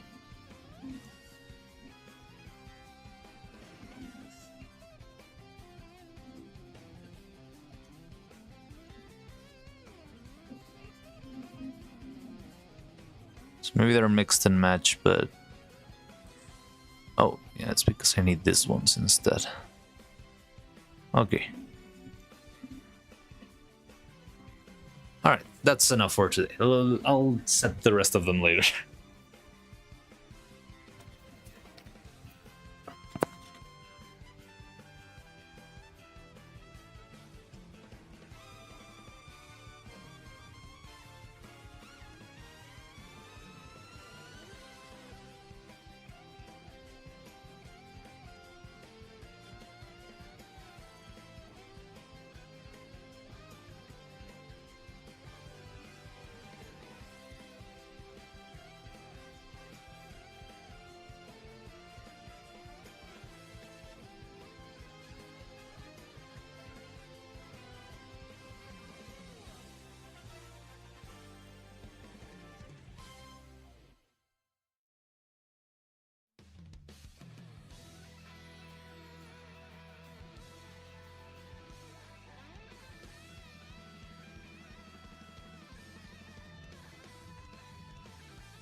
Okay, hello, I'm back.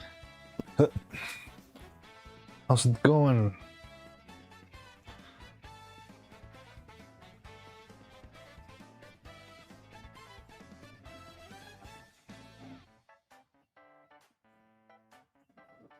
All right, back, ready to make more. More of these hair strands.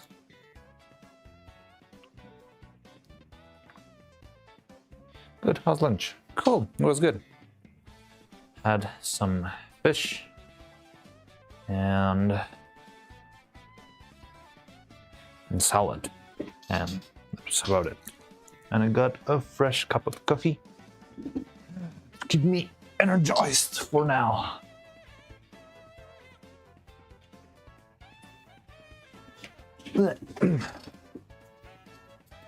Thank goodness he was going crazy and wants carbonated bath. What? I need something more sane to do it for a bit. What? Well, for starters, I didn't know the stream was still going. Isn't it kind of late for them now? Oh well, they changed their times, right? They are starting 1 hour later, but it should be about to end, doesn't it? Carbonated bath water. That definitely sounds like something that would sell.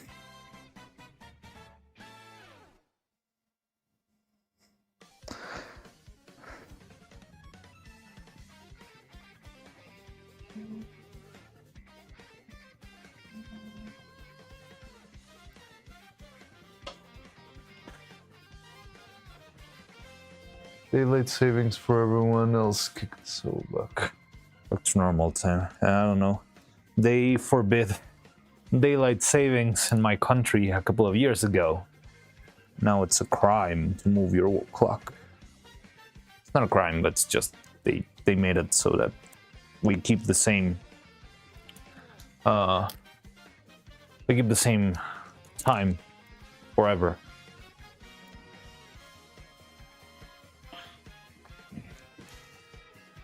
Which is probably gonna be weird once I start doing more stuff like that has to do with other time zones, I guess.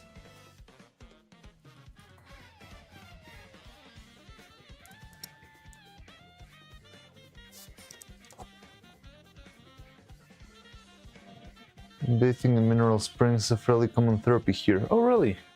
I've never. Well, but mineral springs doesn't mean carbonated springs, right?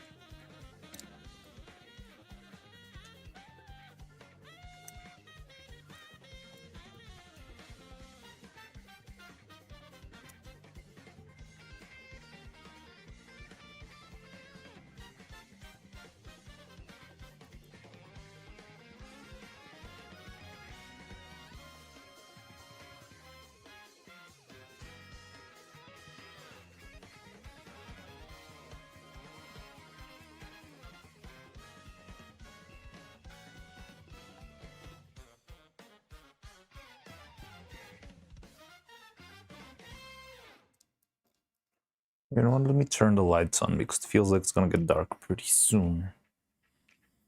Winter just kicked in heavy. Like, all of a sudden, hi Doobie, all of a sudden, Mariah Carey, right after October, and that she just barged in with the cold itself. They are naturally carbonated, I believe, but I'm not sure. Never visited springs. I've gone to a couple of mineral springs myself too, and yeah, it's more like warm water and stuff, but not really. Yeah, I mean, I don't know if carbonation can happen naturally, but Evil was talking about carbonated bath water, right? Carbonated, yeah. So that means fizzy.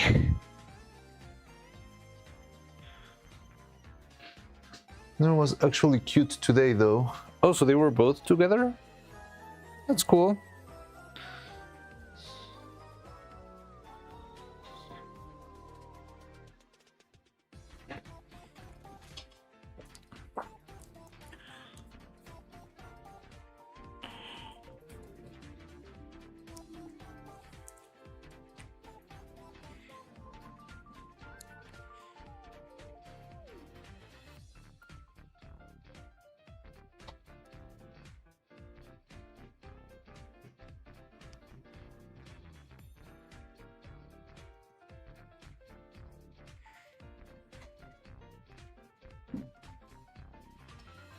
They got timed out. Why did your name change color? Not timed out for responding to their witness too directly. She got labeled during art review. Oh, okay, cool.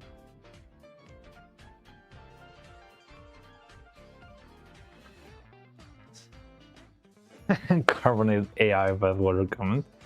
I don't know what that was.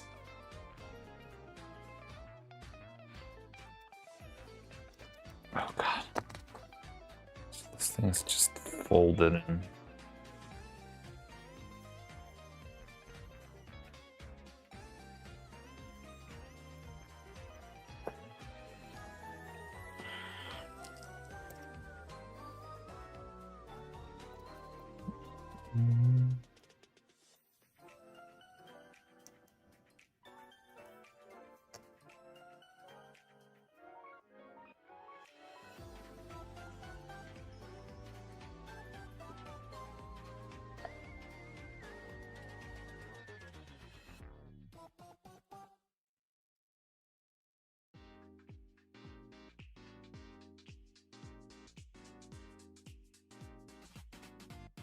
Like the membrane sort of like curled up, so it's making it very tricky to cut it cleanly.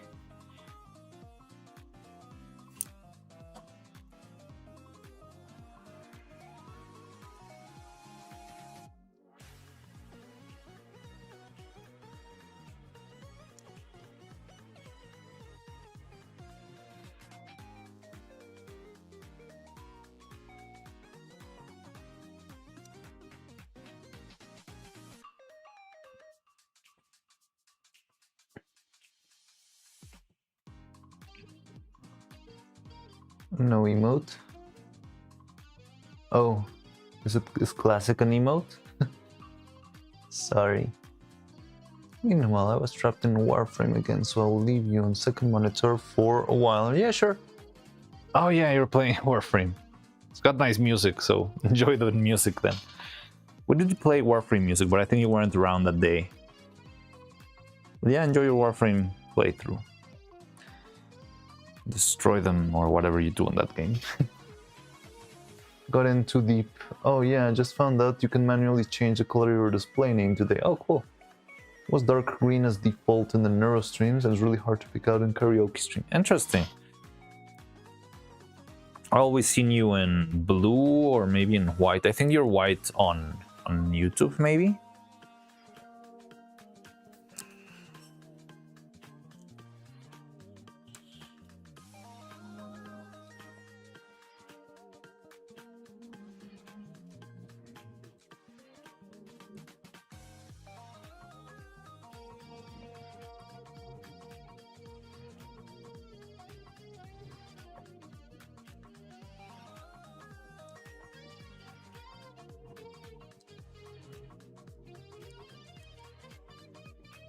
Stupid thing.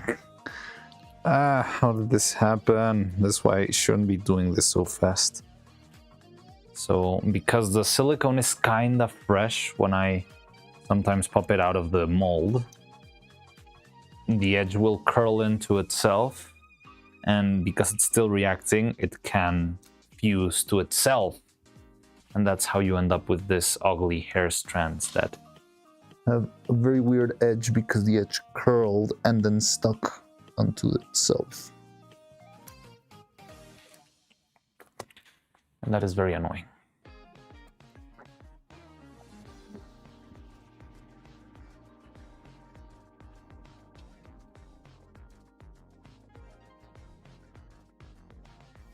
Oh, so yeah, you were white. But you were also blue today, weren't you? Like right before when I called you out, you were blue, right? Yeah, there you are. You used to be blue and now you're red. Or well, orange. Yeah, you're right. It's more like orange.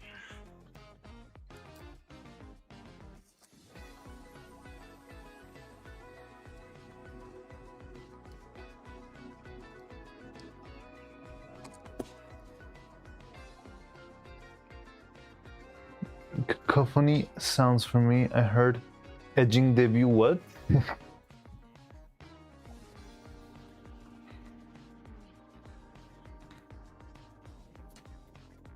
Blue cloud goes to have that blue shade. Someone say orange. Dewey's also orange. I also like orange. I'll see if I can change my own to orange for whenever we raid someone.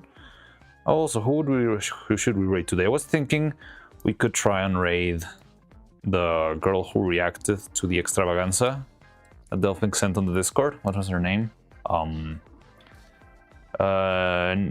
Vini Panini or something like that.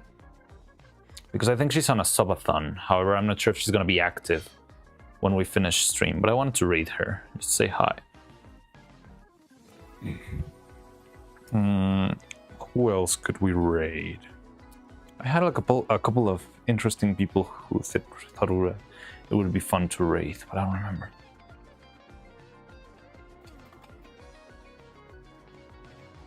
Zebla Baron did a post, but yeah, sounds good. Oh, what, really? It was Zebla Baron. Oh, sorry, I got lost there. Oh yeah, I was confusing it with the other one, the one where our emote appeared on stream then, on the raid. Yeah. You were saying something about cutting the edge of strand. Debut edging, okay.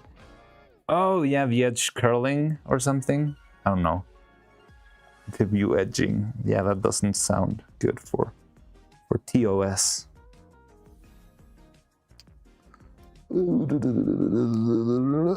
Okay.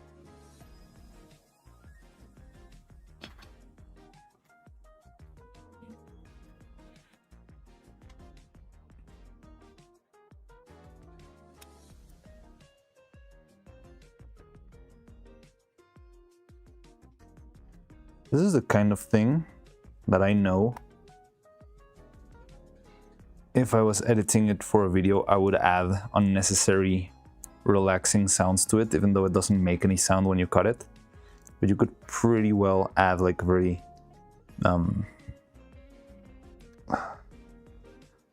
what was the name? There's a word they use. A satisfying sound when cutting this, and would make for a good video. Like, no, it would be more of a deeper sound. Like, but it doesn't make sound at all. It's just, I don't know, whenever I do it, I just imagine the video. ASMR, fake sounds all over, follies everywhere. What was that? Why weren't you using a knife earlier? So I think I'm too used to using the scissors. I just thought it was natural, because whenever I'm cutting like a more complex shape like this, yeah, I would usually just cut the seam, you know, all around.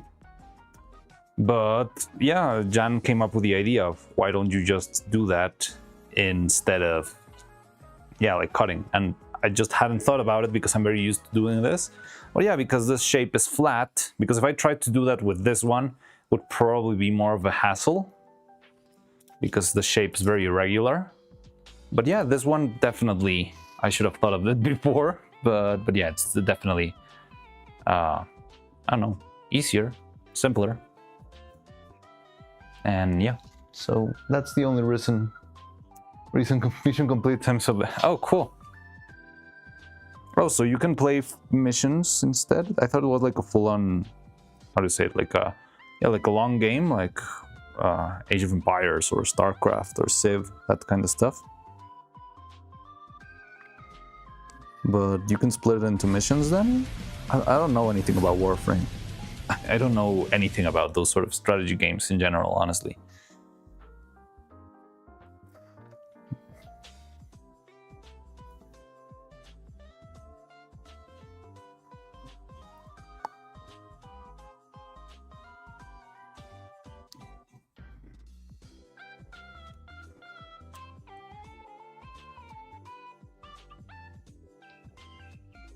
Rice.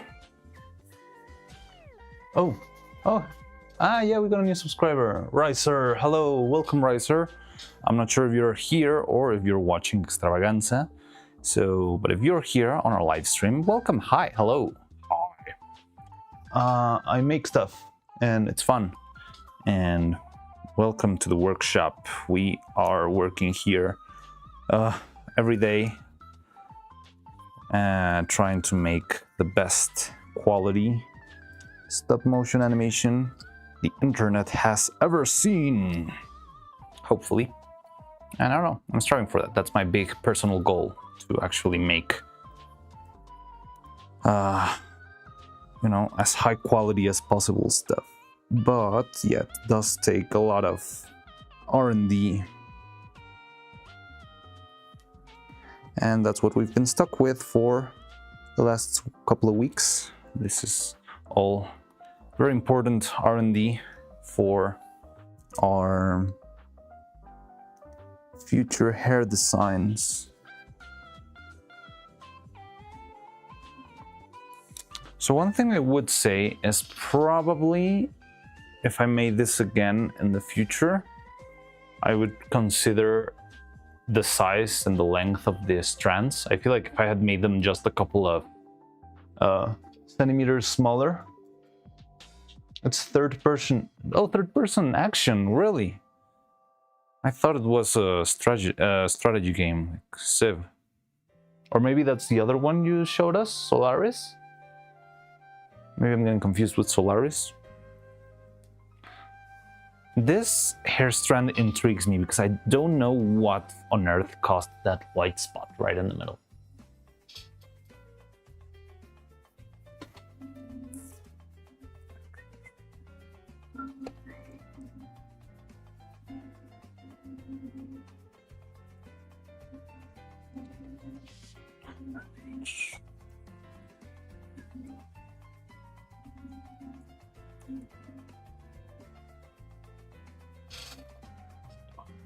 Solaris Forex strategy. Oh yeah, I remember you told us.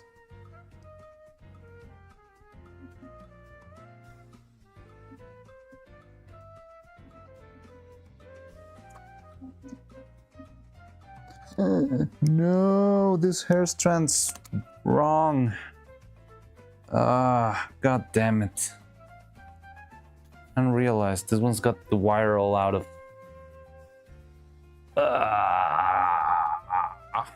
Look, it's all outside of the main body. Okay, we'll keep this around, but hopefully we're not going to be needing this one.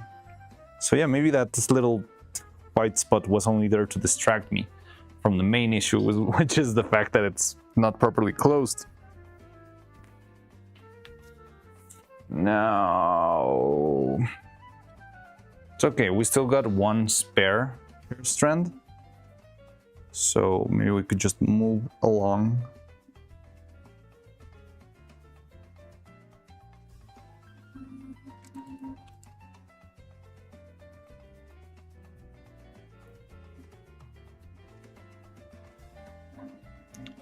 You give me an anxiety all of a sudden. No, don't worry, it's fine. I was prepared for this kind of stuff. I always know this kind of stuff happens, so I was ready. I had my backup set.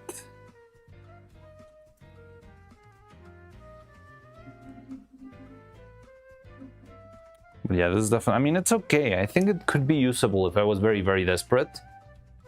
But I mean, it takes me 2 hours to make a new one.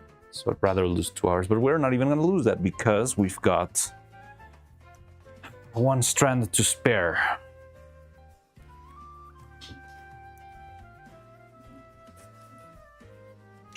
But yeah, worry not. We're gonna make this one way or the other. Also, this would be like a minor problem considering the issue that it is to like the whole big picture of making the hair, like. But yeah, you don't want your hair strands to have the wire sticking out because it just means it's gonna break very easily. So if I tried to do like another plasma globe bit, it would probably go out very quickly. Da-da-da-da-dum. Da-da-da-da-da-da. Just lurking here that you failed massive. No. It was just a defect that I found before. I'll let you know when the... I'll say out loud whenever we are starting to get into the danger zone. But right now it's all relaxed. It's just cutting stuff. Hopefully not cutting myself. That will also be... that could happen. But yeah, right now it's chill. But once we finish arranging these pieces, that's when the moment of truth will come.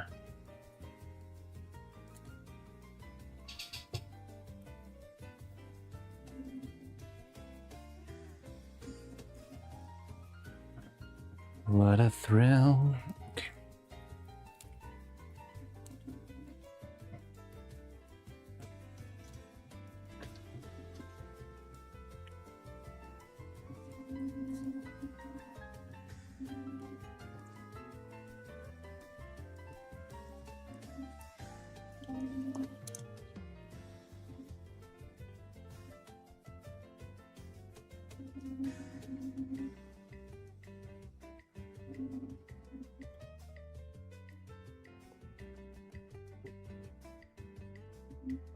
So I've heard a bunch of very interesting, this kind of bossa nova arrangements in the Mario Kart World music. I'm just intrigued because it doesn't really sound like racing music, you know? Like this doesn't give me the vibe of, all right, let's race, bring it on. But it's pretty cool. I like the relaxed lounge Yoshi theme. Wow, Frame is an absolute beautiful mess of a game. It's very own style, stunning music and visuals, captivating story and lore, but man, how time consuming it is. Okay, don't even try to look up endgame gameplay. Epilepsy warnings, okay. Squirrel on Coffee could appreciate it. If that is something like it, I mean, maybe I can give it a try. The thing is, the part of investing a lot of time is what scares me the most, because as you might have already noticed, I already have something consuming thousands upon thousands of hours of my time. So having another one of those, I think, yeah, I don't think it's a great idea.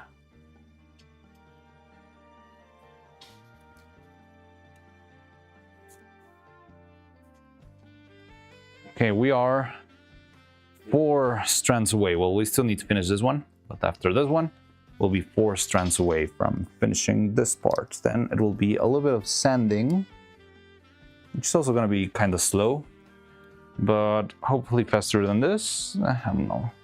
We'll see. Dibidaba, hello. Probably for free roam. Love the tropical islands would usually have chill, fun music to it. I only really played Super Mario Kart and Mario 64. So my intel would be lacking. Wow, you never played Mario Kart 8? Mario Kart 8 was really good, I think. I like the general vibe. I think they landed a very cool environment, and like for what it is, which is like a racing game.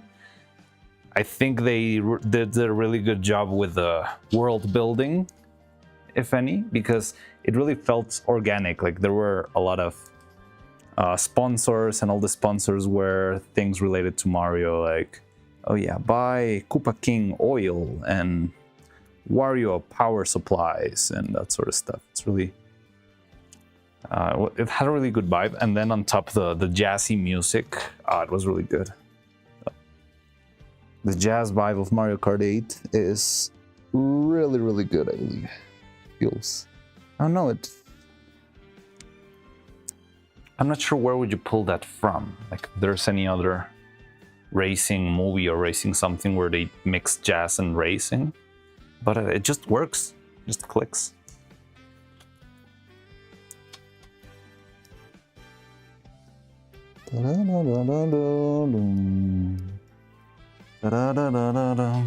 But yeah, listen to this. This is extremely chilled. I don't really feel like accelerating with this music. It feels very relaxing. Very loungy.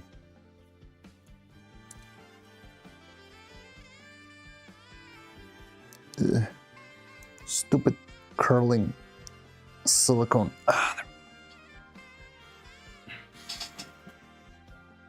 Soon saying a lot of the music that makes for Toho doesn't really make sense for high intensity.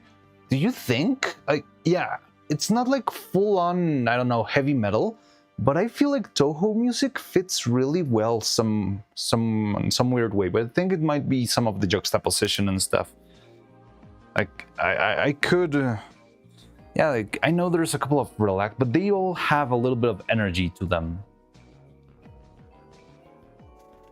Like I think of, yeah, the theme of the first couple of levels in Scarlet Devil.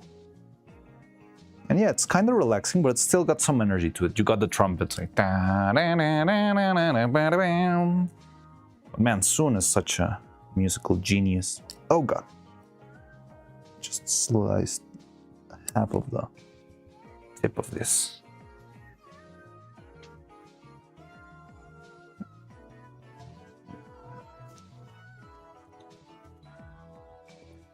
Ba-ba-da-ba-ba-da-dum.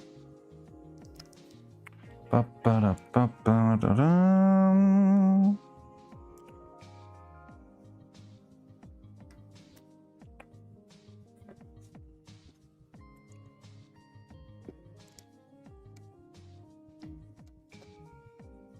Dum, ba-dum, ba-dum, ba-da-dum, bum, bum, bum, bum, bum.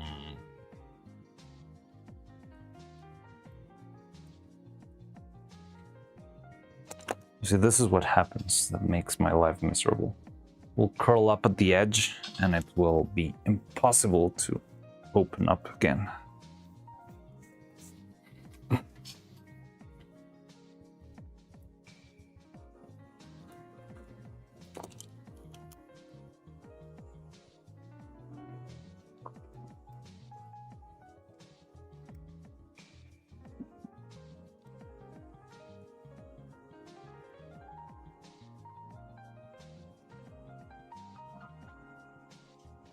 Yeah, like you and Owen was such Halloween themed ball bits. Yeah, that is true. Ah,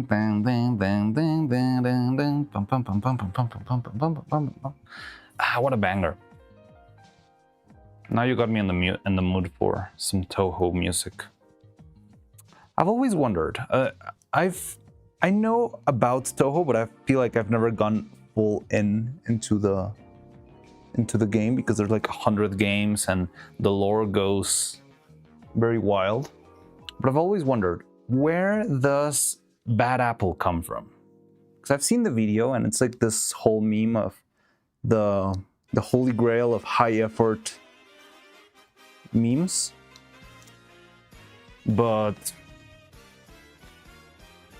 I don't think I've ever heard Bad Apple as background music for the Toho level, but I know it's Toho related, so I've always wondered how did Bad Apple come to be? Is it just like a fan work, or is it actually a song in one of the games? Or I don't know.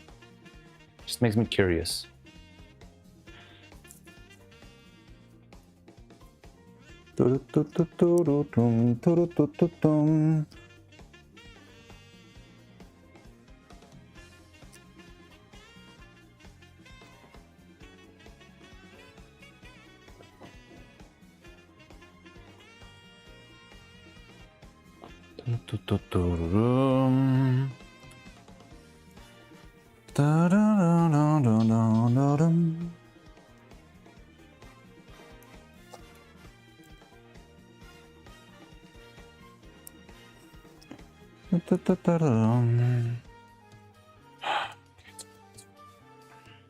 Relax a little bit with trying to have this all be perfect. Oh wait. But also it's not reminding me older fan video for Bad Apple before the iconic silhouette animation music video. Oh really? Look like the chat window cropping is a bit off. Oh, let me check. Oh, I see it. Yeah, thanks for that. How do I do that? Okay, I could.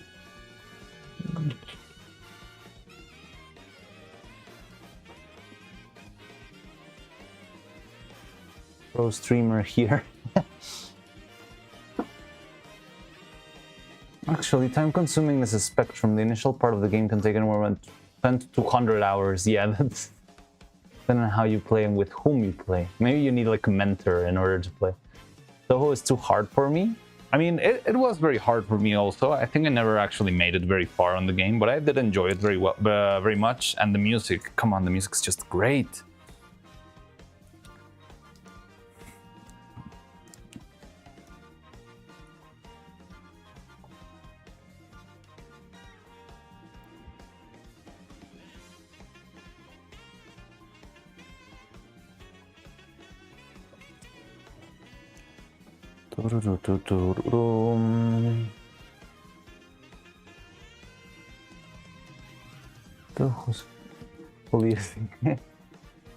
Personally looking into it, I already forgot. I think some music part of the PC98 games. I think that someone made into a full song. Okay. Made an arguably scuffed animatic. Oh wow! So it's like it's a project that was built upon layers of work. I love that. And now it's the meme that it is. The unstoppable force of working insane amount of times.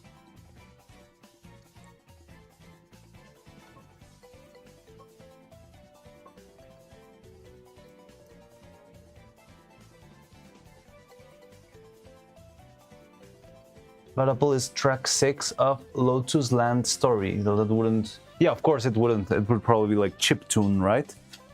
Which one's Lotus Land Story? Is it like... Or is it not Toho related? Or is it like another... So Lotus Land Story might be one of the early games, because I got to know Toho from the embroiderment of Scarlet Devil. And it was... I think that's game number 9 or 10? I don't know. So maybe it's from one of the earlier ones.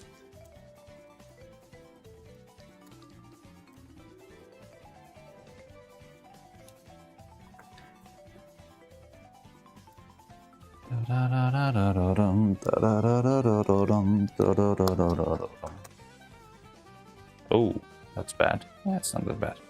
Okay, it's kind of bad. Okay, it's okay. So, you know what's a good thing that doesn't concern me that much? I feel like we did do a lot of crazy stuff with the hair on Evil's animation, and none of the hair strands felt like they were close to breaking. And I think one of the reasons is that because the movements of hair is much more undulating and less like sharp as an elbow or a finger, the damage on the wire was very, very little. So hopefully, I want to see if we can actually make... this piece will last for a long time. Even if I do a lot of stuff with the hair.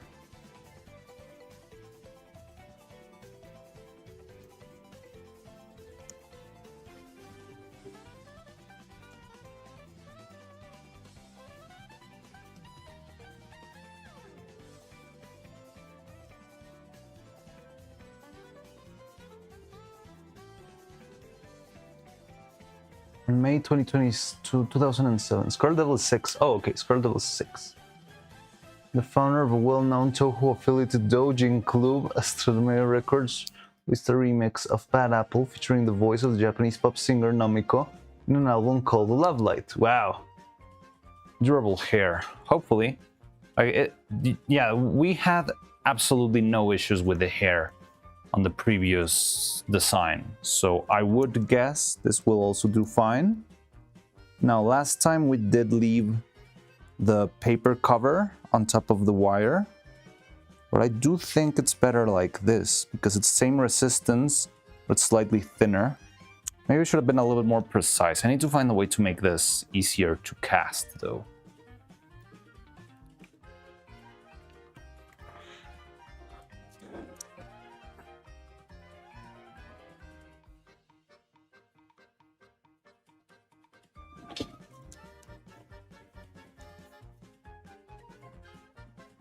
This thing's got like microplastics, microplastic splinters that are poking all around my hand.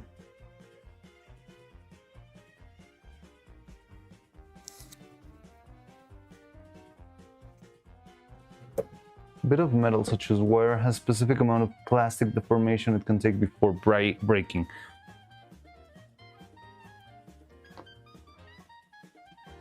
When you bend the wire, the plastic deformation depends on wire radius relative to the bend radius. So here having very thin wire and large curves means they're barely plastic deformation. Yeah, exactly that. Now that you mentioned that, I think I would be very interested if you know or have seen, I don't know, like I would love to have how is it, like very measurable method of testing wires so that I could try and see, like it would help me a lot, because the problem with wires is that there's usually a million different types of wires, and most of the time they're not even named, just like wire or gardening wire or whatever. But sometimes they are different types of metals, and they usually don't give you that info unless you're buying like straight from the industrial provider, which I'm not. But I would like to test just so I can make for sure, like, oh, okay, now I know that twisted wire works better than a folded wire, or better than the paper covered wire compared to the empty wire. Like I would like to have some sort of methodical ways of testing it so that I could finally figure out what is the ideal wire for, I don't know, for hands or for hair or for arms or for legs. But I've never seen if there's any sort of special procedure for that. Random rare giant emote. Woo! I love that emote. It looks really pretty when you see it in Giant. Like you can actually see the detail now. I hope we get to make more fun emotes like those.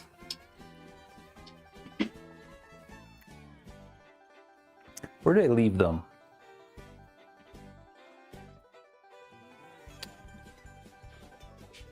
My brass tube. Oh, here it is.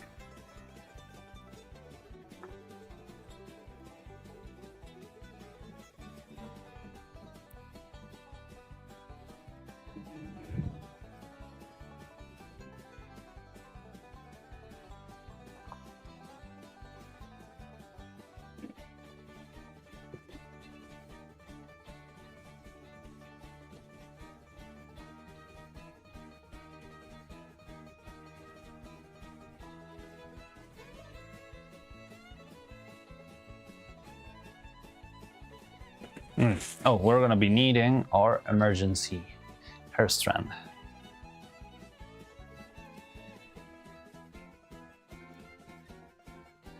Sadly, it's paywalled.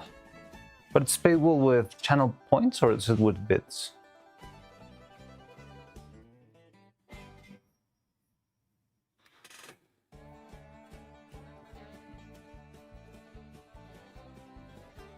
With bits, interesting, and it doesn't mention it to me, so I'm wondering if it's actually something that does go into my revenue, because it doesn't show in my ground control window. But it's okay. I mean, it's a cool feature.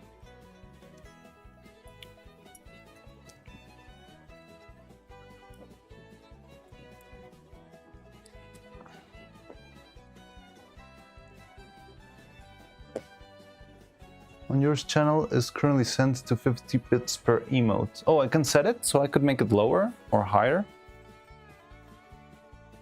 I can only modify that one and that one. Interesting.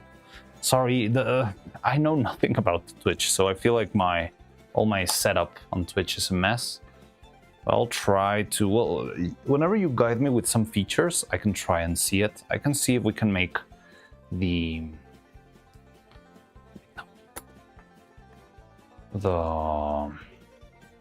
channel point TTS.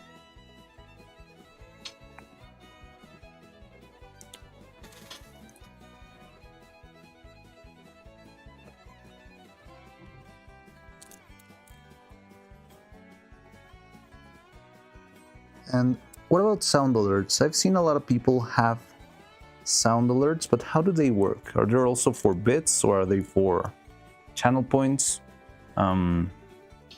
Do people choose which sound alert goes, or is it kind of random? And are those made on... I'm guessing those are made on Twitch's end, but I'm not sure if it could also be part of, I don't know, the Stream Elements interface or something like that.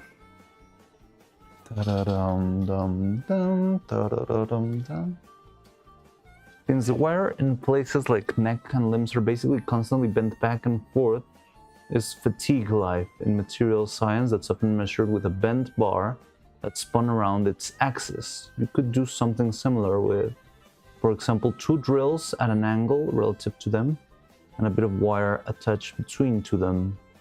Let's say angle between the drills. Yeah, okay. But isn't that... So you think that sort of fatigue will give me the same measurement as what I do? Because if it's just spinning it until it breaks, it's not like I'm spinning the head in the same direction all the time, right? Say angle between... Or do you mean like spinning it to one side and then back to the other and then back to one side, something like that? 50/50, some do it through bits and others add-ons for player? What does player mean? Some do through additional software. Okay. That's what scares me. That brings the grandpa out of me whenever I start seeing all of that information that, oh yeah, you can do this and that and blah. Hard to explain in text, but when you spin a bent wire, the effect is the same as bending it back and forth. Okay, interesting. Okay, so I could give it a test. But how does that affect, like, would the... I'm not sure if that would be consistent if I'm trying to compare, for example, a single wire to a braided set of wires. Because braiding or the bending would probably be weird. I don't know. Well, maybe if I do... Both ends spin the same direction as if the wire is rolling on a curved surface.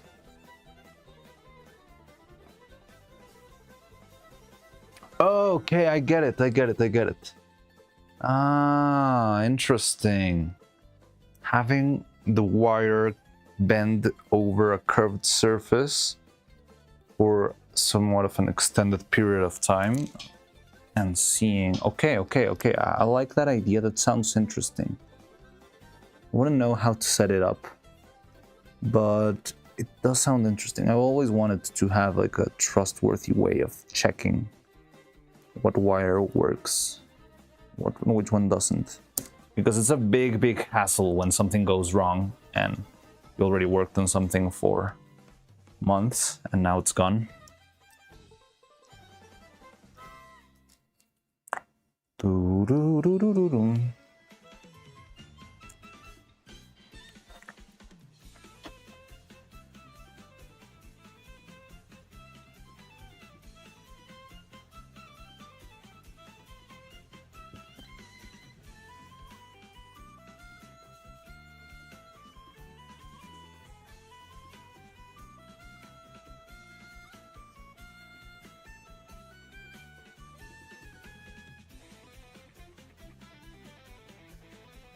In case of emergency, break the seat and release new hair strand. Note in the mold by Mariano Pearl.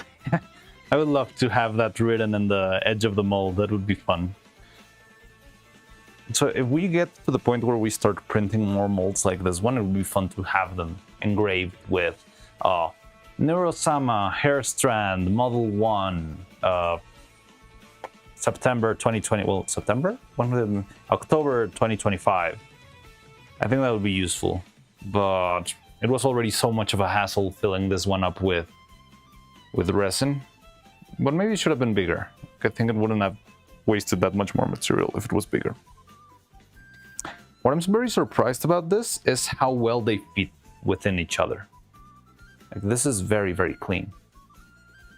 And I didn't add any tolerance spaces. It was just printing the exact opposite piece without any tolerance. And I think it turned out great, honestly. Yeah, I might be able to see a little bit of a gap if I really, really go close, but it's so little.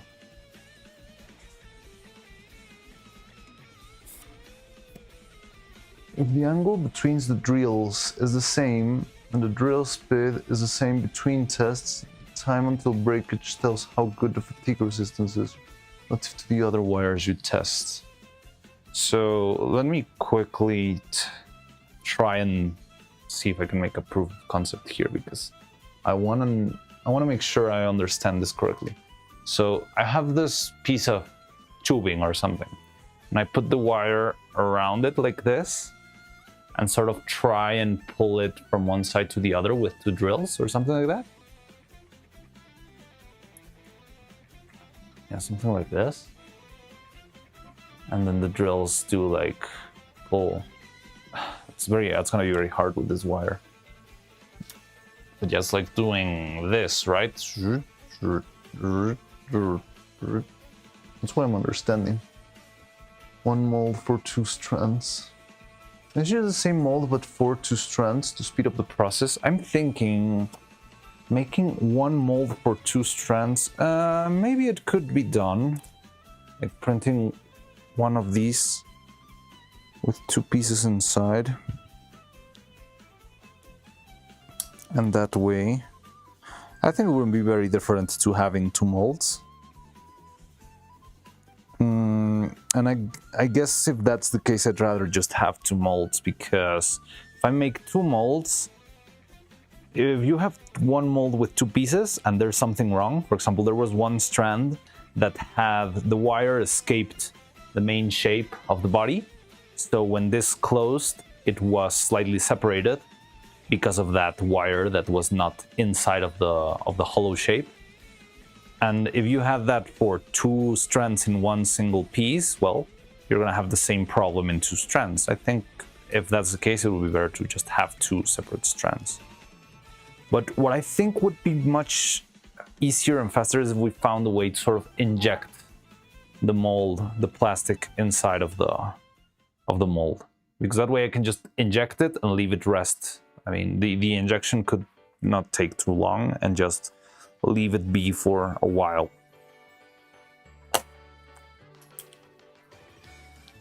I think that would be helpful. Yeah, I would appreciate that a lot, but I'm not sure if you're busy. Dibidaba, but yeah, that would be helpful, because I always wanted a method to accurately test wires and their endurance. Because also the problem is that it's very hard to quantify. Like, even if you make the tests that we're talking about, you'll go, I mean, that will help you decide what's the better option, right? You will choose, okay, so if the 22 gauge wire lasted 15 seconds in the testing method, and the aluminum wire lasted 51 seconds, well, clearly this one's better. But you cannot directly translate it to this means that the hand will be able to do 10 opening and closing of the hands before it breaks, because it's not really that, like, it's very up to what type of movements it does. It's very weird to quantify, but definitely having a way to at least know which options are the most feasible would help a lot. It would reduce risk. I think that's what's going to be the most important part. It would reduce all risks of, yeah, having issues. When 2 strands are gone, yeah.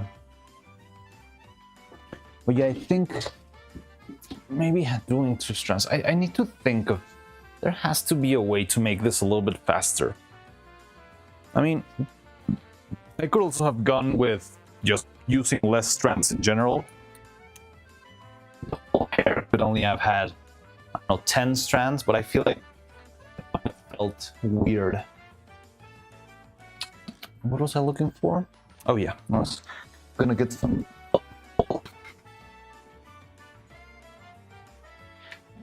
Here it is.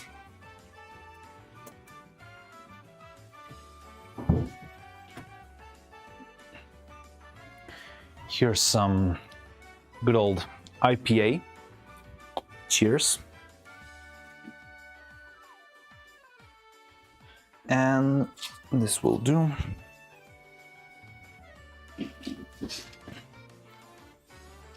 Well, the results isn't directly applicable, but should help find best. Yeah, that's what I want. If at least I can decide on what the best option is, it would definitely be very worth our time, I believe.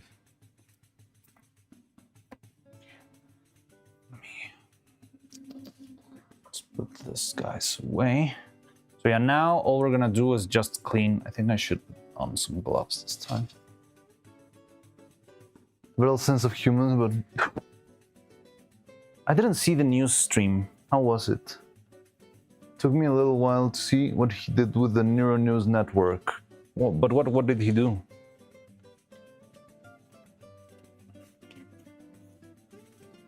Like, I know there are a couple of Neuro News streams, but I've never actually seen them. I just seen fragments of, I don't know, the most important parts of the eggs bit. Eggs! And the twins just, I don't know, like trying to steal the spotlight or just being left outside of the stream. So I just spray a little bit of alcohol and then just sand the very, very edge to make sure there's no like weird rough edges. So this is a trick I saw on a live stream by one of the biggest legends of stop motion puppet crafting called Victoria Rose. She is a true legend of stop motion animation. She has worked on, I think she worked on Nightmare Before Christmas. So yeah, she goes that far back. And I mean, Nightmare Before Christmas, I think it has to be the most popular stop motion movie ever, right?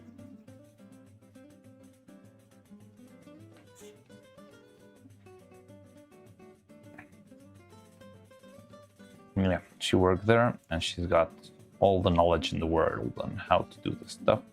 And yeah, she just was saying that whenever she's sanding the edge of a puppet to clean up the like the residue of the mold, it's best to apply just a little bit of alcohol and use that when you sand. I don't really know what it does, honestly, but I've heard that it's useful.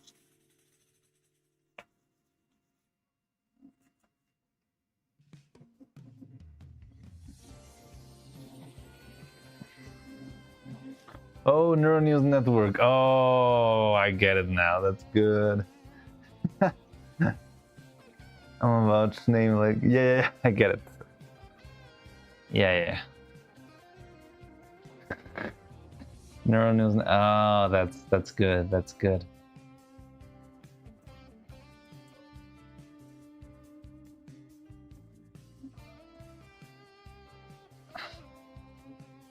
But drawing an inspiration. All right, give me a second.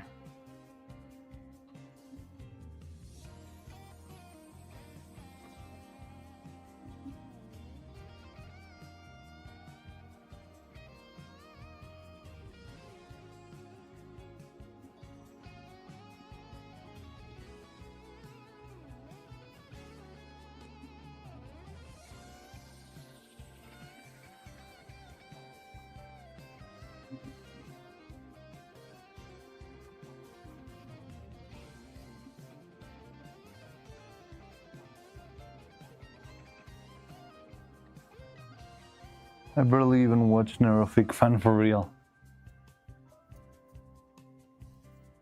I also don't get to watch a lot of Neuro. I watch clips only.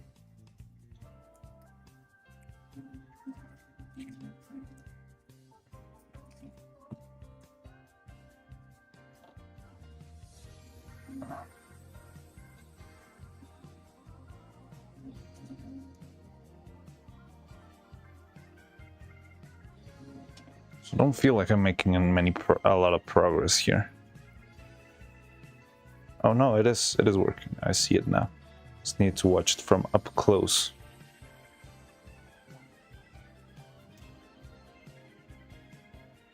No, it's not working.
Much little more than for Vettel more than for the twins.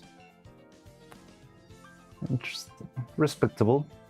You know, find so-called chill streams, solo streams. Yeah, I understand. I think that is true. Like solo streams tends to feel slow, and I think the problem is that they feel pointless because they're just them saying any sort of, you know, weird thing, but it's just rambling if no one's there to actually freak out or contrast whatever they are saying.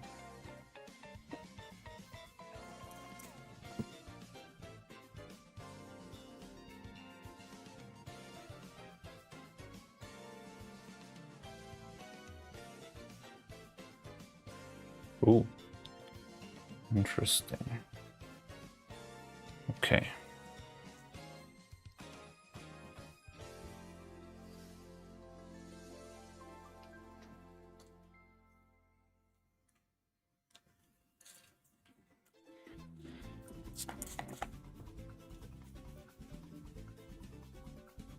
Training streams.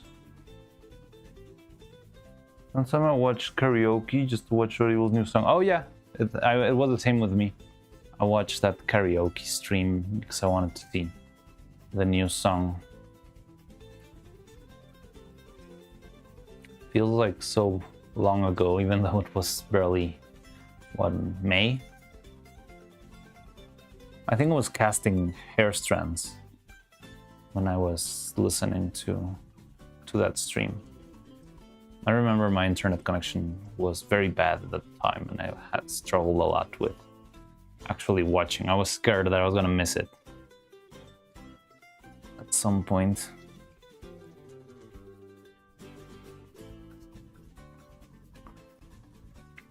But I don't know, I feel like karaoke streams are okay. Like I would watch more karaoke streams if I ever was like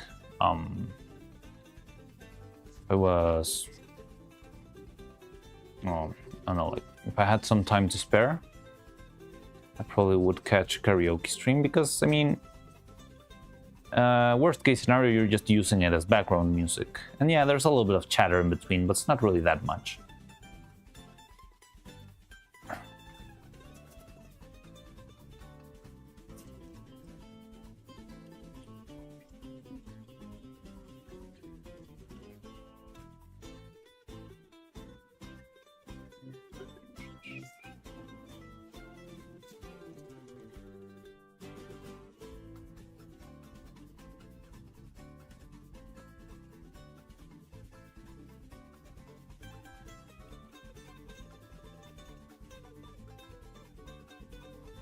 You know what I've seen?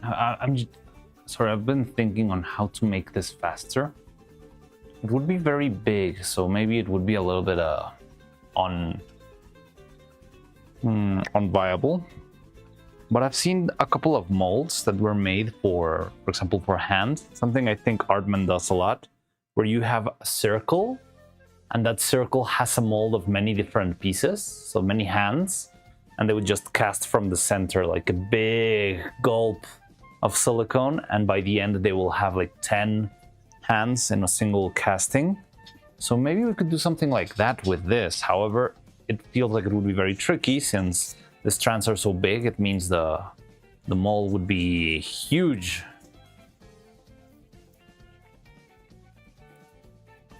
But imagine having like a star mold that you can make 20 strands in one go. 26 if, and just like straight up.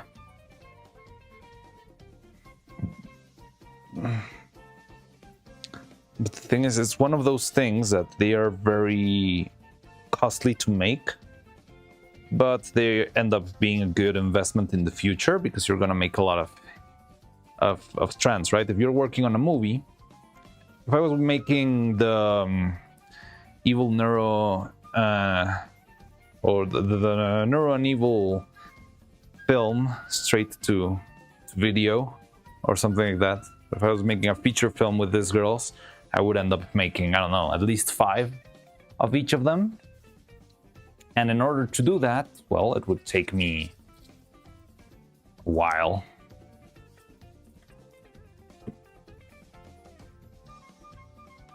Lost track of my wait, what's going on? Aperture for live stream. It would be 60% Amazon Gold, 20% Mighty. No.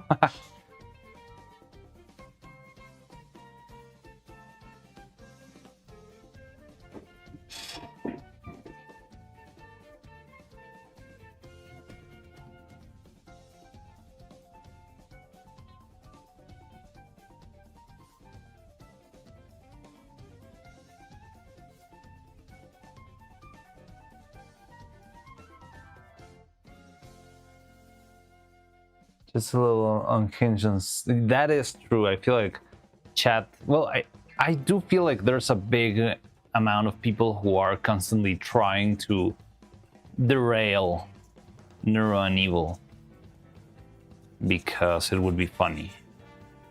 So I feel like those chill streams are the perfect occasion of trying to spam with any sort of weird topic and see if they can make them say something unhinged or something, I don't know, like, I don't think they would easily fall for saying something, I don't know, offensive or something like that, but yeah, probably trying to derail them into, I don't know, saying weird stuff, or saying just things that are generally sus.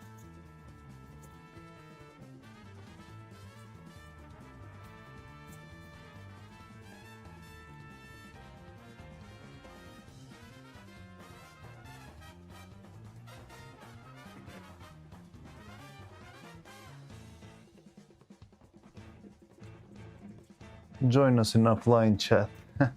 I've never gone to the online chat, but maybe I'll pay a visit at some point.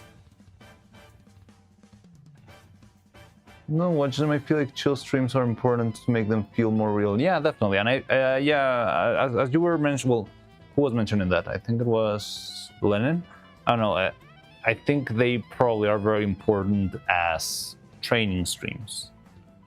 They learn a lot from every single iteration of chatting and reading the messages and behaving accordingly and all that stuff. But yeah, I guess that's what makes it important.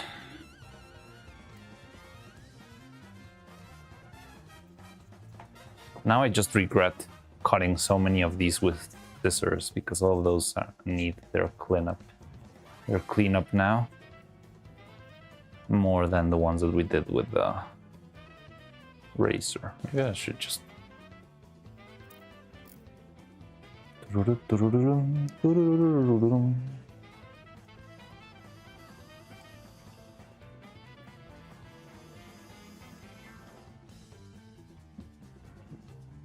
go. Probably mostly Mariano. Creamcat? Creamcat? Creamcat is the one that... no, that one's Milk, right? Someone Milk was another white cat VTuber. I don't know who Creamcat is. And Crowley at the moment as well. As a Japanese streamer who does work, study together, streams, and karaoke. Oh, cool. Not that much, but it's comfy in the background. Cool. Milk is her name. Oh, okay, so Milk and Creamcat are the same. One and the same. All right. Yeah, it did sound similar, but I don't know.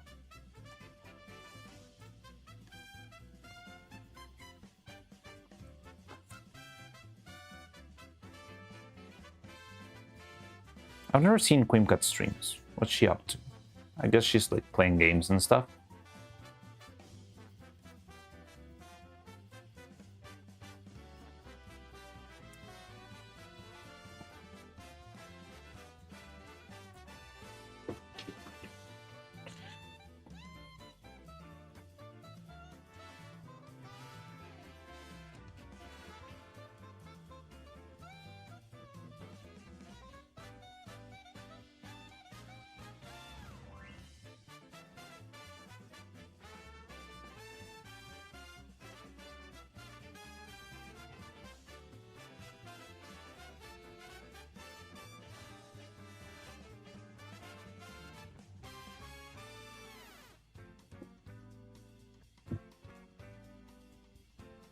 On Twitch Player, there's Twitch Recap feature for your channel where you can track some feeds for the past month. For example, I watched 18 out of 42 Mariano streams in October. I did 42 streams in October? That's more than days there are in October.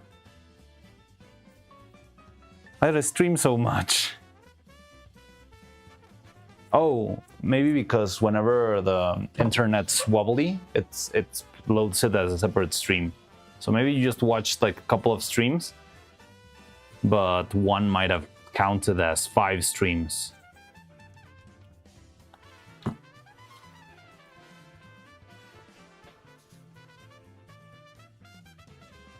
What did you ask?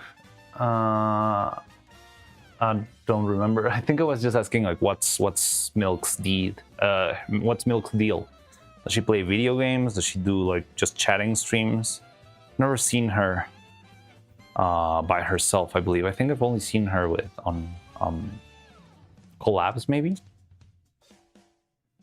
I think that was my question, if that answers your question, because now I don't know what your question was about. Some gaming, some chatting, some karaoke. Oh, cool. I think it would be fun to make a karaoke stream at some point. I was thinking it could be a good goal for the 5,000 sub on YouTube. Oh, an ASMR.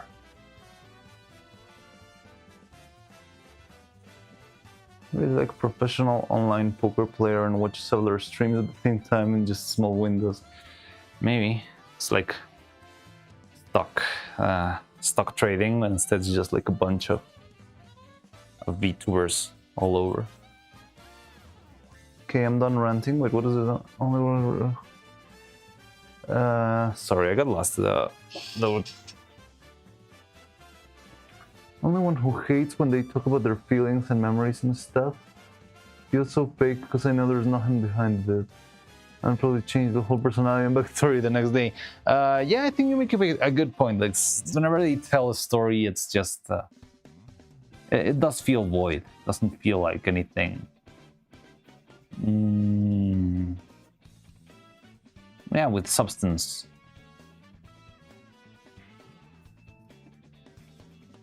But at the same time, I have this feeling that telling stories is probably one of the things that nurtures their brain the most. Because it implies, I think it's a very complex exercise because you need to make up something on the spot, but at the same time you need to see what parts of the story are compelling to whoever you're telling it and that sort of things. But yeah, I do understand.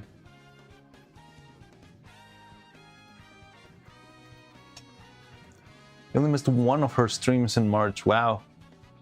Insane. Yeah, I don't know a lot about her. Maybe we should raid her at some point. I'm not sure her schedules though. We're just talking about emotions. Don't mind storytelling as much. Okay, emotions. Yeah, that I get, because they usually feel out of place. They don't. When they talk about emotions, they don't say something. I don't know. Sometimes they will just say it for very random reasons. Right? Like, I am sad because they'll make some stuff up that doesn't make any sense. I'm into politics and drama news, to be honest. I go to Nero and Mariano to cool off. Do not explode my brain. Perfectly understandable.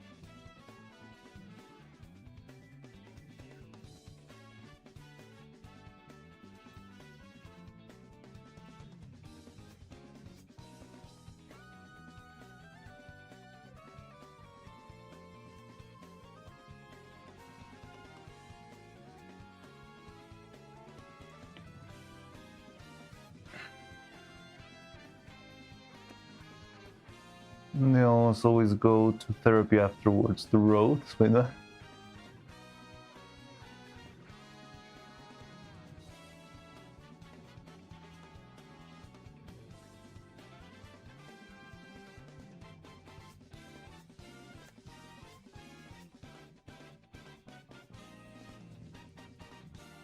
Maybe if I used another grit sandpaper, this could be a little bit faster. I don't know. It's just sometimes it feels like the progress is a little bit slow here.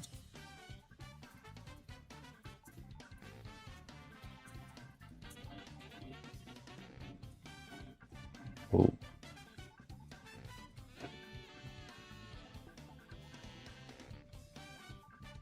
But the ones that were cut with the knife are much better, much cleaner than the ones with the scissors.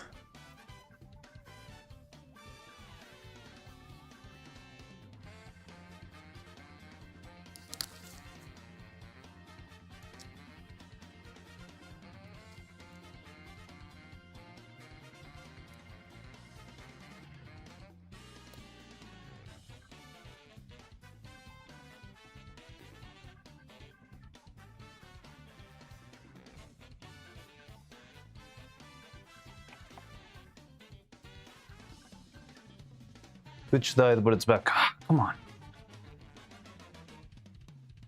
There's a lot of news about drama stuff in incognito tabs, so I don't get recommended it so often out of turn. I usually find out the drama like way after it's happened.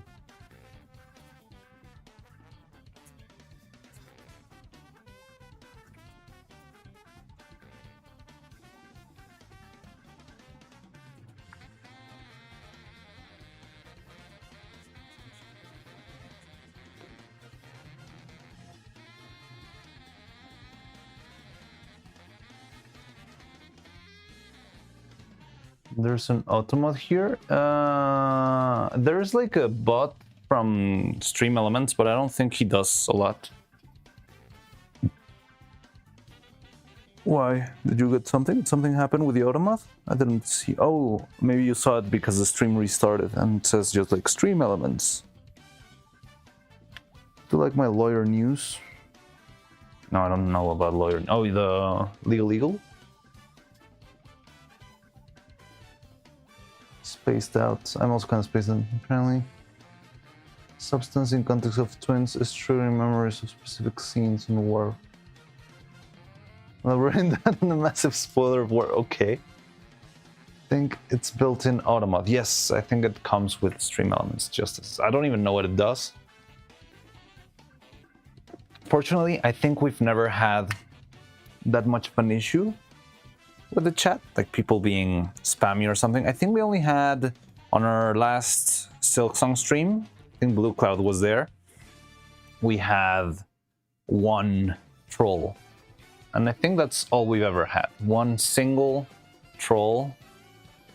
I don't even know what he was up to, but I think he was just asking to Google stuff that was not appropriate.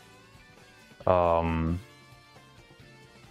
there was a spammer, that'd be me. But you're not a spammer. You're always like talking about stuff, but you're not really, I don't know, like spamming the same messages.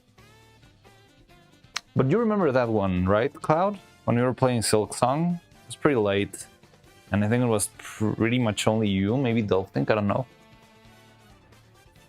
And yeah, just a random individual trying to make people Google up names for some reason. I don't know. That troll was strange. Yeah, it was very weird, right? It felt AI to me on how it talked and what it said and all that stuff.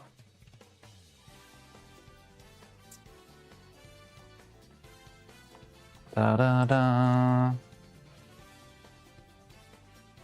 And that's kind of scary because if the new AIs are ready to reply on chat from what you speak, that means it will very soon be absolute hell with the bots everywhere.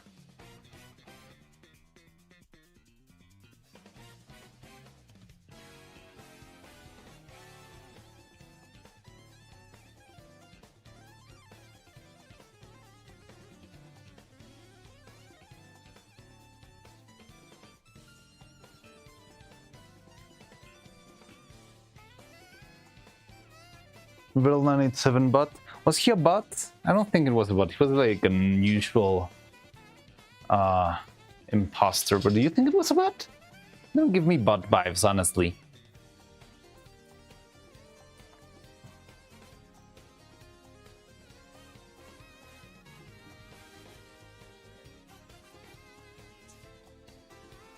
And that Vettel 987 bot did give a super chat at some point on YouTube, so yeah, I don't know. Like, a bot doesn't hand out money just like that. A lot of their posts suggest they're kind of just troll for a living. Did they have posts? Well, do you mean what they were commenting? Yeah, it was, but you know, it was like a harmless individual. Or oh, you mean the other one? But I do think they're just a troll. Yeah, that individual, I don't know. I never Googled whatever they were talking about. And yeah, in the end, just didn't mind it.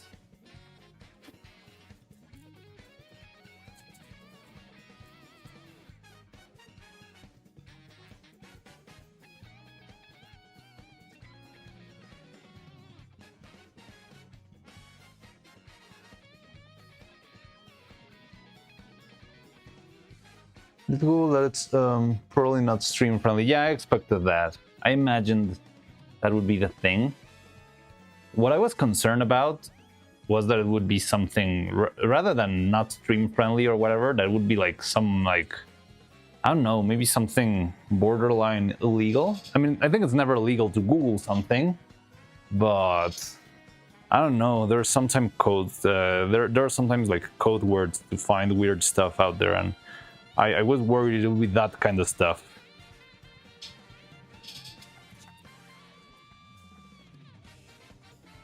Just kind of dark. Okay.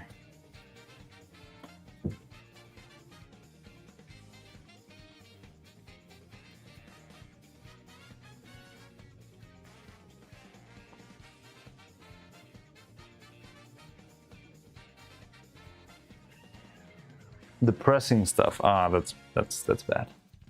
Thought it was only like horny stuff, not depressing stuff. Always chance of some sort of malware redirectory too. Maybe, but from Google? Kind of hard, right? Some people just have too much free time until to keep themselves busy with something. Yeah, too bad. Maybe they should start making puppets.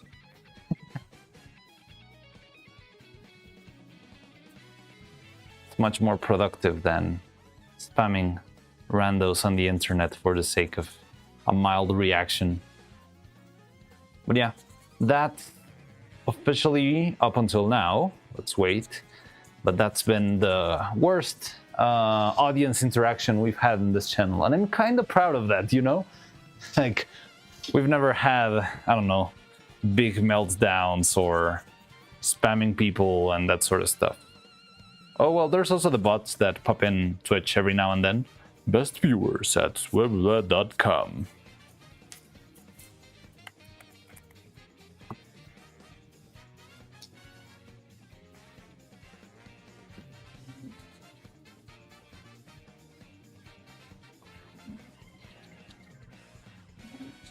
Yeah, it wasn't a link, a direct link, but it was, you should Google the name, yeah, I don't know, Elizabeth Hyde Stevens. And yeah. And it was very insistent, and you should watch it, it's very important, something like that. She's very excited, I don't know. And, well, I was playing, so I was like, I'm not gonna Google the name of a child? That's weird. It was just weird in context, like, why would I Google the name of a child when I'm playing Silksong? I just want to kill bugs. I'm here to trauma them to talking painting person while they're hand doing stuff and playing on background. Yeah.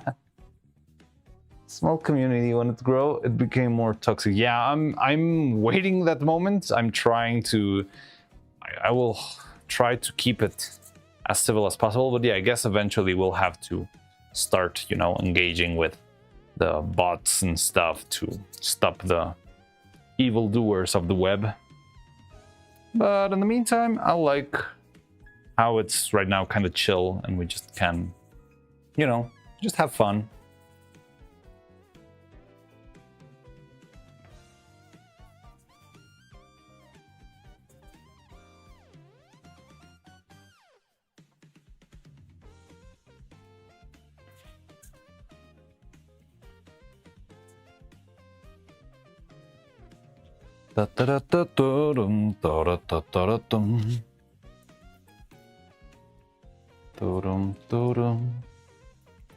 So cute.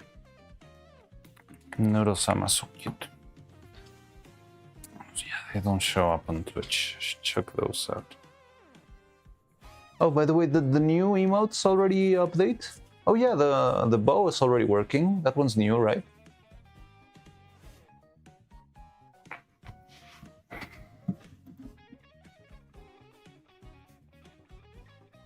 Let me check.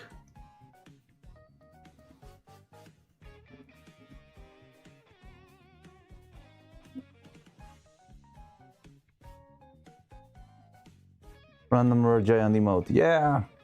Giant Retsuko. I love Giant Retsuko. So yeah, we're already set with all our new emotes that you've been asking for. I don't know why, sometimes they take a couple of days to update, and sometimes it just takes a couple of minutes. But yeah, I set up these ones yesterday, and I think they're already working.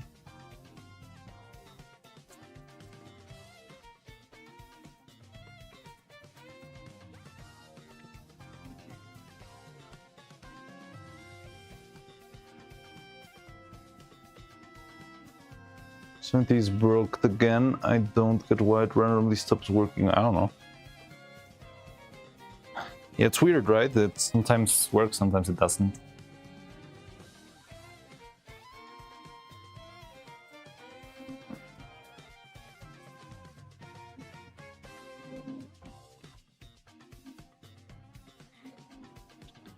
I remember way back when we were doing animation streams, I got a random comment from Doobie saying, you should get 7TV. And I was like, what is 7TV? And if it wasn't for Doobie, we wouldn't have 7TV because I wouldn't even know what it is.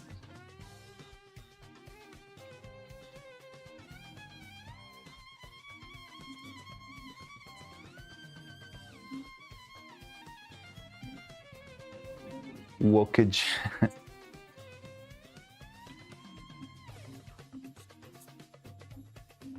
Well, also you wanted it for YouTube, because back then we only streamed on YouTube, and I've never managed to make it work on YouTube, so I still failed you somehow, Doobie, but It's okay.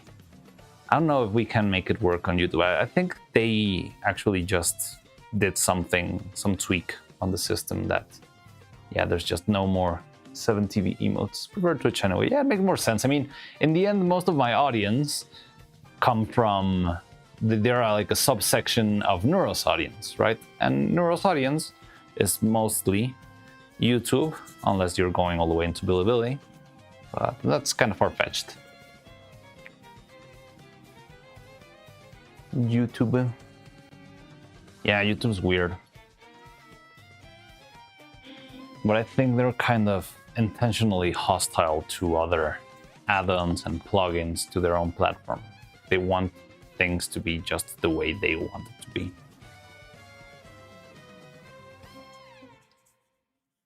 Didn't someone say that there's 16 viewers on YouTube? Yeah, a couple of time ago, but I don't see comments from YouTube, so I'm not sure if it's lurkers only.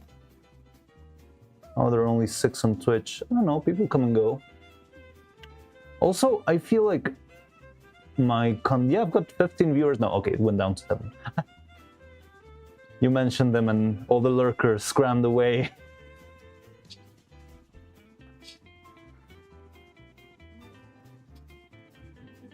Now there are only 6 on. It's me view botting. But wait, what was I telling you? Yeah, I don't know why YouTube is so quiet lately.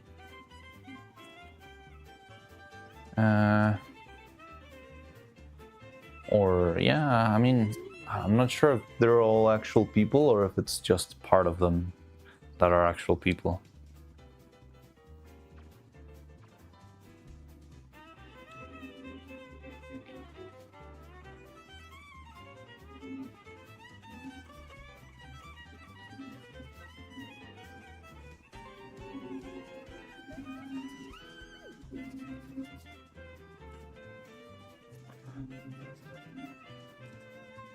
But definitely the channel that grows the most is the YouTube channel. Like whenever I upload something to Twitter, we get like 50 new subs.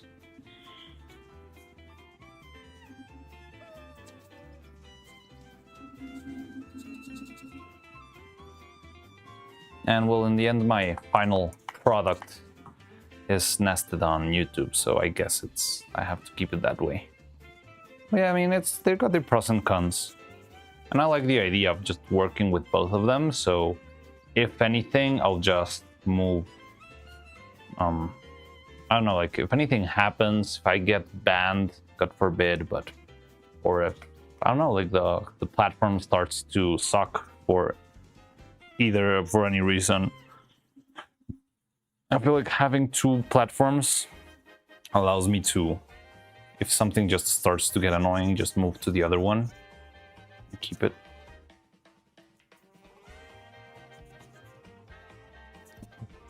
Just like the idea of not feeling like a slave to any specific platform. I'm just a slave to my art. That's it. Joe? Who's Joe? Wait, what? Joe Sillimore just joined on YouTube and I'm already being accused of being a bad Lamau. No, you're not a bad. Sorry. It's just that we've been talking about how YouTube is very silent. And yeah, sorry, but welcome Joe Smellmore. Sorry.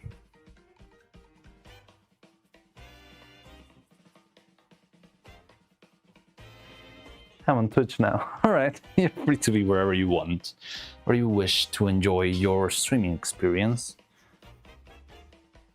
I mean, I must admit that we probably have more features on Twitch because of the emotes and stuff. But, I mean, anyone can do whatever they please.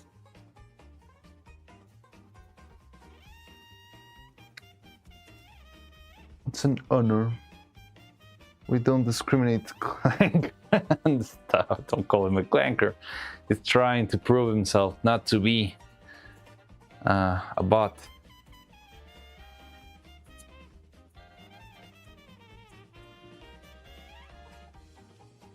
But yeah, welcome. Hi.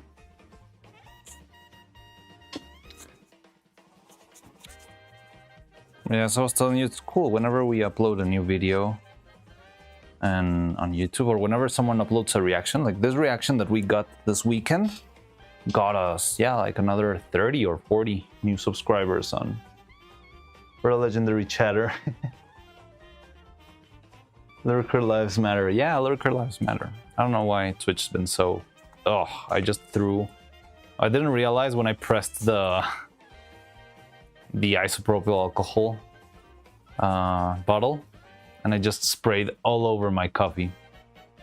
So yeah. I only saw it on my YouTube homepage and I had to click on it. I'm glad you found it that way. It's very organic.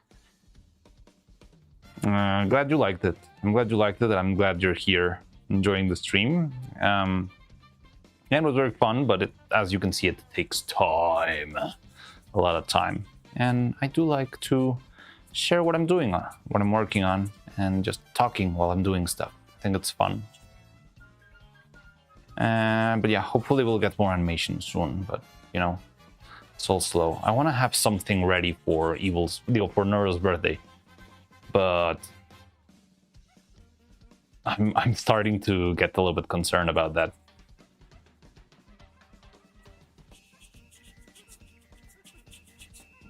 But interesting, I never saw...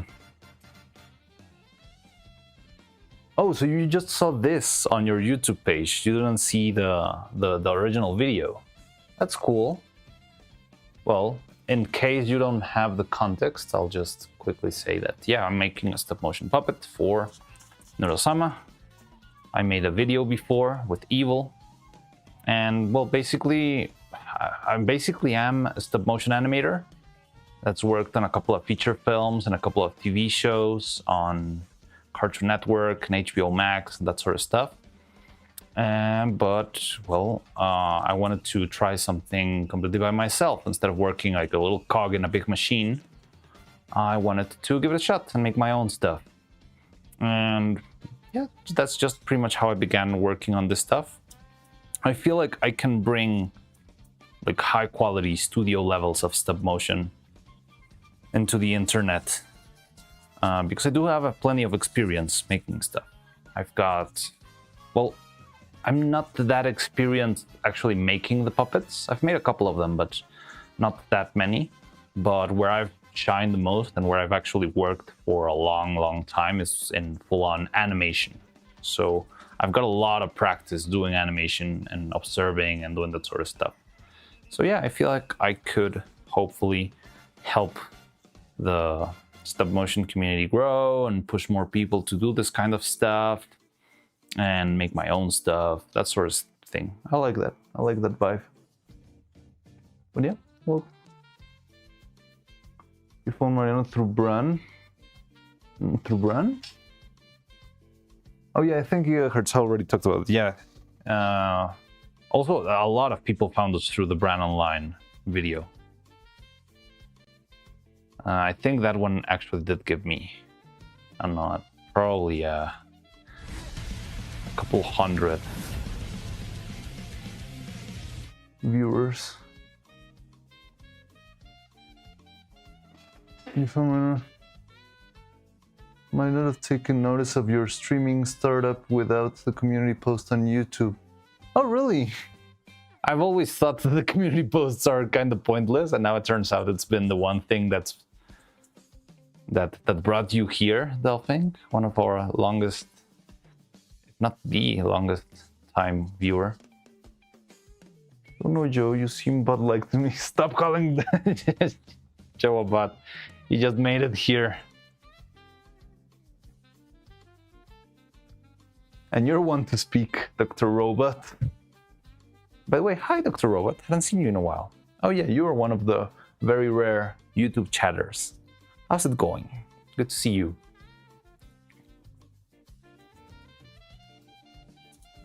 Extravaganza is really solid quality, studio grade. Yeah, I can't believe even Moonshine acknowledged the quality of my work. That really feels like a good encouragement, you know?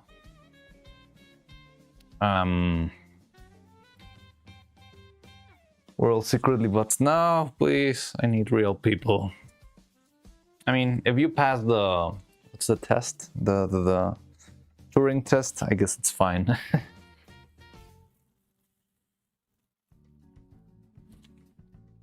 We server overload. True. Our evil overlords, or cyber overlords, whatever. Oh wait, this one's a mess. What the hell?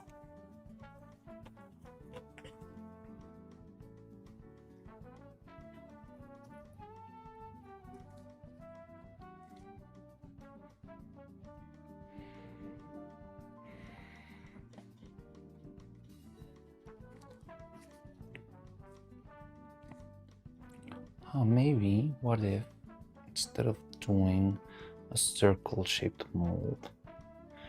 Okay, my mind is cooking. Have an idea. So yeah, maybe you're onto something. Who was it who suggested it? I think it was John. So maybe you're onto something, John, on making a mold with many strands. But what I could do is make like a single mold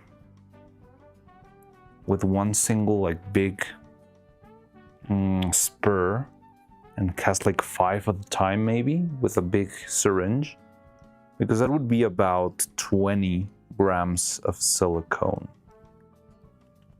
20 would give you 6 strands, and if I could put them, like arrange them one next to the other like this, maybe I could make like a big cast quick enough. The only thing is I would need to be very, very careful on how I make the strand itself. So I'm just thinking out loud because I feel like, oh, so this system is okay, but the problem is that, yeah, I feel like the output is kind of slow. So maybe it would be a good idea to actually have a multiple mold casting. But how do I make it work simple enough? And I think syringe would be the option.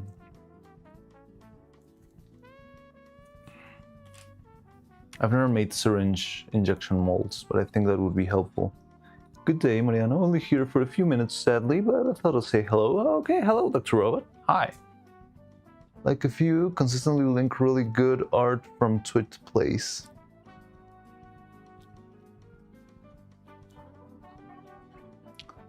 Insight time. Wait, what's going on?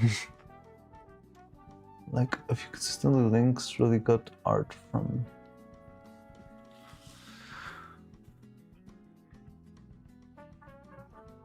Yeah, I remember I used to post on the Twit Place, as you call it.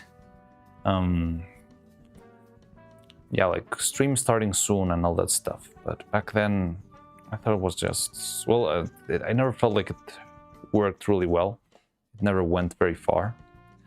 So I think I would only post on Twitter whenever we make something special. For example, I guess if we ever had the, well, no, I think we will have it, but when we have the costume department stream, I would probably like to announce that one on Twitter too, just in case some new people or just people who are kind of off of the channel want to check it out. But yeah, I mean, if I keep doing that every single day, maybe it would be a little bit like spam. And I think I'm doing pretty well with just posting one decent thing every now and then. Although I'm running out of decent things to post.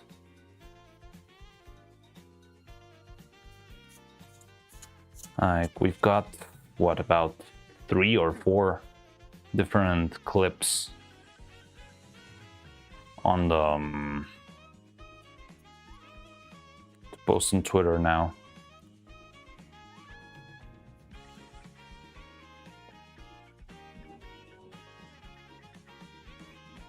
Inky will haunt your dreams. And unwarranted education on Blue A. Oh, you're always talking about Blue A, and I still don't know what that is. I always tell me I'm gonna look that up at the end of stream, and I end up never looking it up. Somewhat stupid idea. Replace resin mold, pastry sleeve. Resin. Wait, what? Pastry sleeve.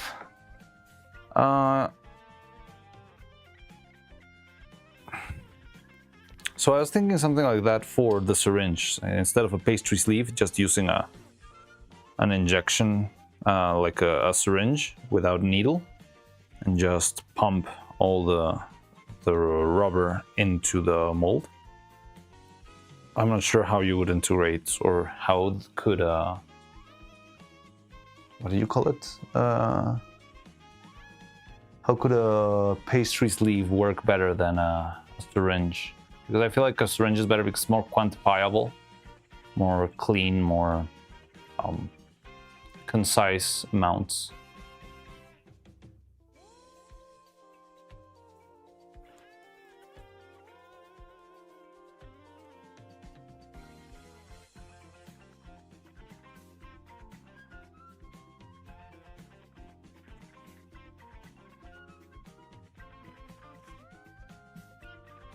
Oh really? Because Neuroart on Pixip's only got 200 views.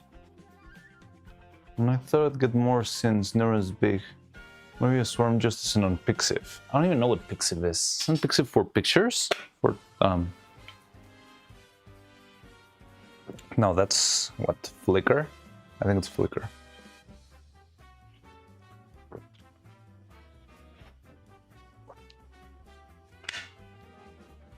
Most of the are posted in Nerd Discord from Twitter. A good amount of non-Japan art posted.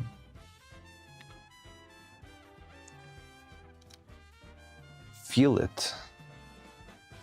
But isn't a pastry sleeve like too big? Wouldn't you end up with like a big chunk of silicone instead? How do you feel a pastry sleeve? Let me Google pastry sleeve. Maybe I'm not thinking of the right thing. Pastry sleeve. So you mean the pastry sleeve should be the mold, right?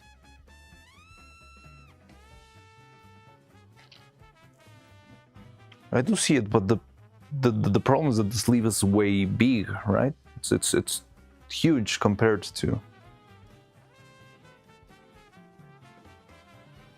Scratch that stupid idea. It's hard to shape it. It would be hard to shape it, but using the sleeve or the syringe to pump it in would probably be useful. Or unless you had some sort of like weird packaging, but I'm not sure you can do that. Yeah, that wouldn't be very useful.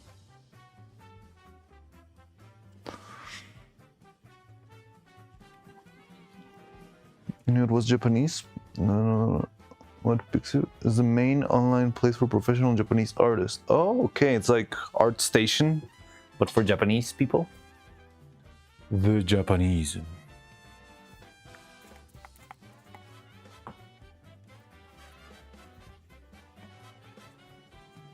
ID tags are paying to copy out. Okay. So it's harder to steal the content, you're saying? Or what's an ID?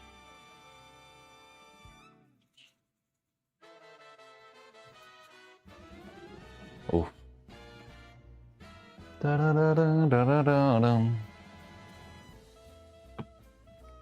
This is taking so long.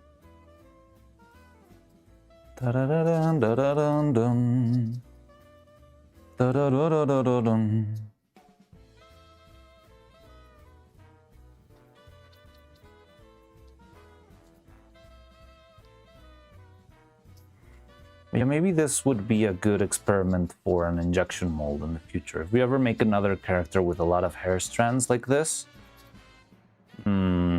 we could try and do an injection mold, and maybe that way we can make 5 strands at a time, and hopefully they'll come out cleaner, and there will be no need for this cleanup process that I'm doing right now.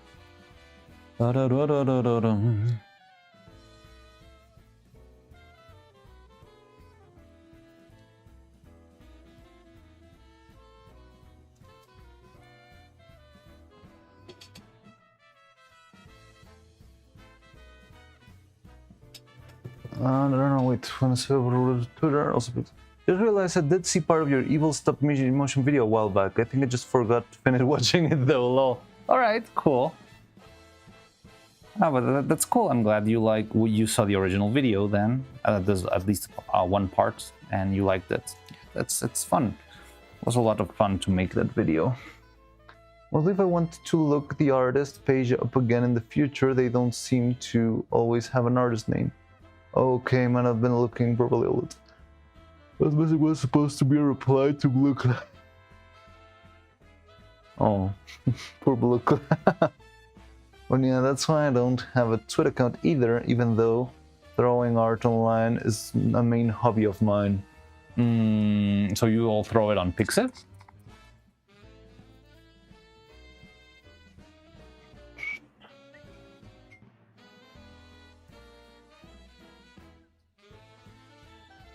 So the main idea for the new mold is make it injectable through a syringe. So it would be designed like syringe 2. So imagine it's similar to this. You have like a big hole for the syringe to enter. So this is our syringe. Close. So you just insert it. Oh god. And just, you know, press all the silicone inside. Now, the only thing you need to do in order for that is to actually have somewhere for the material to escape. So I would have like a thin hole at the top here, so that whenever I pump in the silicone, I can see how it starts flowing out of the mold, and that means the inside is already full. And in the end, I would have something similar to this, but in the tip, where I have just like a little tiny cylinder from where the material came in, and another one where the material came out. I just need to cut those real quick, which is pretty easy. I guess I do put my art in Neuro-Sama, but Neuro-Sama is great for visibility, I think. Not trying to sell anything, I just want to think people... I want to see what people think about the art. Wait, what? Most put my art in Neuro-Sama. I think Neuro-Sama is pretty cool. Like I've never known exactly. So I've got kind of a little bit of I wouldn't call it trauma, but how I say it. I always have like a little bit of concern of being a problem on this sort of online communities, because I've been banned from a couple of Reddits from trying to share stuff. And I don't know, it's just that there's usually a bunch of rules, and well, you need an account that's this old and at least 15 karma and this and that, and there's like a lot of policies. I always have this like, I would like to share my stuff, but at the same time I don't know when am I crossing the line and sort of breaking the terms of the Discord. But I think it's worked. Whenever we publish in the Neuro-Sama something along the lines of, hey, I made this animation, take a look, people do like it. But at the same time, I cannot be posting there every single day on the Neuro-Sama. Like, here's a clip of the same thing you already saw. Because yeah, I think they have very clear rule there, the no self-promotion, I believe, which I understand. Like, you don't want anyone to just be showing up in your Discord and be like, hey, you can hire me for all sorts of, I don't know, emotes and stuff. And once you have such a big community as Neuro, well, yeah, if you don't stop that, it's probably just going to become a marketplace at some point. But yeah, I mean, I do like sharing my stuff on Neuro-Sama, but I don't know what the best format for it would be. But I think it works whenever we just share a video once it's done. That's about it.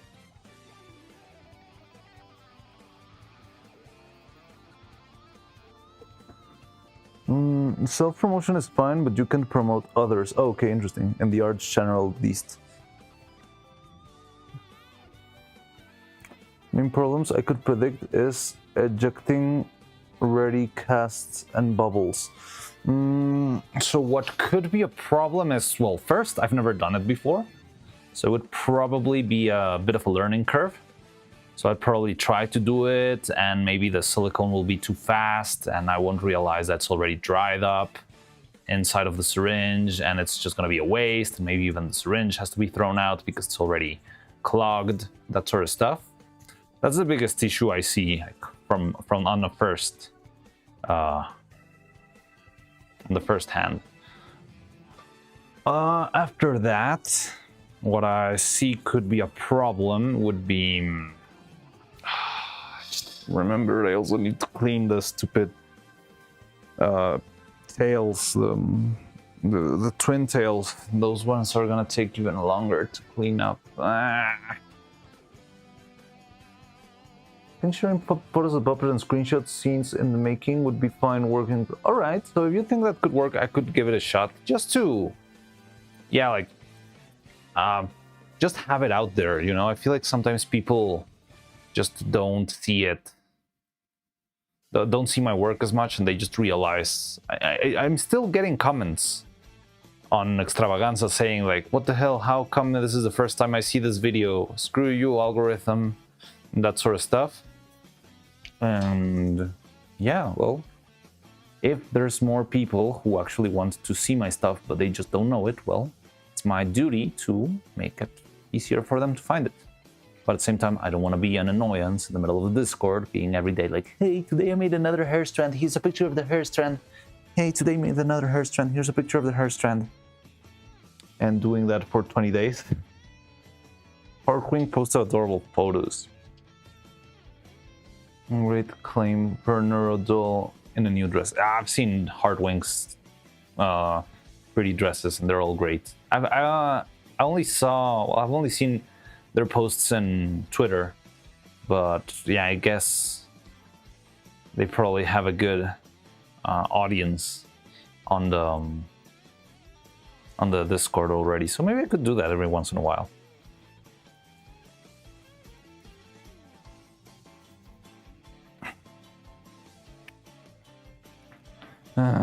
We've got like 10 more to go. 4, 5, 6, 7, 8 more to go.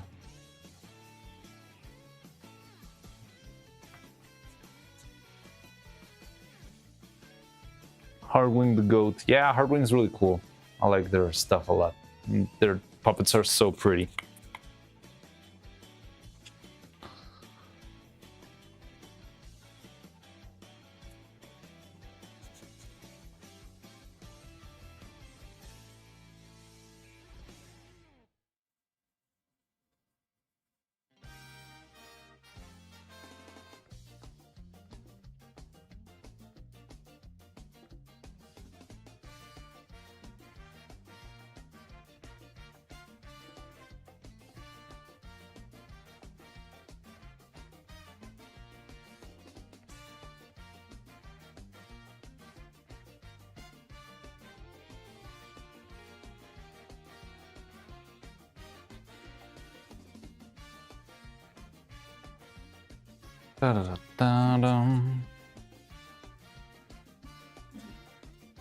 There's actually a huge amount of photo sessions Hardwin has posted that I missed. Look like they get posted in art and then end up in Starboard. Oh, cool.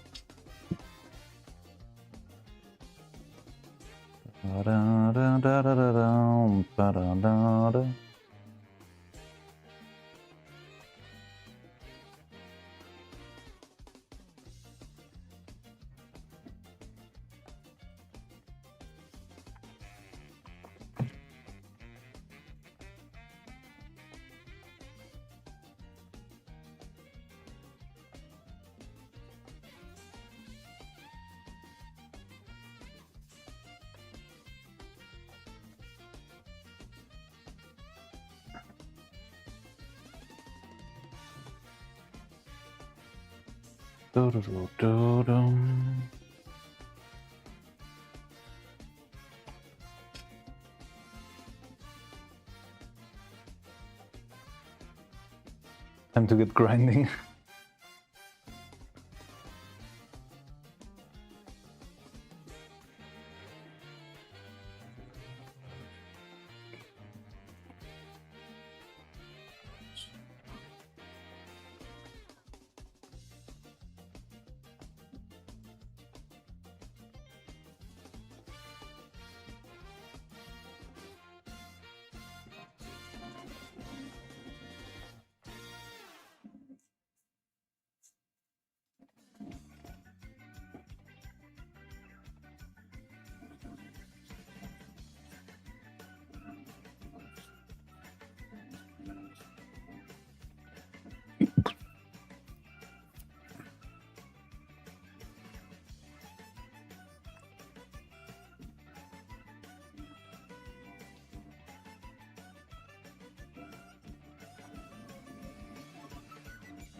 was trying to do a daily recap on one point, but couldn't keep up.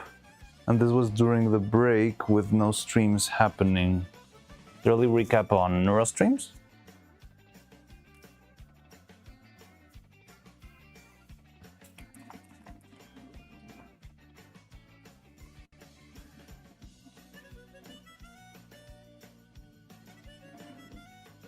Why is this one before Neil posted Neuro art? Oh, okay. Oh, that's cool. Yeah, it makes sense. Like, how much stuff probably gets posted every day on the Neuro cord? There's so many. It's a terrible depository for finding things later. Oh yeah, that's useful. You can always have stuff there. I don't know. It just stays, right? I guess that's why it's always they limit the file size to 1 megabyte or something like that.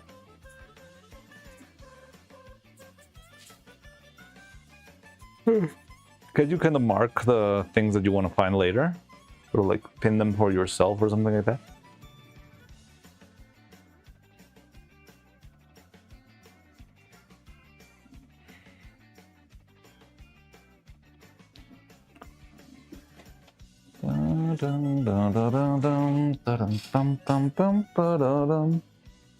A complex tag systems to find stuff, that would be good. That doesn't sound that hard to implement, I guess. Like tags and that sort of stuff is one of the easiest stuff to apply on that sort of systems, isn't it?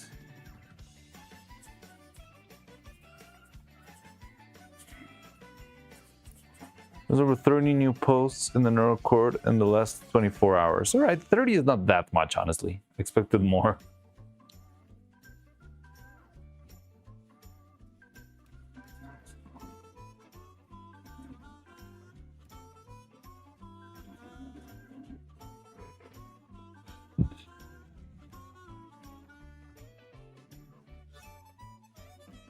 Like, I want to find all the posted Neuro art of them wearing a Halloween dress or cosplaying outfits.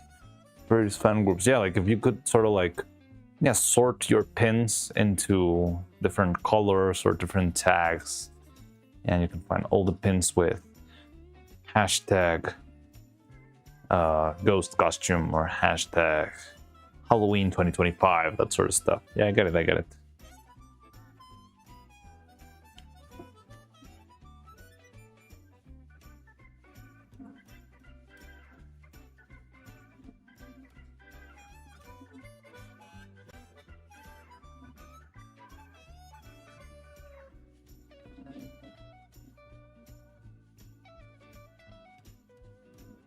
The Discord search function. Does it work? I feel like most people sometimes just post the art without any text at all. So there's nothing for the Discord function, for the text function to grasp onto.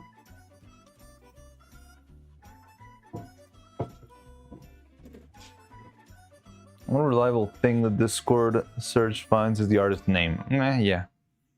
But you need to remember the artist name then.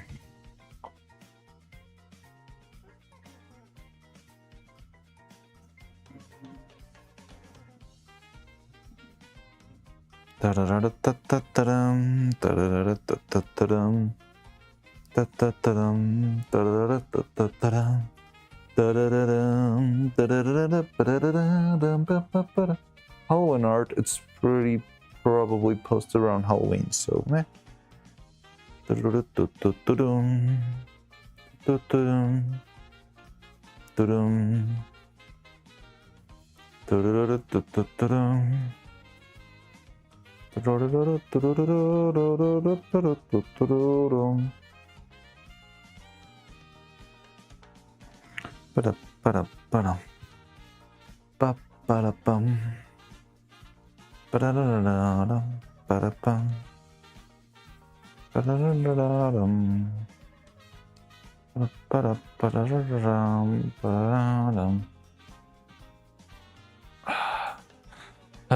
Three more of this. I really need need to think of a better way to do this.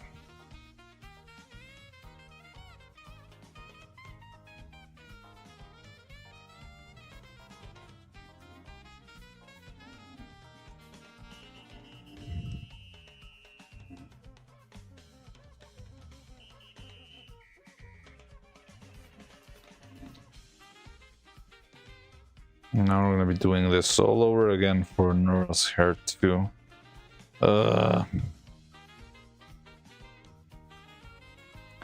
But, well, we're almost done with the structure part. After this, it's all going to be paint. Cheeky breaky. Silver wrestling with ChatGPT, some of the brain drive, but it came up with a strange idea. So hear me out. Is it possible to make somewhat transparent mold? Ah, transparent molds, I see. Yes, welcome to my biggest fear. So, big productions do actually use transparent molds. I even know the exact material they use. Also one of the pricier ones, but whatever. The problem is they are silicone molds.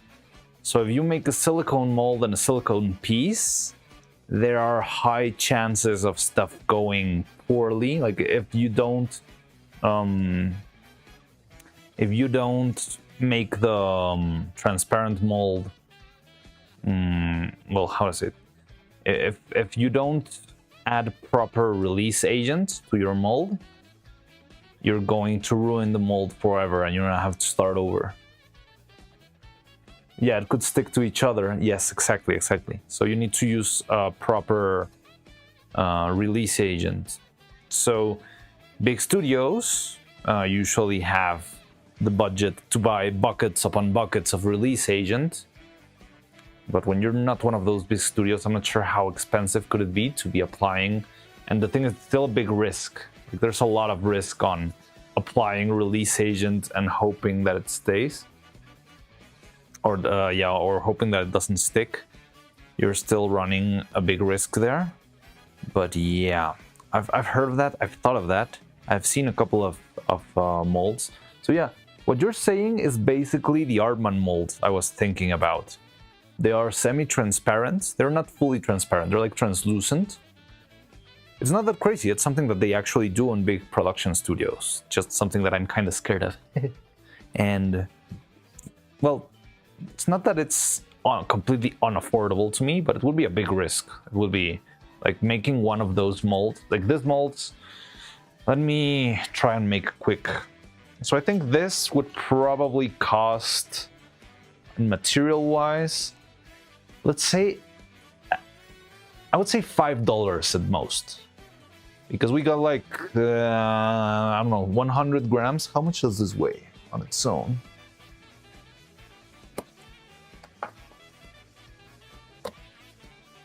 So it's 38 grams.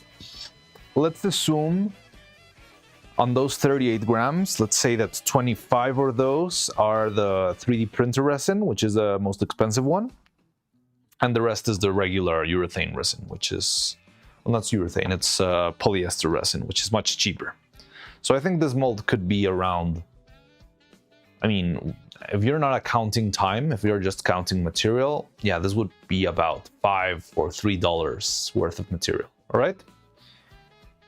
One mold like this out of those silicones would probably run at the very least about $10, because you're running with platinum silicones, the fancy transparent, the transparent ones are more expensive too, high flexibility or maybe high rigidity. It would rack up kind of fast, but it is possible, and I hope one day I can actually do that without stressing myself on my wallet getting holes poked into it. But yeah, it is something that people do.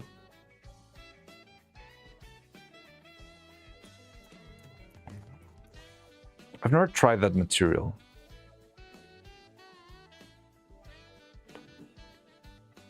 Now that you mention it, what I could do is maybe I could buy, so instead of using blue resin, this is what I had on the printer, but I think there is transparent or translucent resin. So I could make a that's genius! I could make a transparent resin of the, yeah, of this thing. I could make this mold itself, solid, hard cast, hard shell resin, transparent, and that would be really, really good and easy to work with, and even cleaner, you know? That's genius! So instead of making a transparent mold out of silicone, I could make the transparent mold out of resin. Of course, why didn't I think of that earlier? So I make a transparent mold, I can see the inside, I can make sure everything's properly set, kinda, and fill it up with resin. And it's gonna be much easier to read than the transparent silicone one. Yeah, you're onto something, Jan. I think that could really work. I'm not gonna be able to take that out of my mind now. The good news is we might have found a solution. The bad news is now I'm not gonna be able to take that out of my mind for the next one. What about UV curable silicone? I don't know if there's UV curable silicone. I've never heard of it. There's no such thing, and only resin? I think it's only resin, because silicone's a very specific reaction. So from what I read this weekend, silicone can only be through condensation or substitution. And both of those reactions are very precise and very one-to-one. So I don't know anything about curable resin. But making transparent molds out of resin sounds very, very feasible. I've always struggled a lot with transparent resin, I'll be honest with you. When I tried to make the eyes, the first eyes I wanted to make, I tried to make out of a polyester resin, which is fairly cheap. It's not as cheap as this one.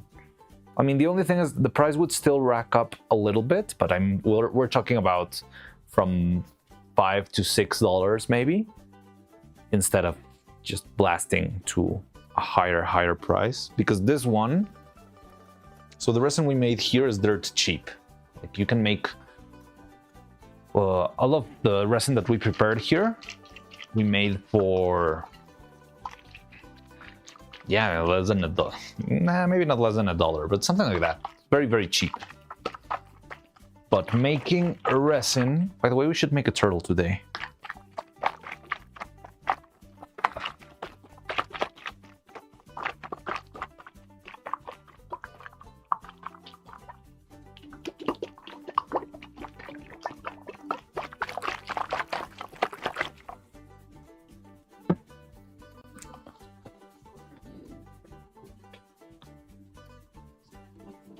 But yeah, I've always struggled with the transparent resin, but I was just reading a couple of days ago how to make it more reliable.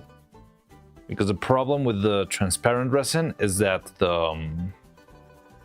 it needs more temperature to condense or something like that. The problem is that when I think about it, I see landscape kind of image with some animation in it, and I'm not sure if I want to commit to something like that. Wait, did I miss something? Sorry, we got lost on not necessarily lots of iconic cellophane moments.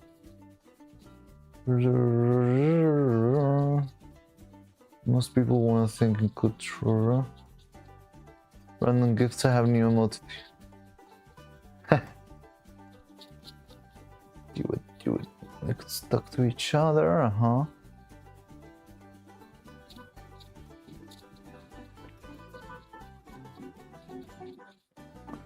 Wanna commit to something like that? I don't know what you mean. Probably when I think about it, I see a landscape kind of image with some animation in it.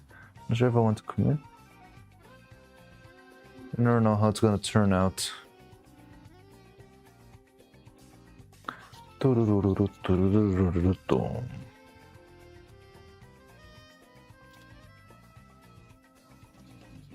So I could do a highly simplified sketch of what to see and how hard it would be. Wait, where are you? Oh, we never got to see. I didn't get to see your design on how we do it. Inspiration. Okay, so you get the drills.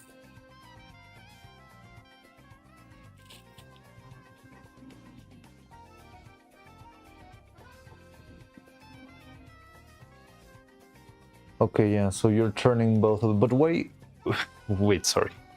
We're going way back, but I just remembered the sketch that you sent the Vida, but I never got to see it. Why do you need two drills instead of just using one single drill going to one side and just like a lock on the other one?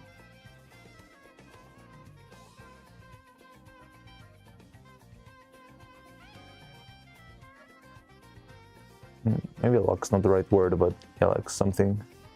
Totally forgot about that. This time I was talking about the potential neuro-evil art. yeah. I remember, but when I saw your name, I started remembering and just got scrambled there. But not finished. The art was always my favorite way to make art. It's always fun to make art.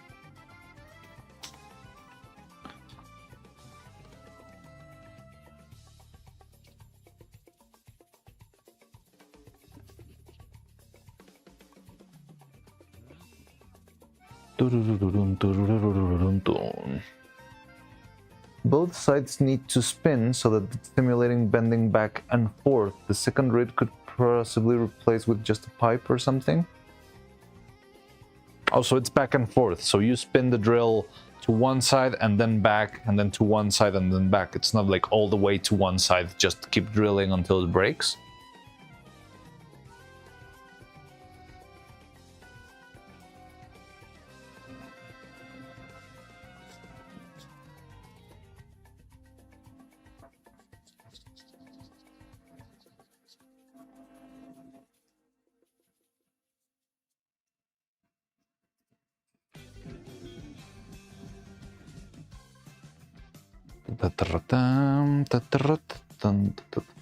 No, drill spin in one direction constantly, but the wire will experience bending back and forth to the geometry of the situation. Okay, interesting.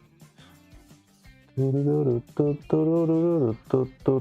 because of the bend in the middle?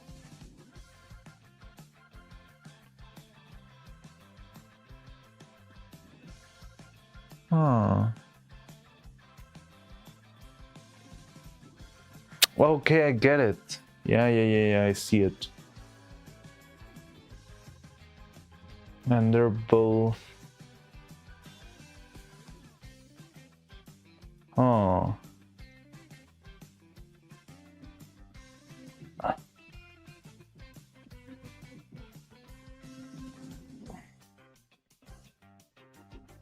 Give some crazy idea, inspiration, intensify them. Yes, I am amused. Yes, you are a wizard.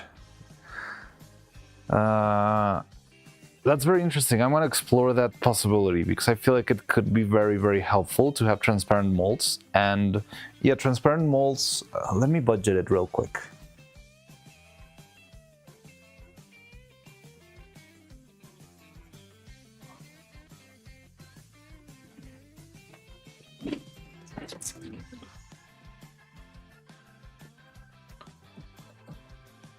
So yeah, this resin costs about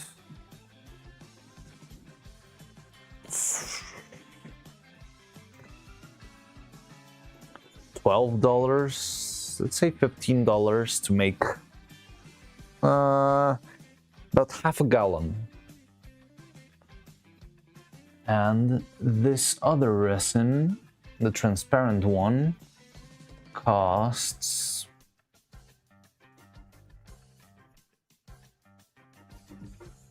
not that pricey either, but it's definitely lasts less. Let me check. What do you mean? So, yeah, like $5. Wait, no. Let's say $7 for the transparent one. And about $5 for the not transparent one. Now, on top of that, you'll add the solvent, which is also different. God damn it, Jan, you already got me derailed in actually budgeting this stuff. But yeah, let me check it. Do you have it here? Where's the solvents?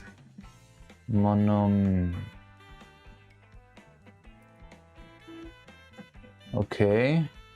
Okay, so the solvent is like a couple of cents cheaper. That's good. Methyl methacrylate monomer is cheaper than styrene monomer, so that would mean the transparent mold can gain a little bit more. Well, it's going to be slightly cheaper, although the problem is that it doesn't use as much solvent as the other resin.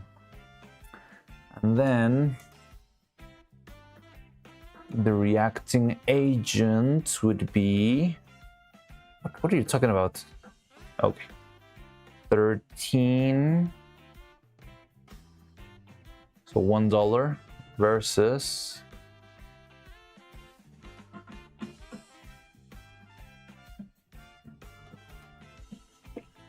NCV3 RP129, it's a little bit more expensive. I didn't expect this one to be more expensive. Interesting. So that would be about 20 grams. So yeah, overall, a transparent mold would probably be a little bit more expensive than a gray mold, like the one we made before. But it would definitely still be cheaper than making it with silicone and much less risk. I'm back now. How's everything going? So Jan Lennon got me spiral into trying out a new way of making transparent molds, and I just got too carried away, and I was actually budgeting it, and it's somewhere around, you understand the Mexican pesos, so I can talk to you in Mexican pesos. So it's about 300 or so pesos if I don't make it transparent, and maybe about 500 if I make it transparent. So yeah, I'm very leaning into the transparent molds because I could actually watch the inside of the mold and see if everything's well covered with silicone and stuff, you see? And yep, that's about it. Hi, Roman. I am sorry for that. No, don't be sorry. I'm just joking. It's not bad at all. It's a really good thing. Early productive, almost done with sanding hair strands. Yeah, the hair strands are pretty much done. I think. Oh, I need to do the. It's not big of a difference. It's not really that big of a difference, but I think the problem is that the amount of material would be a little bit less.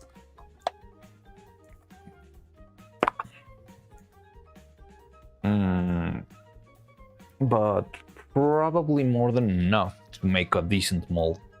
I would need to make some volume calculations. Now the only problem is that the other resin, the transparent resin, shrinks a lot, so maybe that would be a problem, but it's not that much. So yeah, now all we need to do is we need to clean up these guys.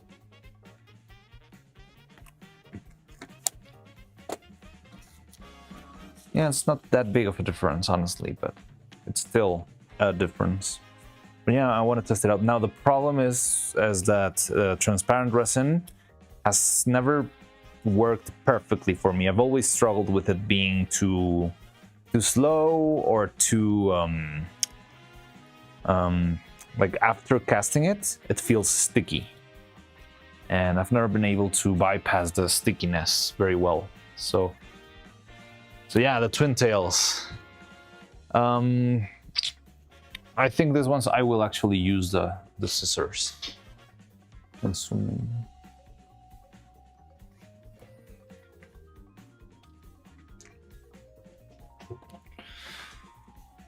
So yeah, it's only cleaning the edge. Because this time, I don't know, they do have volume, so I cannot just cut the edge. And also this strand here is so thin.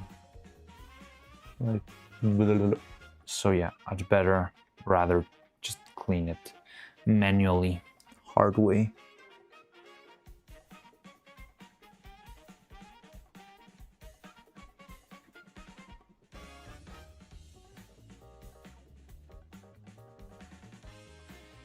Maybe I'll just sand this instead of cutting because it's so small.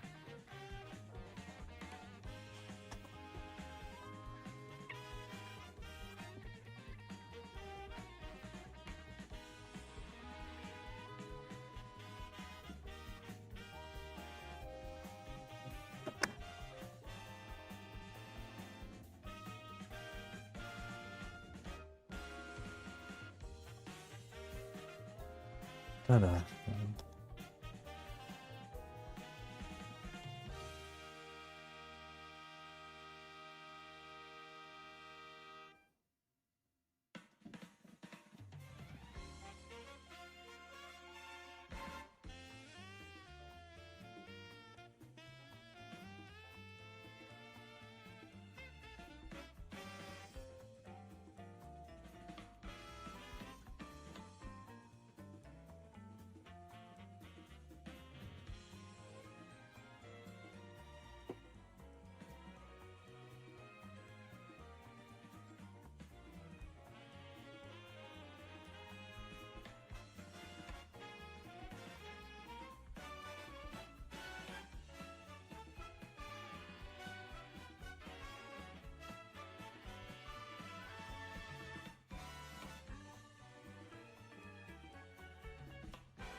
So I don't want to snip off the edge or like the shape of the hair itself, but I still want to clean all these tips as much as I can.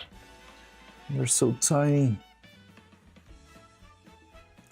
This is why I think I need even smaller scissors.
And these pieces that are not attached to a wire are so hard to, because they're so flexible. So trying to cut the edges so hard, just bounces around everywhere.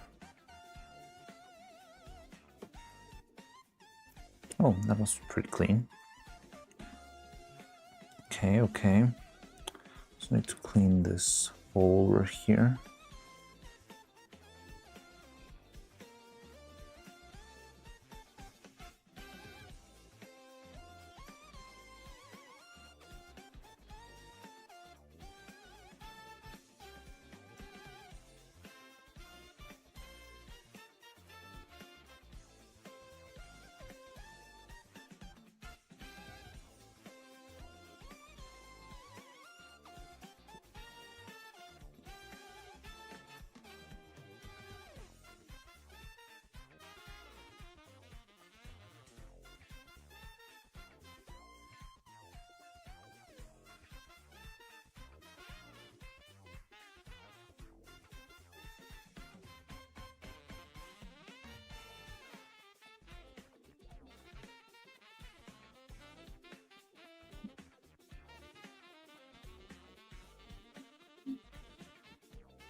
This is so scary. Here we go. Okay, cool.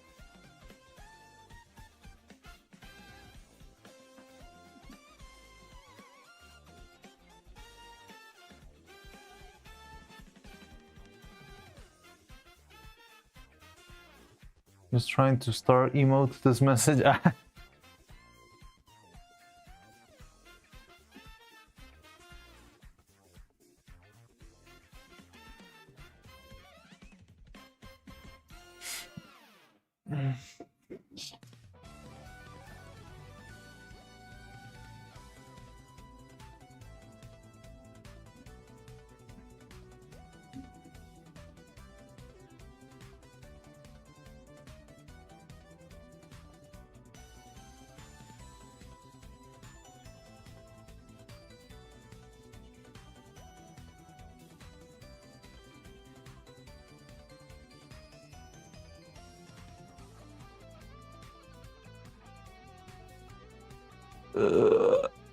No, I cut off the tip. God damn it.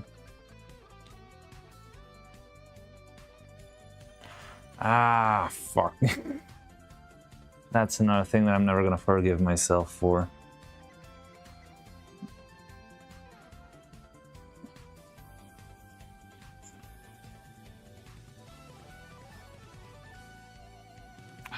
It was so pretty and I just cut off the tip of the freaking hair strand. God damn it.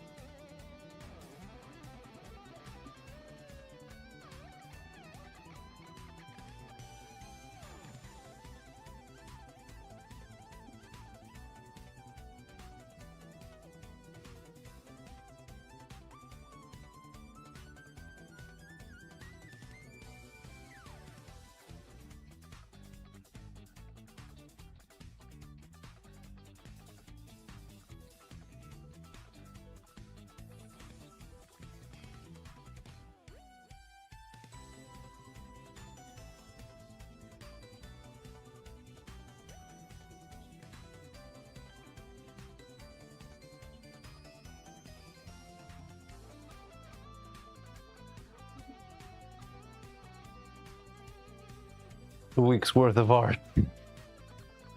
Yeah. Just the tip. It's just a little tip of one of the little strands, but it's fine. It's fine. Can survive with that.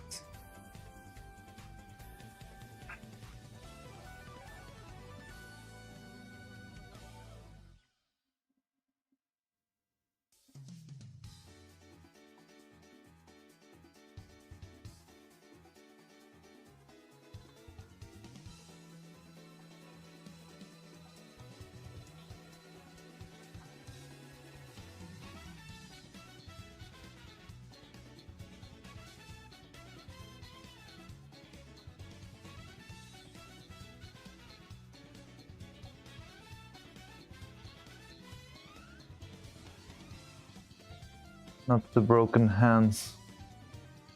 My hands need a break. Oh, you've been doing stuff right now?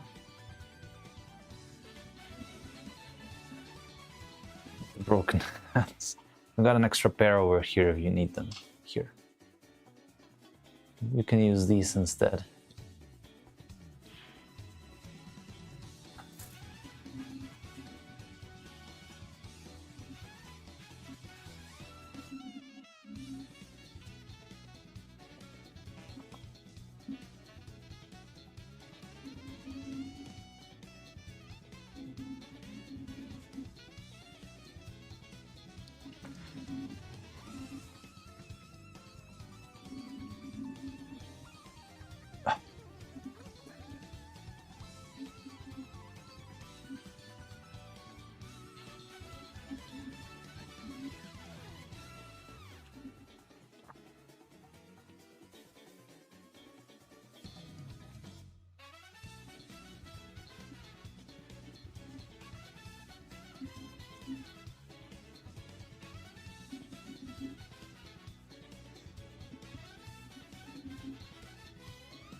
The most elegant unbalanced work.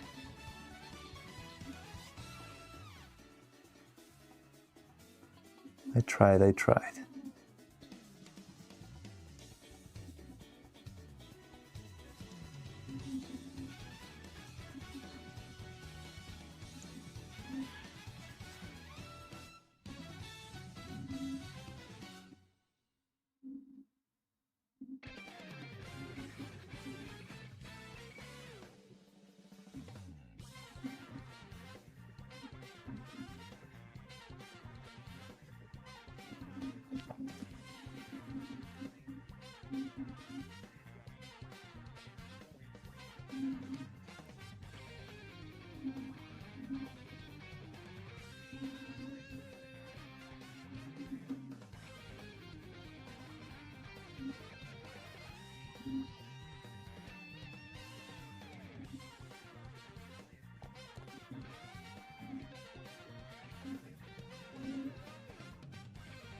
Good one.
Same thing just happened? No.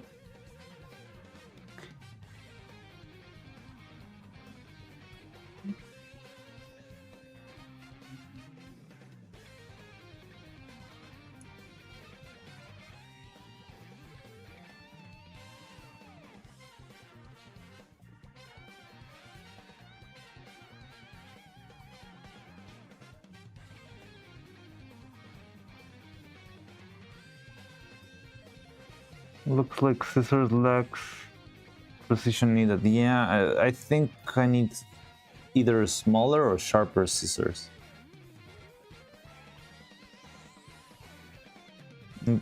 These ones are useful, especially because they have a bent tip, so I can sort of follow the curvature of the hair strand. But I feel like simply the blade of the scissor is too thick to cut exactly where I want it to. So I need to apply a lot of force, but if I apply too much force, then I'm gonna just kind of slice the main body of the strand itself and not the edge.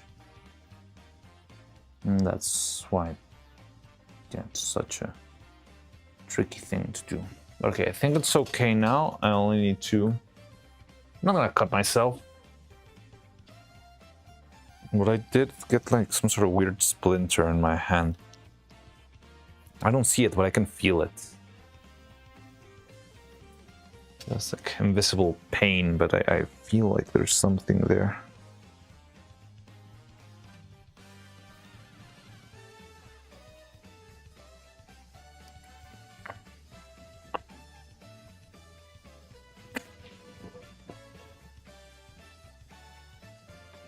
Phantom pain.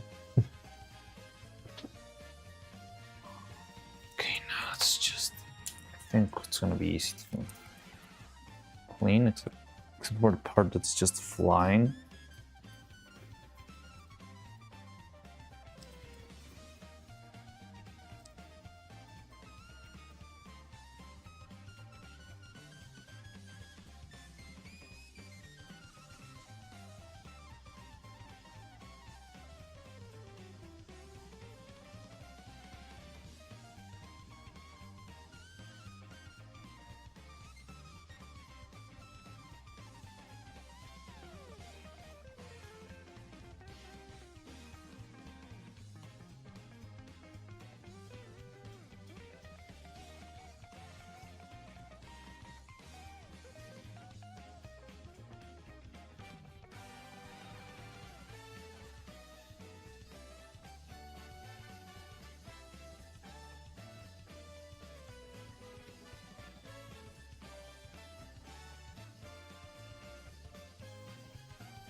very hard to sand these parts because they're very squiggly. So because this rubber is even smoother or like softer than the other one, it's very hard to actually sand what doesn't have a wire inside of it.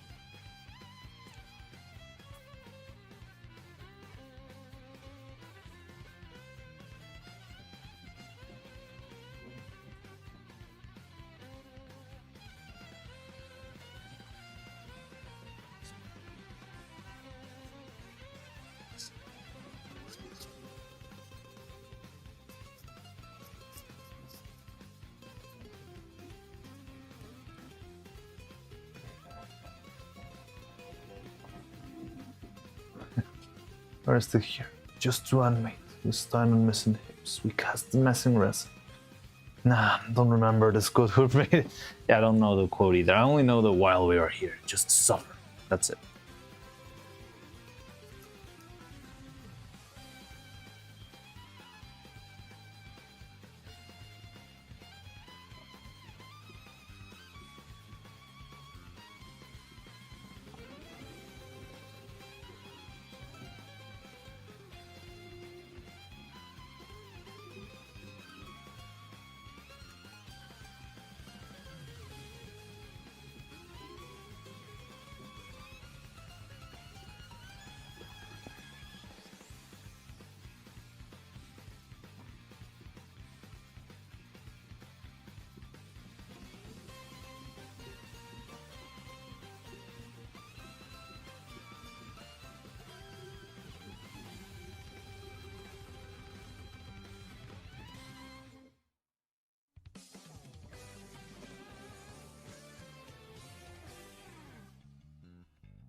Wow, I hadn't heard the song in so long. It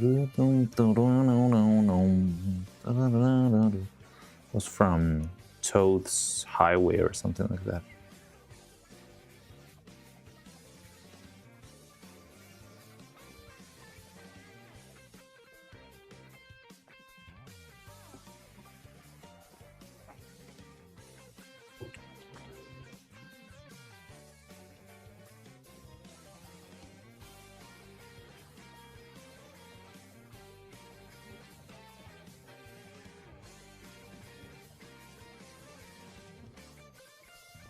Da, da, da, da, da.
Da-da-da-da-da-dum.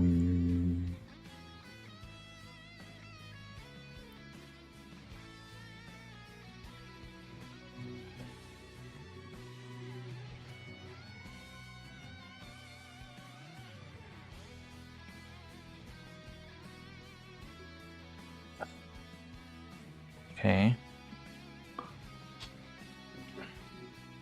Come on, friends, remember that Zero on Zero? It was a very dark and fucked up story. I never played it. I only know the memes. I never had a PS5. But maybe I could play it on PC. What time? With what time am I gonna play it? I feel like I don't have enough time to play freaking Abandoned Archive. It's probably like a 2-hour game. And I don't want to play Metal Gear.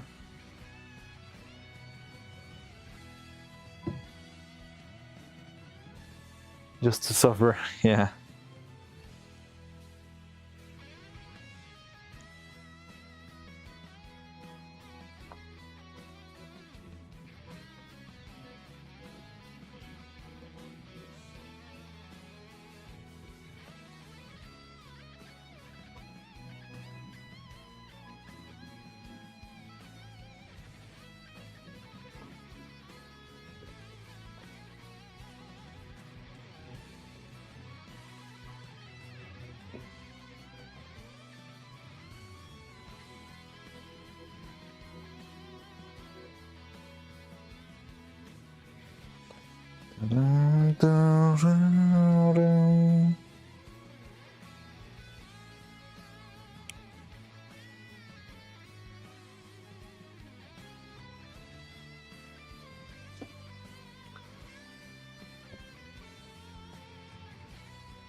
Ironically, this does look like one of those videos that use the Blender clay deformer.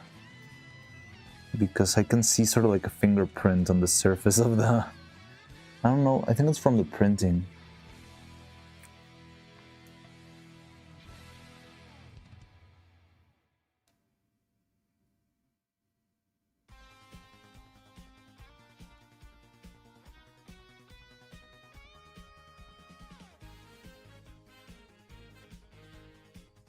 Da-da-da-da-da-da-dum.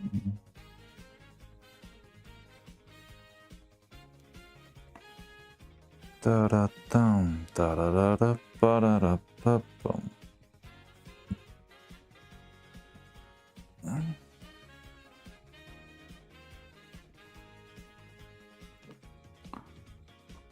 The molds got imperfections that were so small that they didn't get into the first cast. But now that we're using the fancier silicone, I can actually see those defects come to life.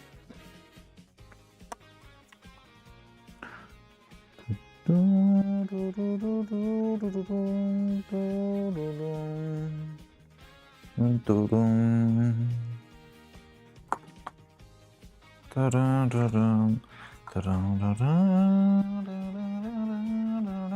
we got a bug. Sorry. I'll take care of that in a second.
Come off.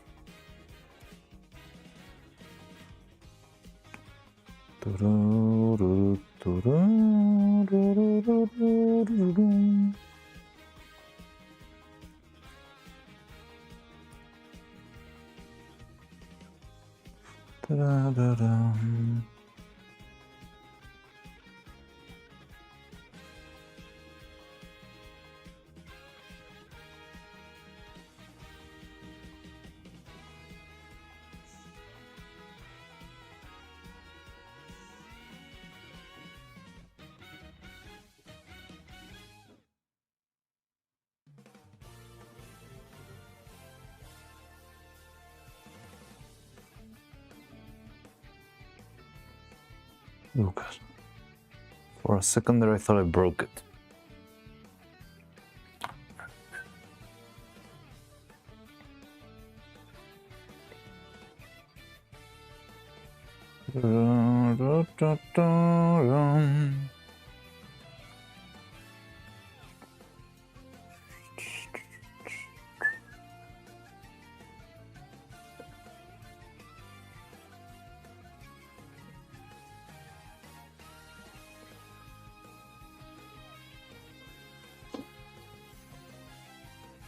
The thing I do not love is I feel like I want to bend this a little bit too much when casting.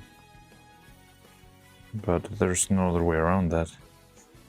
I should have made the mold a little bit thinner.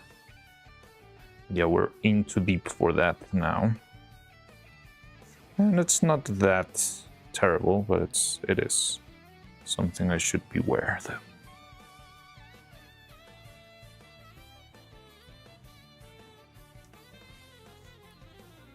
Okay. Oh, okay, let's take out that butt real quick. Oh yeah, another thing I wasn't talk about before and I completely forgot is that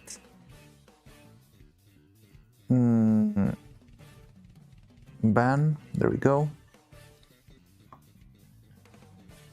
What was the other thing that I was talking about? Oh yeah, in general I feel like my streams are very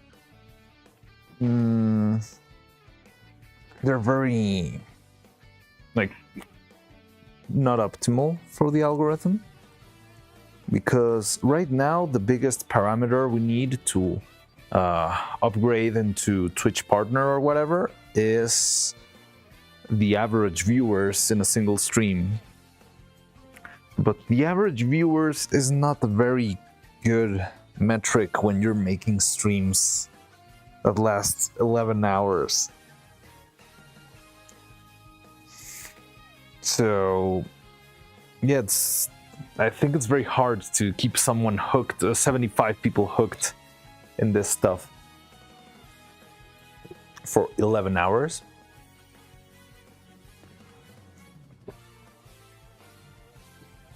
I mean, even if we got like a mythical battle raid, I think it would be very hard to keep it anyway. How are those calculated? I'm not sure exactly, but I'm guessing they just take the average, well, the number of viewers you have throughout the whole stream and just average it out somehow. Nothing to do with getting something to do with 511 at clocks? Wait, what does that mean? What the hell did I said? Feels like my brain just sleep while I'm in a... Let's put it like this. You maybe haven't enough time to play games, but you have enough time to do what you want to do. Yeah, that's cool. Well, for now.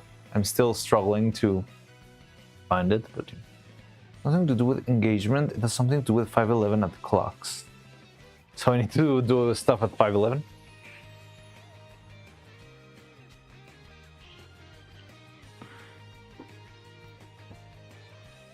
But yeah, I don't know, having 75 viewers sounds like a big challenge. I think our average is around 4. And we usually have about, I don't know, maybe 20, let's say, viewers in a stream. But yeah, I mean, the average is 4 because some people go to sleep and some others go eat and some others go to work. So yeah. Hold on, I have numbers. Oh, you have numbers. All right. But well, Besides that, we are almost set for the moment of truth. This is very scary now. So first, okay, this thing's secured. Okay.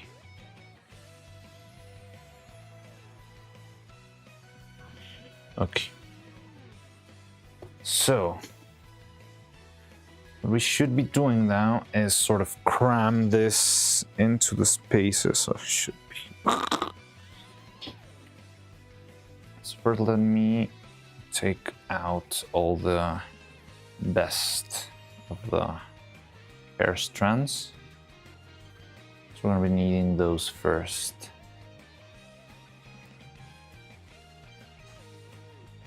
Best hair strands out there. This one's. This one's decent, but it's still imperfect, so let's put it here.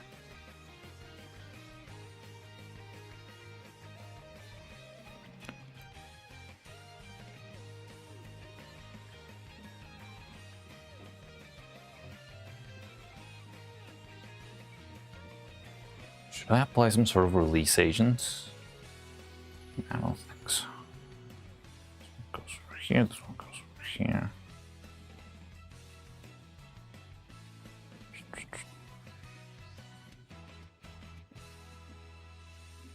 Oh, top.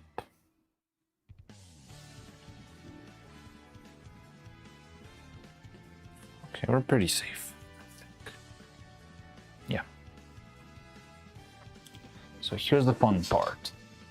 We're going to be putting this strands through the mold like this until the hole is completely patched.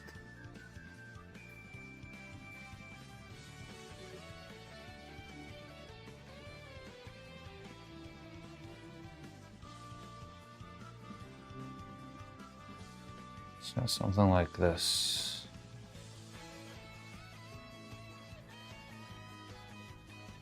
You see?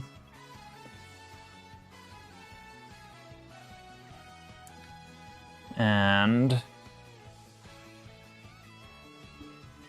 74, it's a tall order. No idea how accurate this is, but if you're curious, Twitch tracker. Oh, Twitch tracker, that sounds interesting. Let's check it out. Hours streamed 23.5. The hell? Average viewers 7.4. Hey, that's better than I expected. Followers per hour. Yeah, no, we're not gonna do it. Oh, look, there's me. Total games streamed. My favorite game is art. I wish I had a stop motion category for myself. Yeah. So yeah, 75 is kind of a big ask, but I think it's possible. Just a matter of, I don't know, checking stuff out. I don't know. I think it's just a matter of more people finding this stuff. There has to exist 75 people in this planet who are interested in stop motion, right? I don't think I'm asking for too much on that end. But either way, okay, this is absolutely insane. Why did you guys let me do this? I'm just kidding, but it does feel... This is the weirdest thing I've done ever.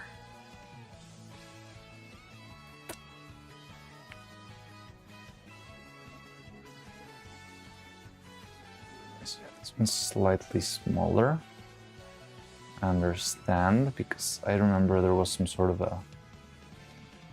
how do I call it? Yeah, like a... the name. I don't know, the strands on the side of the head started to become smaller. I remember that part. So it makes sense that they're kinda small.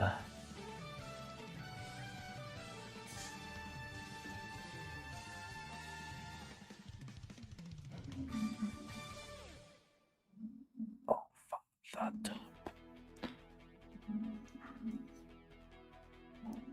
that.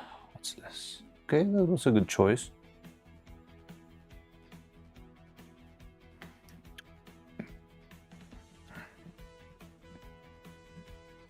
It's all gonna be Rainbow Road themes now.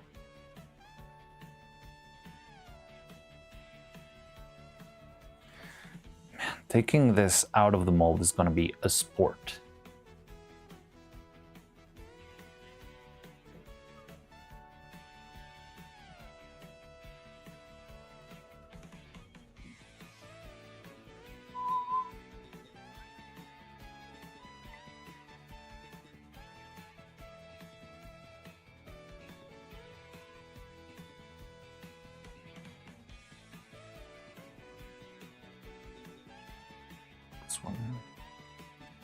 It's pissing me off.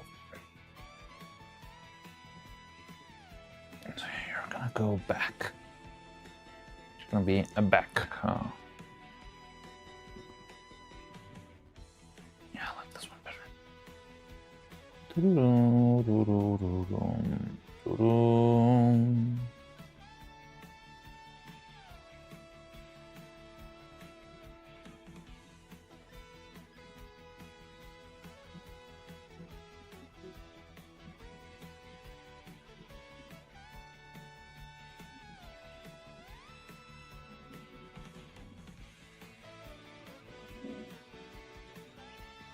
Oh God. Careful there. No. Okay.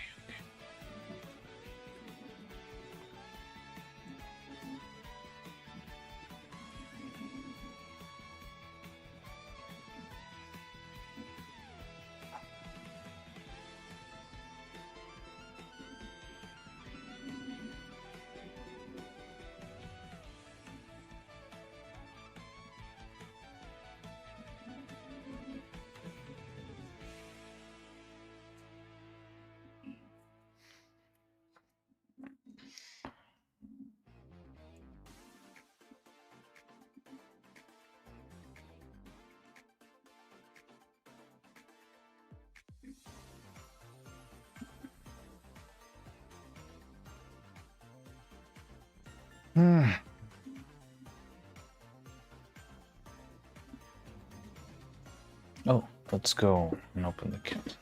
So, not seeing anything.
So yeah, nothing could possibly go wrong here, right?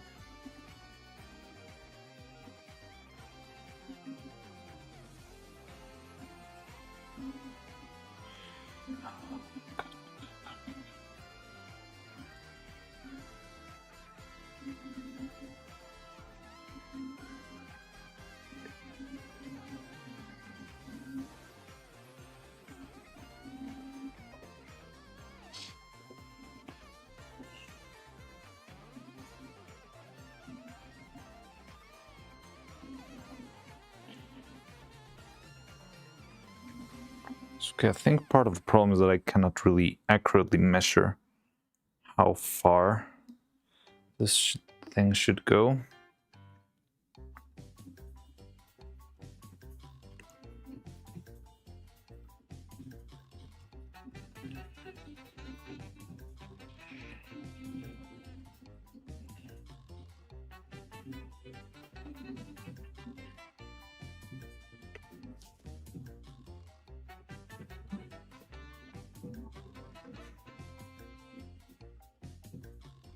Can't really do that since the fridge is empty. Will I be eating bread and mustard? You're eating bread and mustard?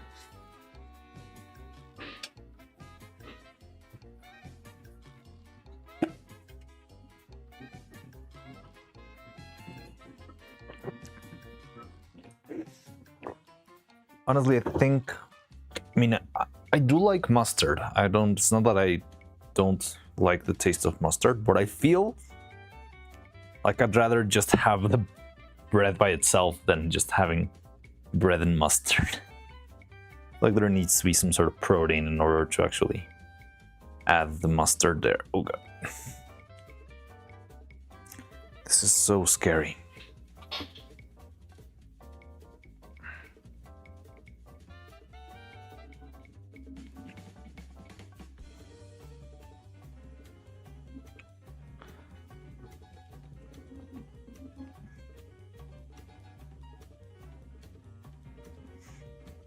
This is the scariest part. Like I feel like these guys are going to break any moment, but it's fine. Okay.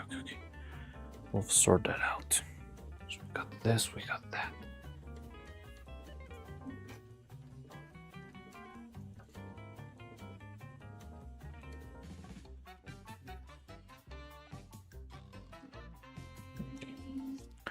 So I think for the sake of practicity, we're gonna have to break this, guys. Because it's been very hard to maneuver through this mold as is. So let's strip this chocolate bits from this side, kinda carefully.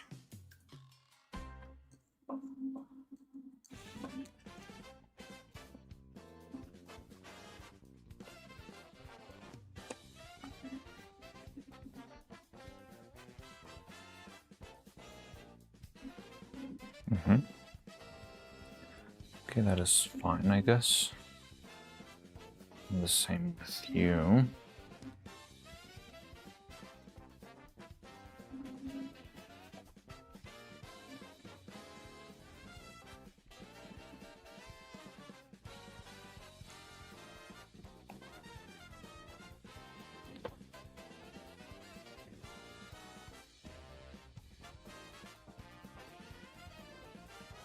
So maybe if I've quantified this a little bit better.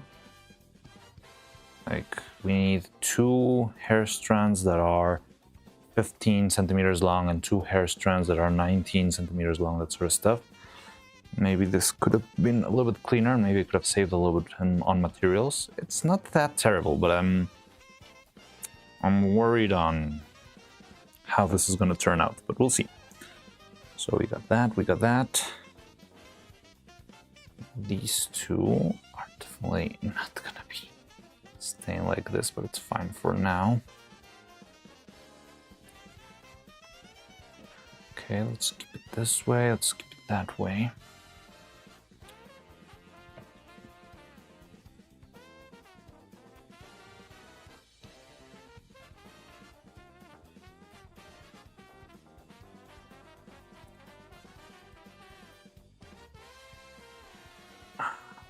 See a problem here, but we'll see.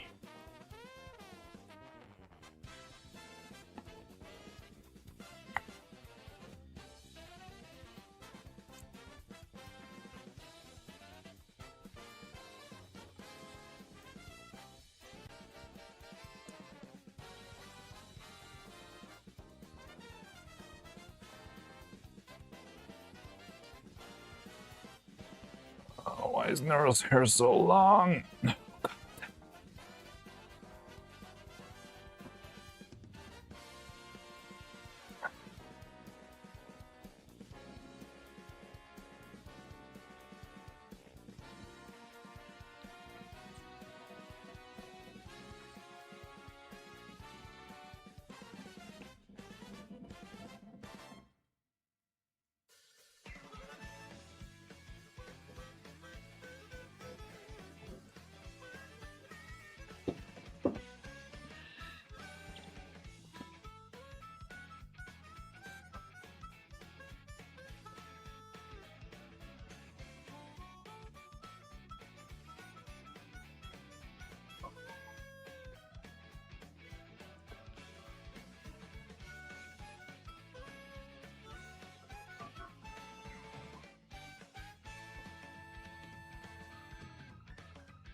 Nothing in the fridge. Don't despair. Take 2 eggs. Nile rat.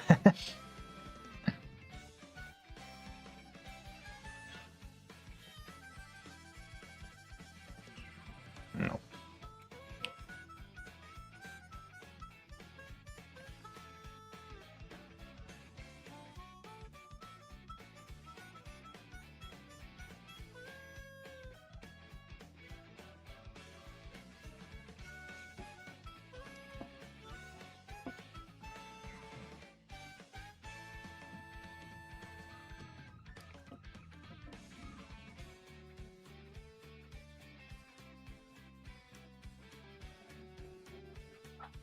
God damn it.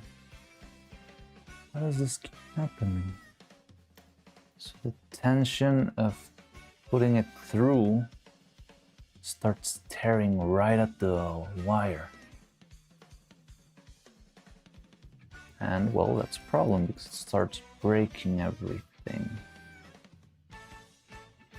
So that's something I didn't expect, certainly. Yeah.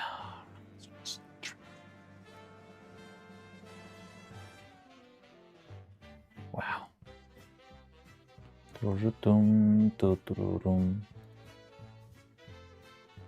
It's very interesting. I don't know why, whenever I put it through, it starts to tear the very base. Ugh, no, this is bad. This one's probably not gonna... Okay.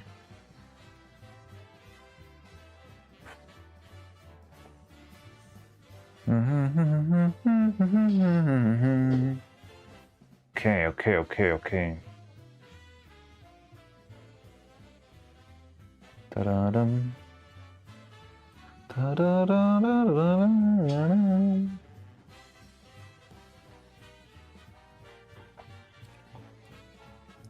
Try to be more gentle, but I think we're gonna have to wait for a new hair strand now that I broke this one.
Hmm.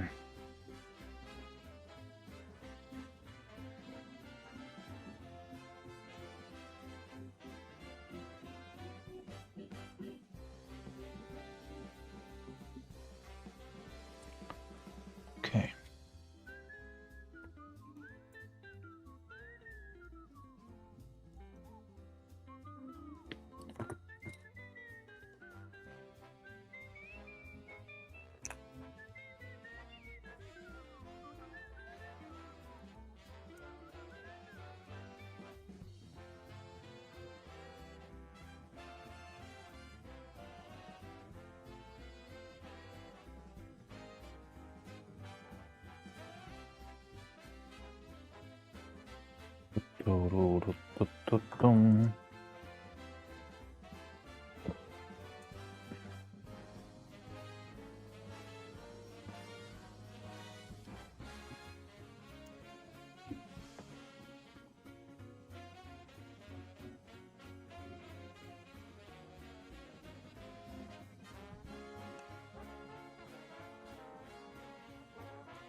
This playlist have like sound effects? Sometimes I hear like random noises.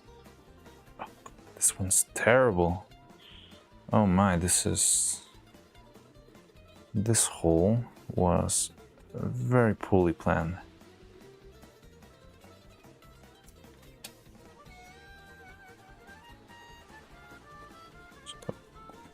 One full mile side of the body.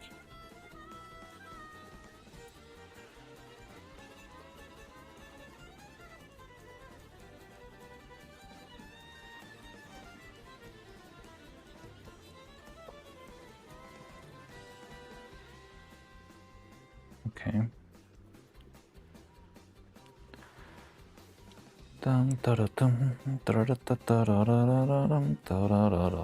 Okay, this one a little better. Oh, I'm bleeding.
Oh, there's still a million strands left. Okay.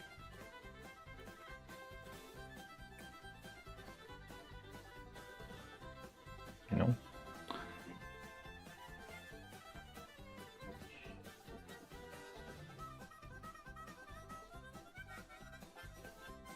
Marin's worship, current look of her reminded me of something. Send a picture in the Discord. Let me... General. Yes, it does look like that right now.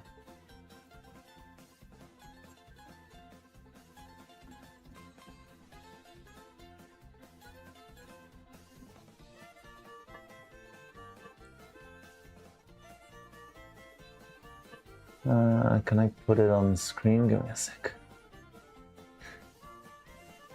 Yeah. Yeah, this is what the mold looks like. I see no difference.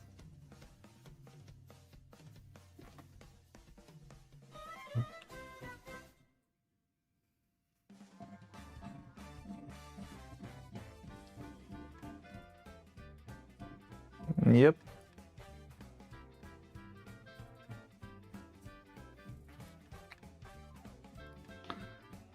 Elder Scrolls 3. More. That looks like a medieval torture device. It is my personal torture device.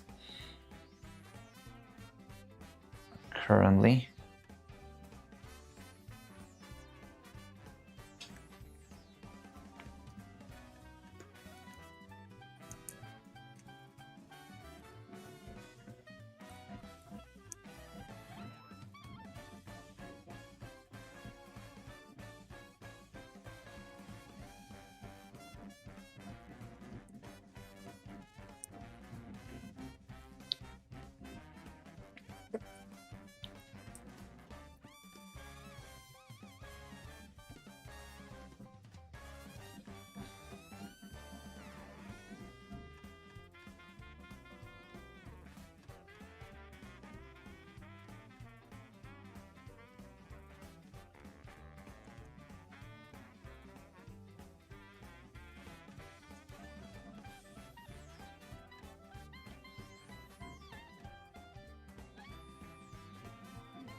Okay.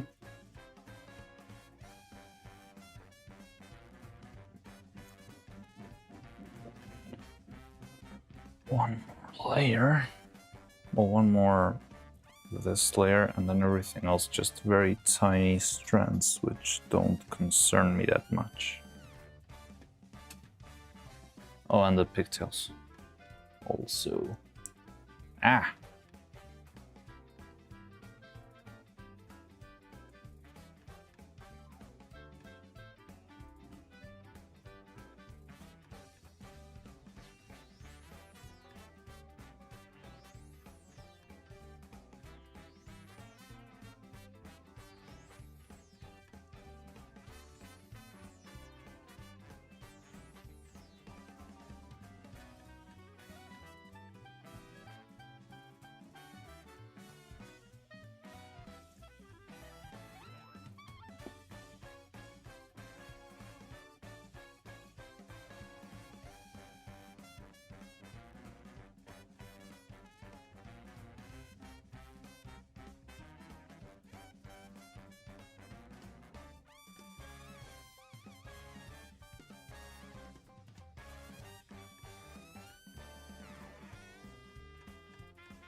Okay.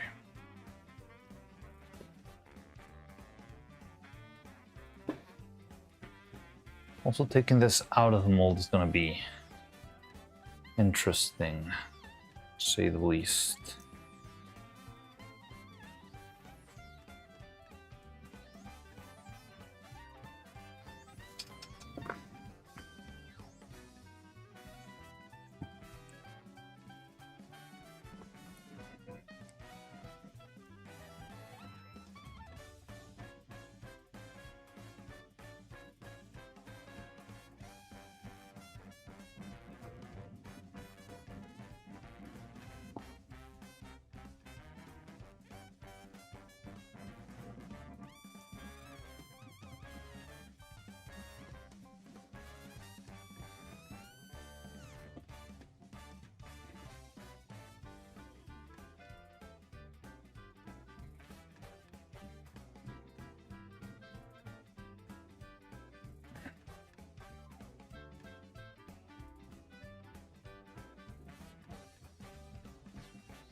Okay.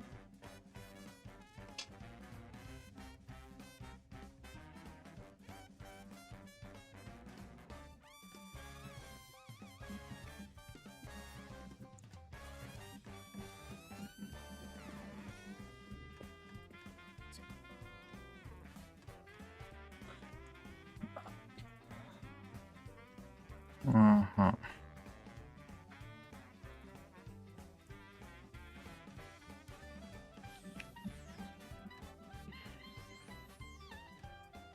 Yeah, maybe measurements would have helped. Also making the mold much thinner. Making the mold this thick just made it impossible to work with, kinda. Okay, so we got our first 2 layers of hair. There's just one more to go, but before we start the last layer, we're gonna have to take out the silicone that's not helping, like this. So I'm thinking a lot while I'm doing this. That's why I'm not very verbal right now. I'm trying to figure out a lot of stuff on the fly.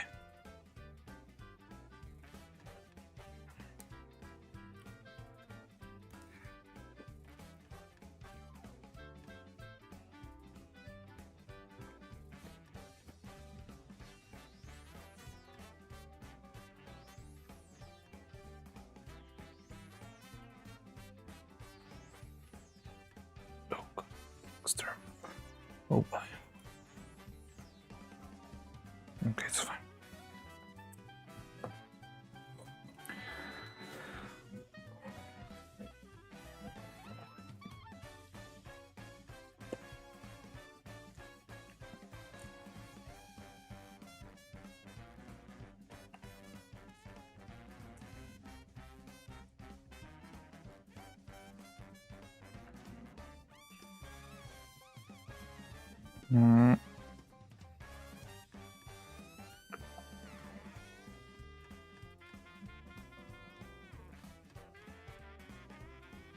Wreaths come from the wall. Okay.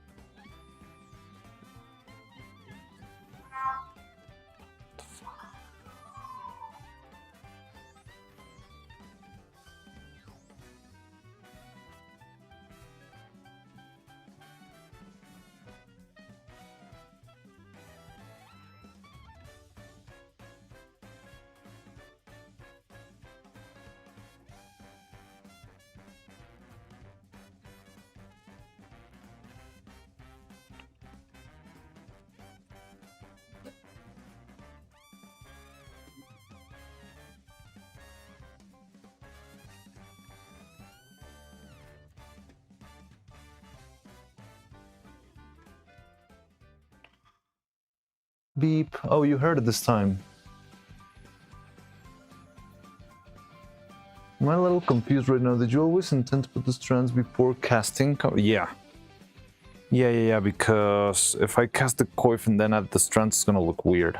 So my plan was actually to insert all the strands into the mold and then cast the silicone on top of it. That's why the mold has holes. If not, I would have made the simple mold without holes and then tried to add everything on top, which could still be a possibility, but it's not, well, I don't think it's gonna look as clean as actually fusing it together with the power of silicone.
So still closing, I guess. Yeah, it's okay. Now we still need all the little strands that go around. Maybe this one could do for one of the side ones. Still. How long is too long here? Maybe this one will survive.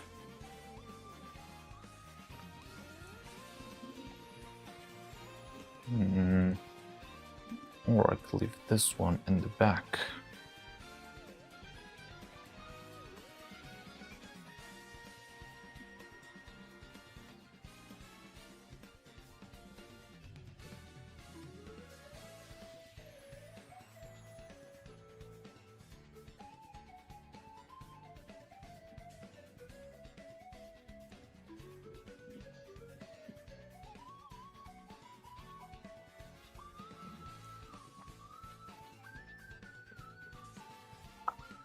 I feel like I fell out of the loop. Will you cast silicone over this so it's an interior part of mold? Yeah, okay, let me go through this again. Just give me a second.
So, what we're doing about? Fill the Ryuka silicone over this so it's an interior part of mold. But how you take it out of the mold? By cutting strands inside and cleaning remains after. So the idea to take it out is just to slowly start pulling everything out bit by bit. Yeah, like bringing it slowly out of the mold, pulling it through the holes.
Lost me there. Get what you mean, but I don't see it working. Yeah, I also have my own concerns, so I'll let you know that. But I feel like I'm in too deep now. But what I could do, I mean, if this doesn't work, I can just switch it to the having the coif and just casting it separately. Let me try this. It's not that hard to pull off, but it will be tricky. Now the other thing I could do is just break the mold itself when taking it out and just reprint it, because I do still have the printing file. Not very...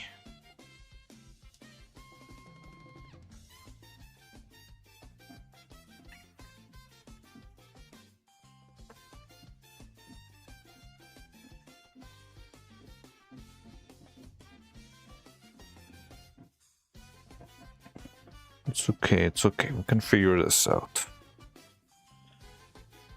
The thing I'm not loving is this section. It's got too many hair strands here.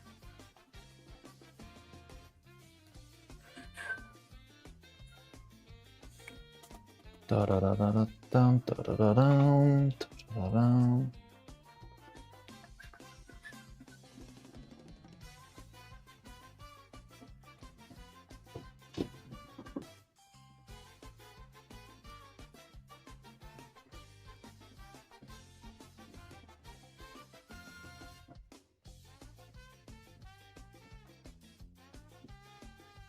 At the time of releasing.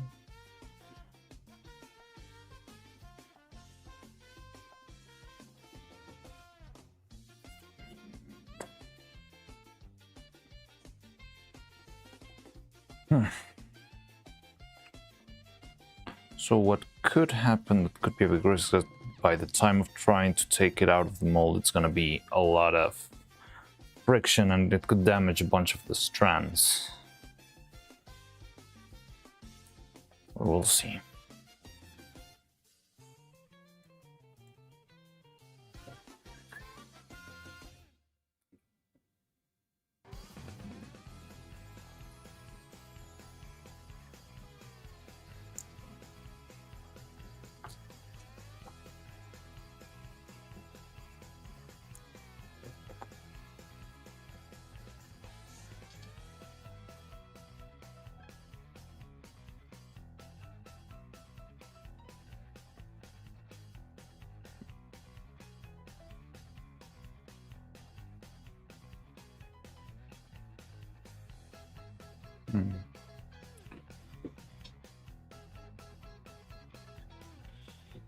I'm thinking about what you're saying of making the coif and then assembling it later, but I'm trying to think of a way to keep the look clean so it doesn't look like it's all patched together.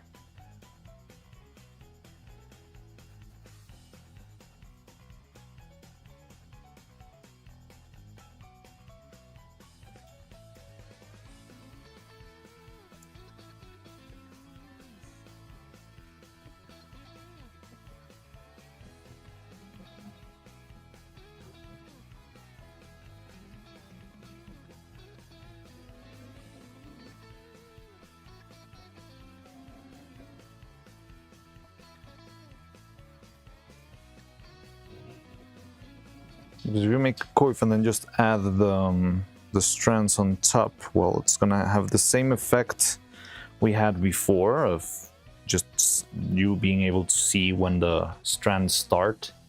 The only difference would be that this time it's well,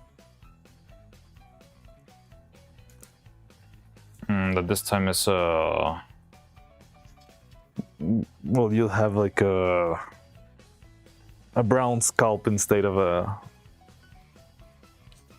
skin-colored scalp, but I'm not sure. Vertical silicone casting after assembly to mask the joints could work, but it could also look kind of ugly because whenever you apply silicone without a mold, it's very apparent because you see the figure. It looks like a liquid. you see stuff like this, right? When you don't, because this there wasn't any surface, so the silicone just kept its shape as it was, and yet it feels very blobby.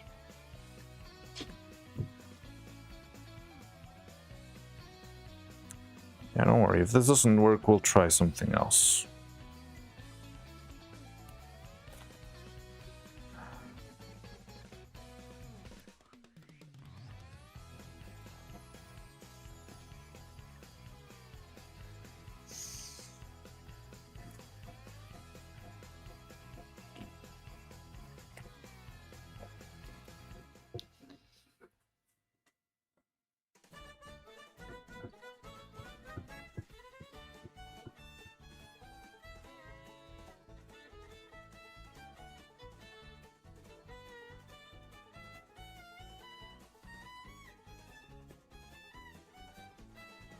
What I do think is, I don't know, it feels like too many hair strands, but at the same time, when I saw it on 3D, it felt like it was the bare minimum of hair strands that we could use.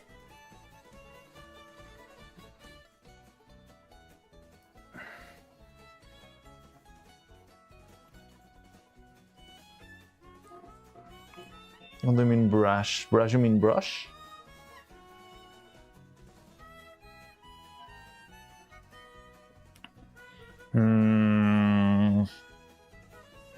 It's not that simple. Like it won't give you a texture. You're thinking about like kind of like, yeah, if you use a thick brush with oil paint, you'll get that sort of surface. But I don't think silicone can behave that way. Maybe if I had some sort of thickening agent, but I don't have any.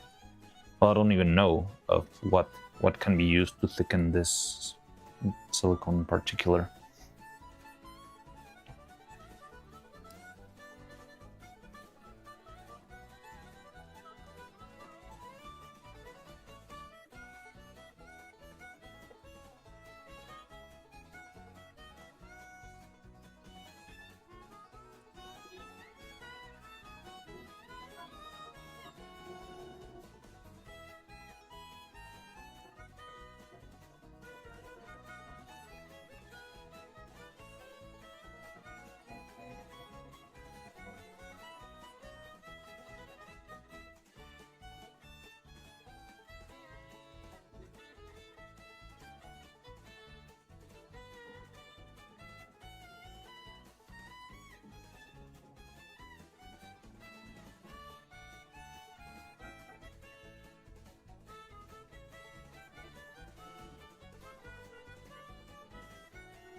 Okay. So everything here is fairly soft. So hopefully we can manage to somehow take it out without breaking. But yeah, I do see the risk.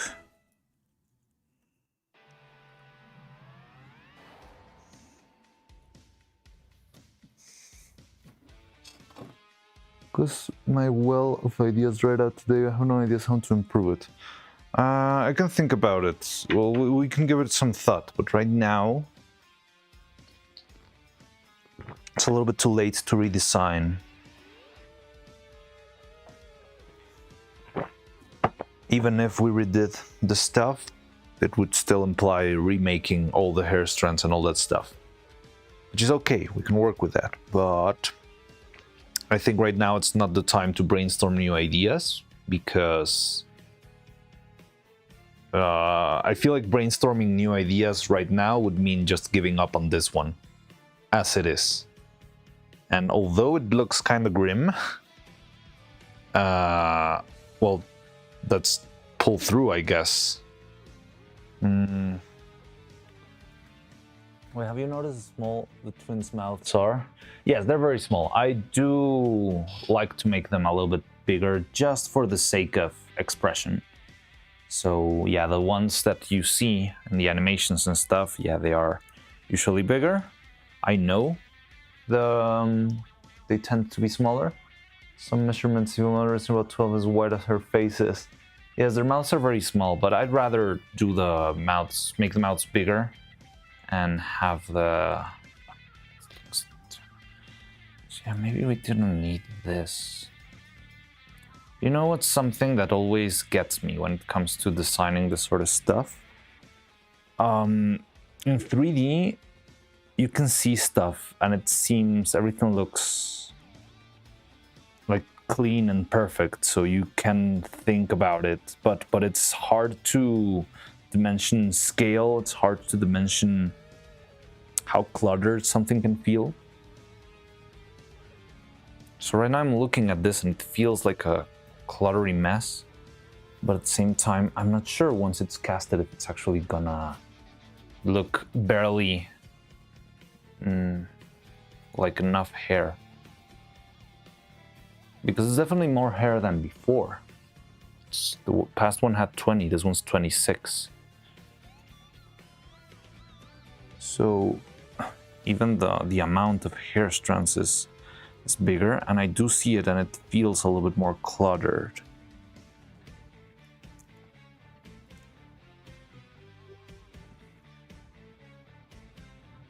The other Precursor is going to be setting this stuff back there.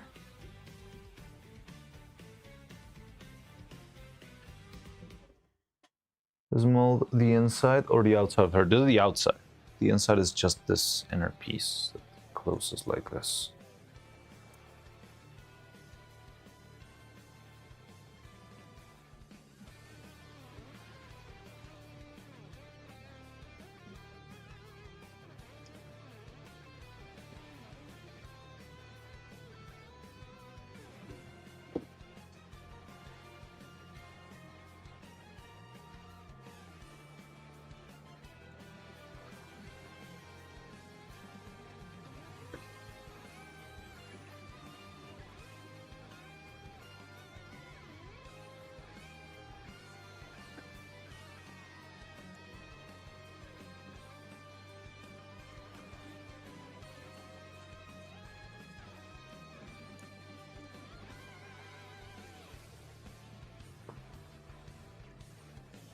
Good thing is that I do feel like we still have a space.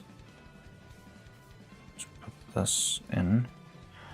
Now the tricky part is keeping this stuff in place is near impossible.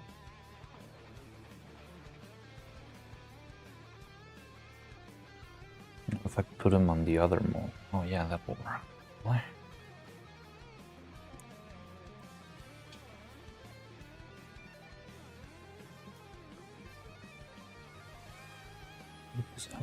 Good. Okay, so I'll put it here. The only problem is it's kind of broken, but we can try. Was smooth on paper, but forgot the ravines left Tolstoy. I guess, yeah. Could it be that it'll look a lot better once it's done? Yeah, like right now you see the hair kind of puffed up because the thickness of the mold is forcing all the strands outwards, yes.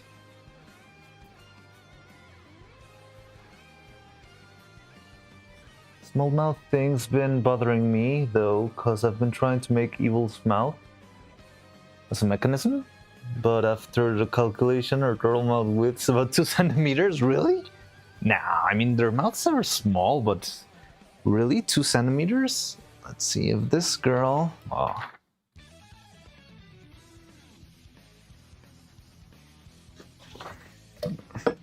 So, this model is about 1 to 2. I got a neural sheet right here.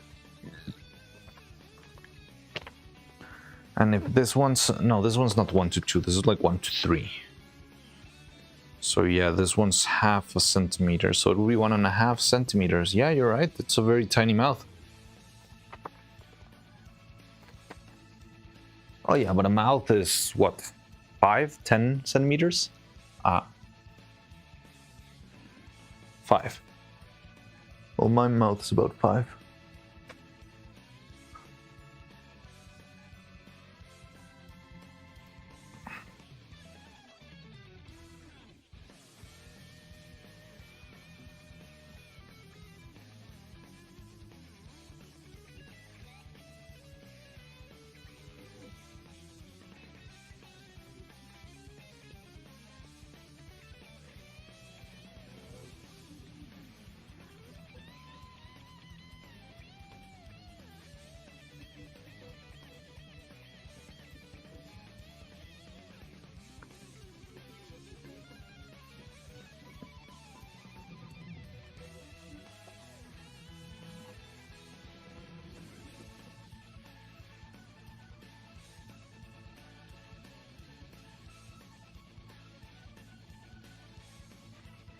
Okay.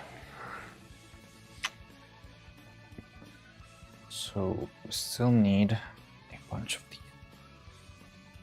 Remember, this one was kind of here. Okay, so let's put this one through like this.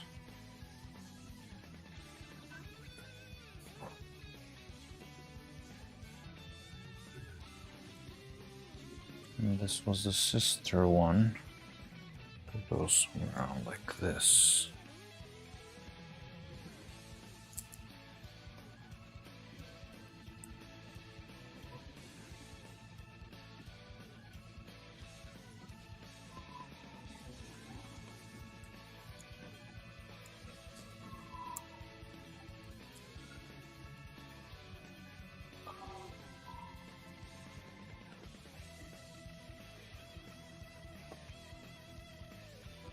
Mm-hmm.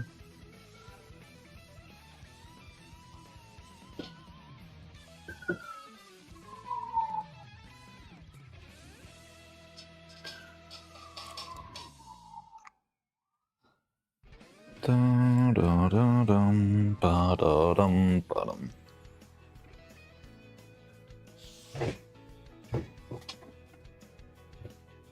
Where's my? I had my pliers somewhere around here. I was just using them.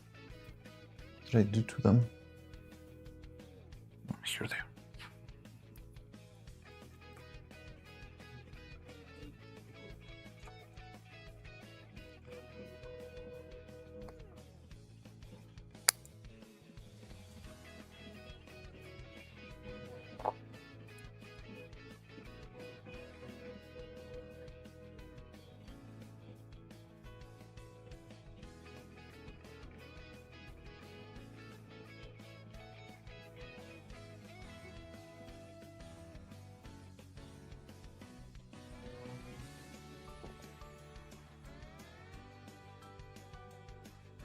Okay, I got an idea.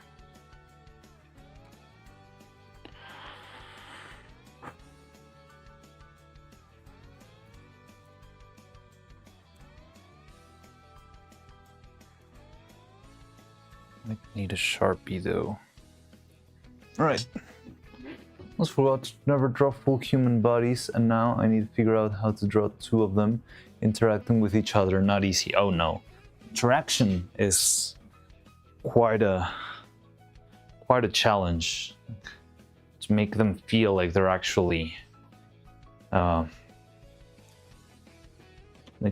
touching one against the other.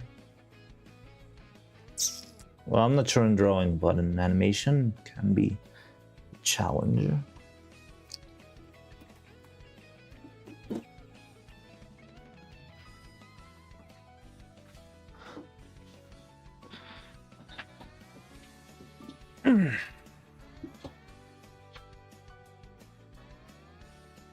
Okay.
You got this. Thank you, thank you.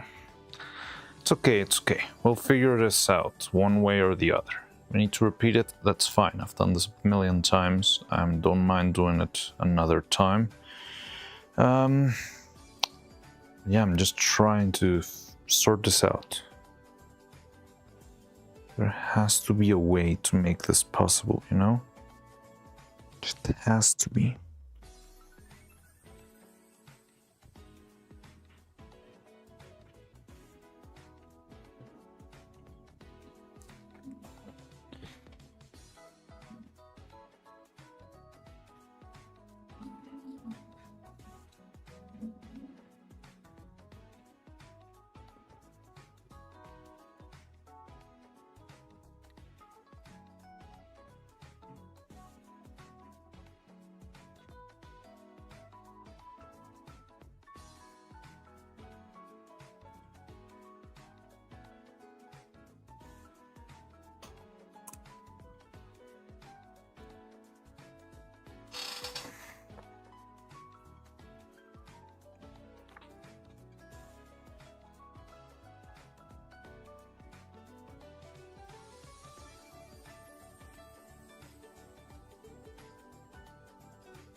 Mm-hmm.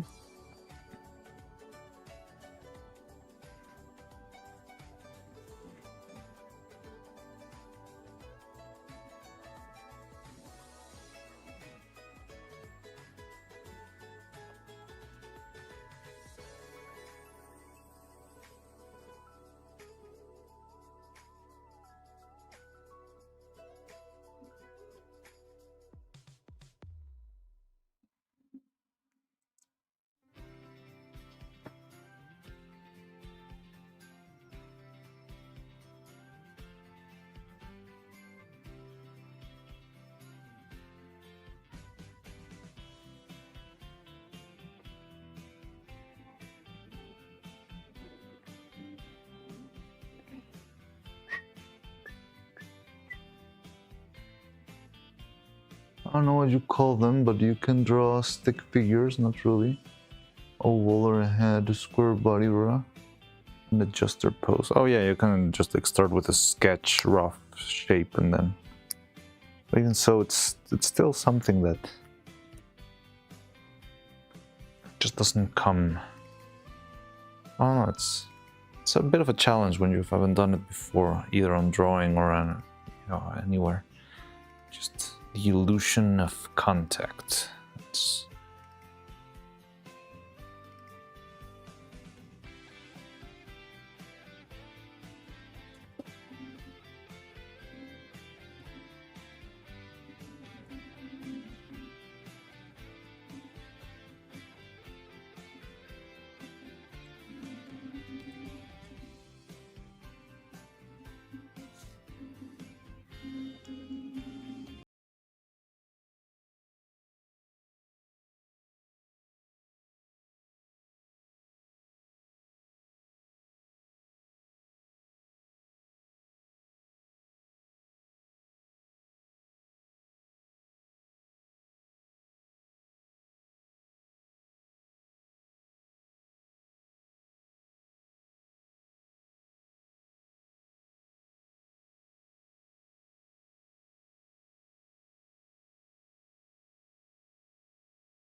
Do-do-do-dum, do-do-do-do-dum.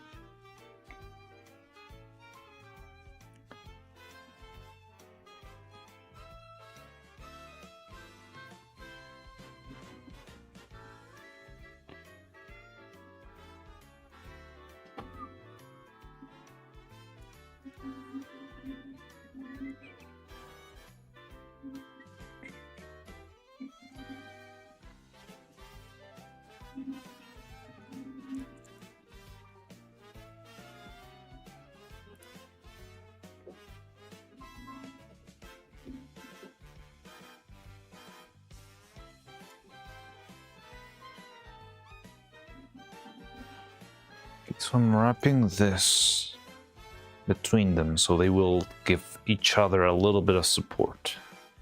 And hopefully that will let us put it on the other side of the mold. Kind of wrap it all around, see if that works. And with that we can close the mold and just see if the silicone can take care of the rest, having all the extra support that it's needed.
I'm starting to believe that we didn't even need to shape this around. Just make it like pocket ball kind of style. Now, if this works like this, I could make it slightly smaller somewhere around here.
Wonder how they make those.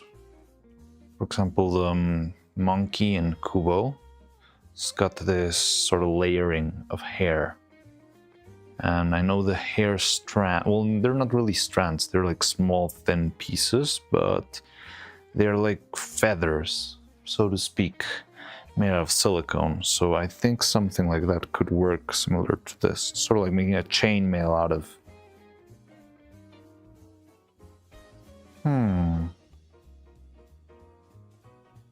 Okay, I got an idea in case this doesn't work.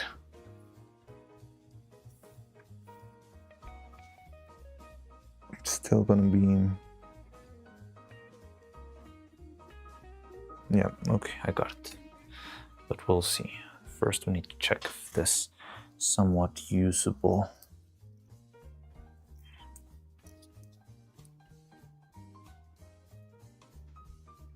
One, two, three, 1, 2, 3.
Four more strands and we ball.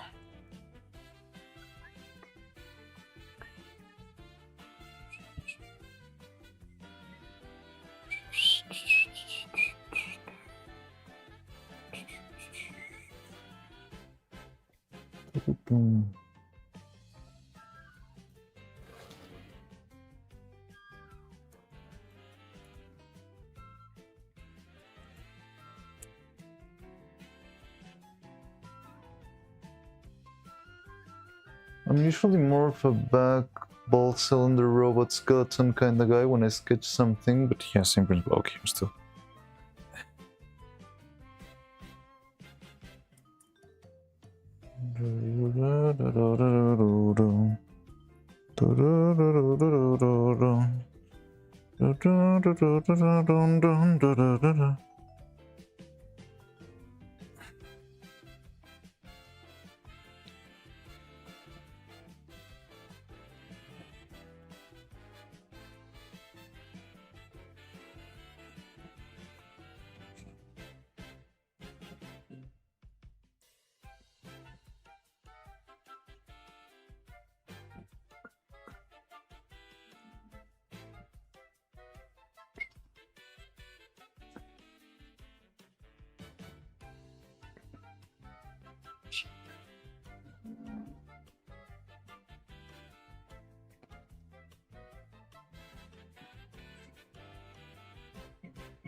Down. Dun, dun, dun, dun. Oh wait, what am I doing?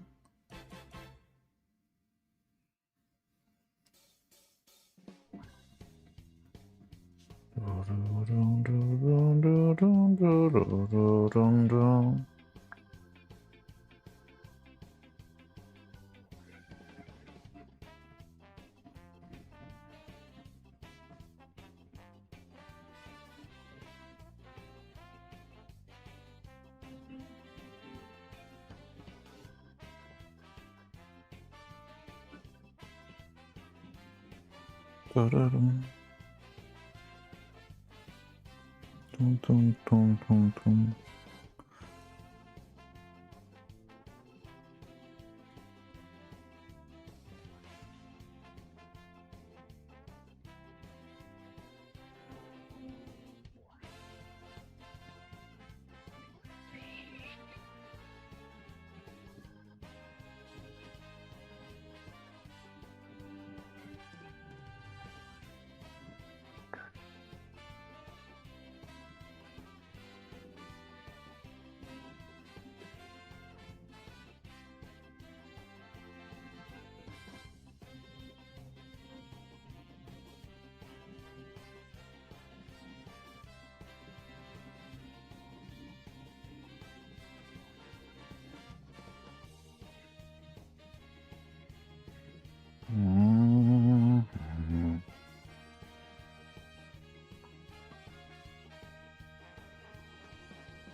Da-dum.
Ba-ba-dum.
This hair in the back looks way too short for me. It's another thing that I'm not sure if it will work, but okay.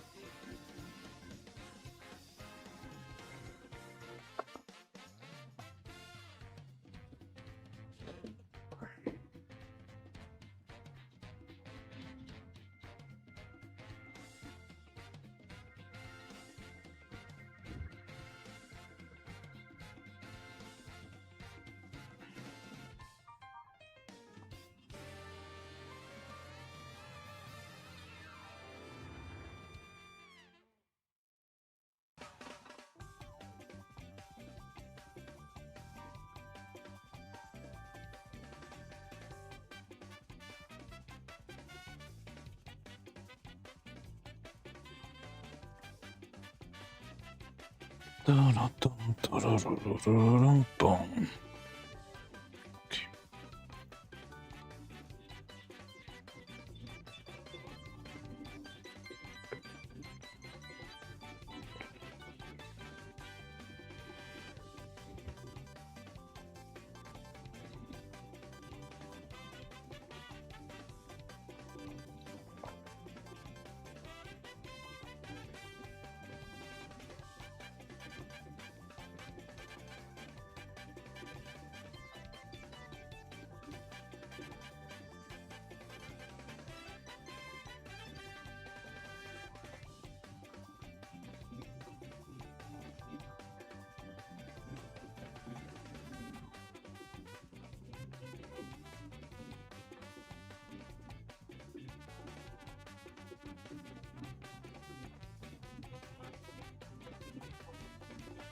How's it going? I had stuff to do and just go back. It's going tricky. Like, I'm trying to assemble the hair in order to cast the mold, but I'll be honest with you, it's starting to look a little bit grim.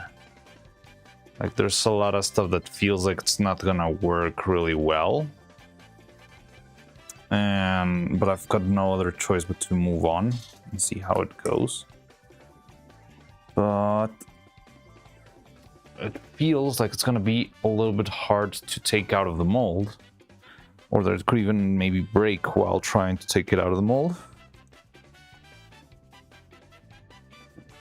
And all of this arranging is, yeah, it doesn't feel like it's gonna work all right.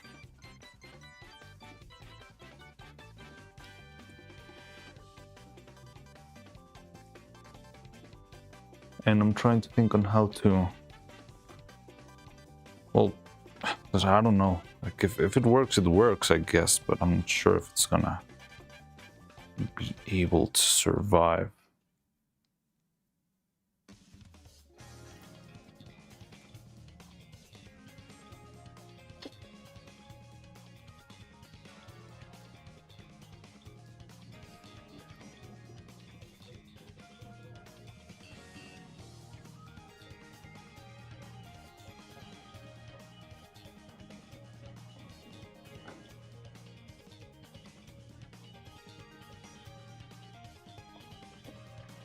So yeah, you came right for the, I don't know, like the most tense moment, because I'm not sure if this will actually work or not. It feels like the casting is gonna be very tricky and probably not gonna look well. I'm not sure if it might just break when taking it out of the mold. It might tear.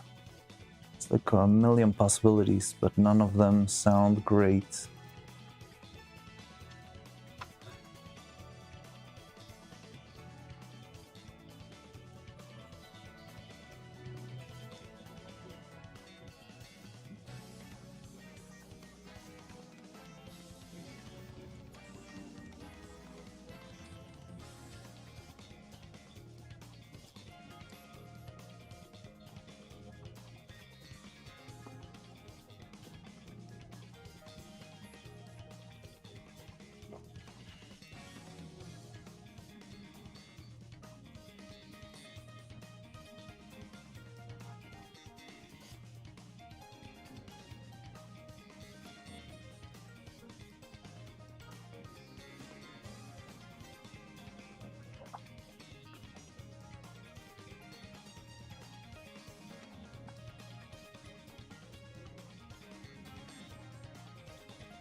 Well,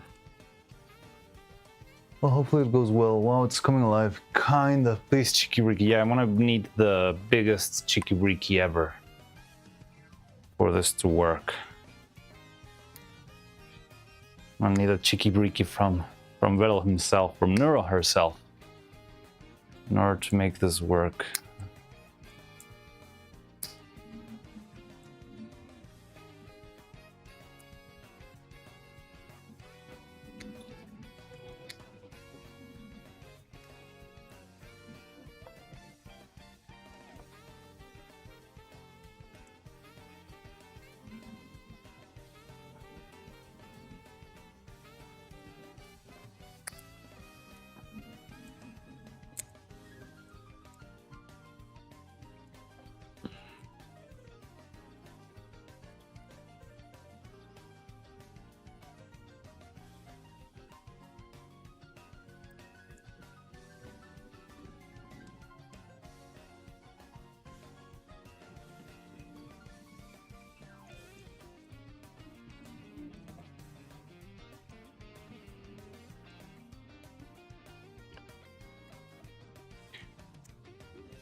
There we go.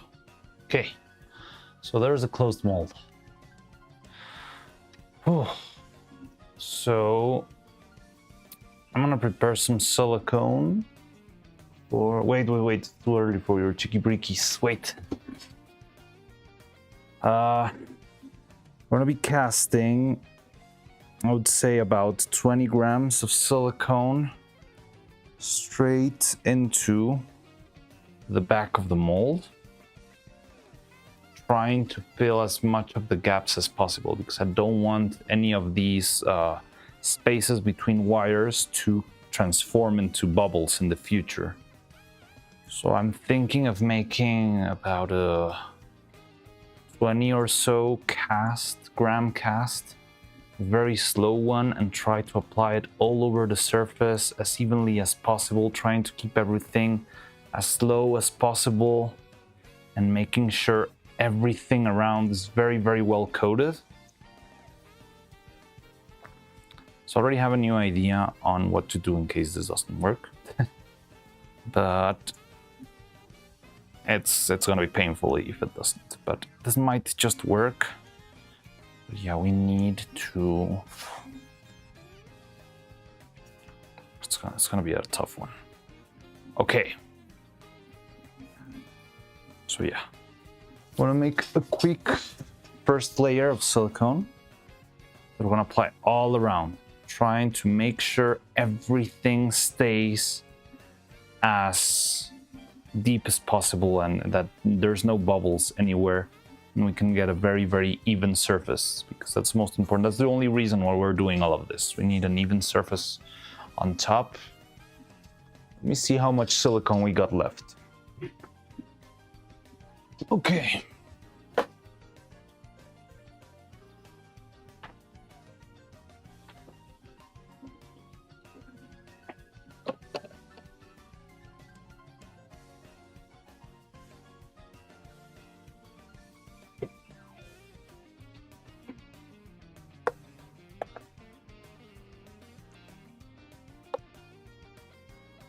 Got 30 grams of silicone here.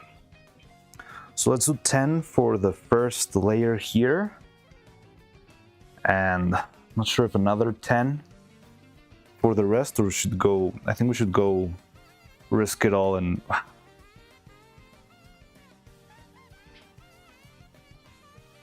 don't know. That's okay. We can prepare more on it, which is for patching. Or we could patch with the other one.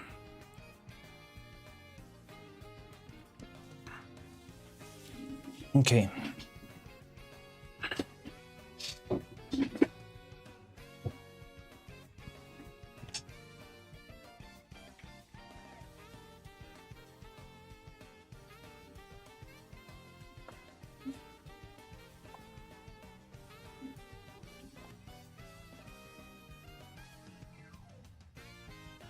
On Cheeky Riggy.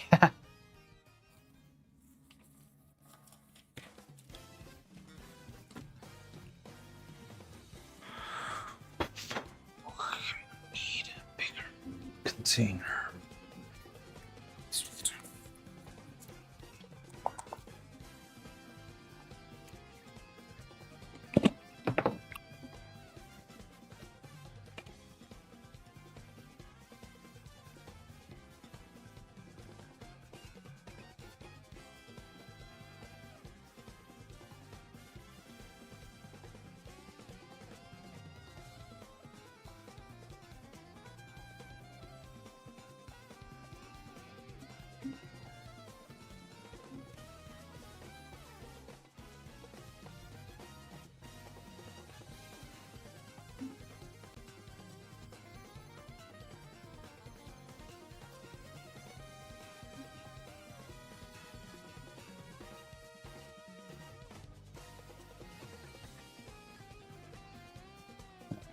Of this, I'm gonna have to keep around, because if something goes wrong, I'll always have, I need to make sure everything's well dried when we open the mold, which will probably be tomorrow. I think I'm gonna make it the silicone very, very slow, so it really has time to reach everywhere around it, and I'm gonna open it tomorrow. So I'm kind of fresh, kind of thought about it a bit, and yeah, so we can actually take care of the details in general. So I'm gonna do this with 2 drops, mix it together well, and apply it all around. And I need to keep this one around to make sure everything's properly set tomorrow. Hopefully it will, but you never know.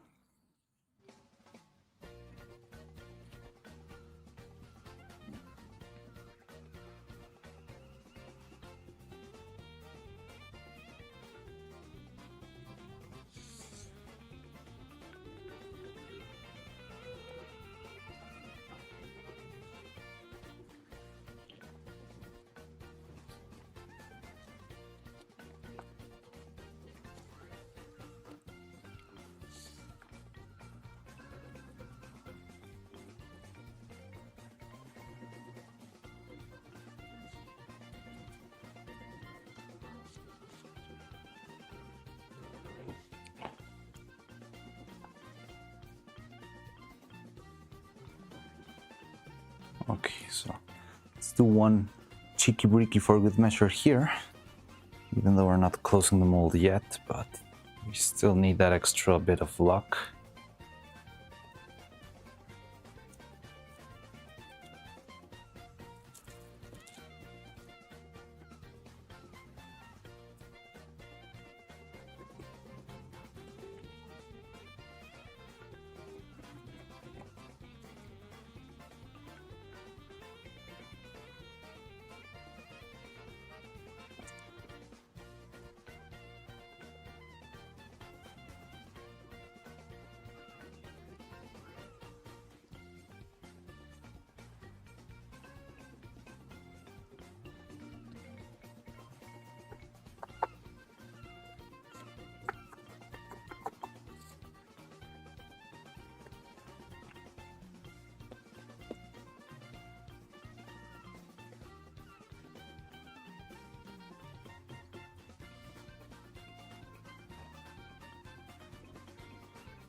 We'll have to grab more, but I think this is gonna have to be our witness for tomorrow.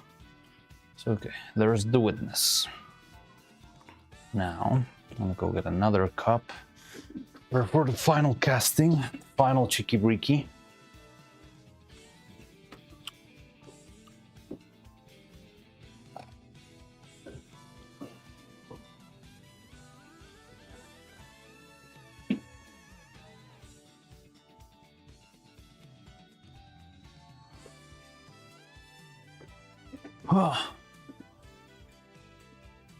All right, are you ready? It's time for the actual moment of truth, and it's gonna be an interesting one.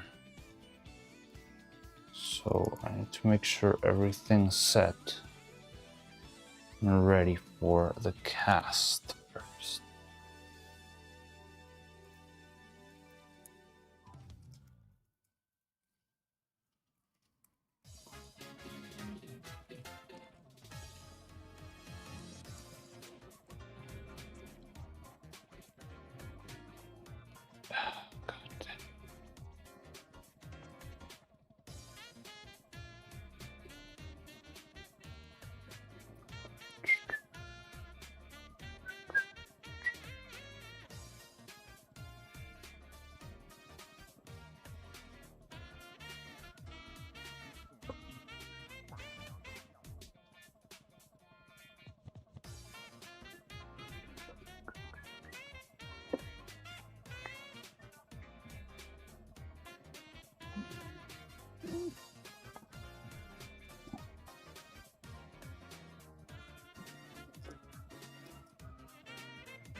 Seven.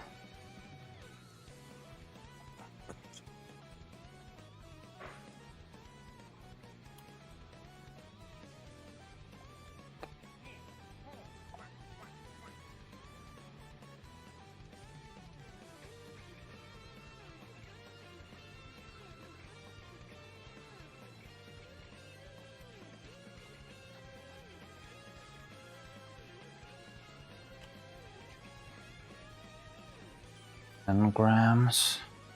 I need some more. Give me more.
12 grams. That's all we got left.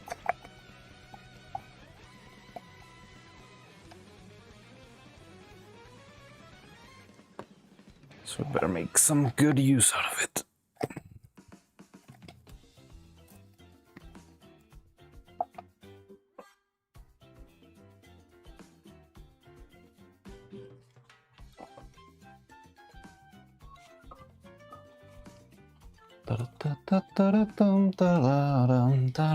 Okay. 12, let's do 4.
Okay, so let's go. This is it.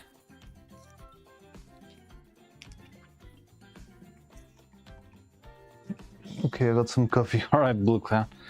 So we're right at it. This is the final cast.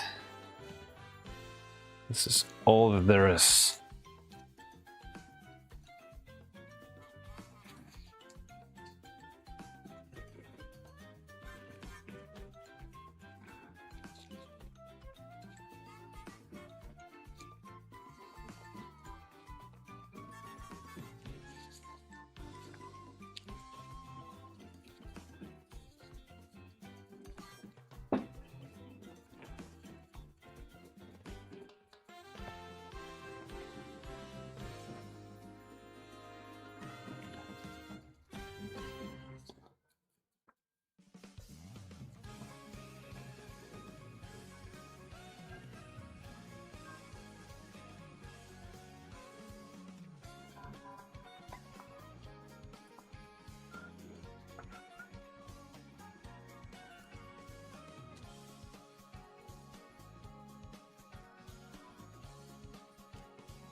Right, so yeah, let's do the ultimate cheeky breaky, because that's all we got.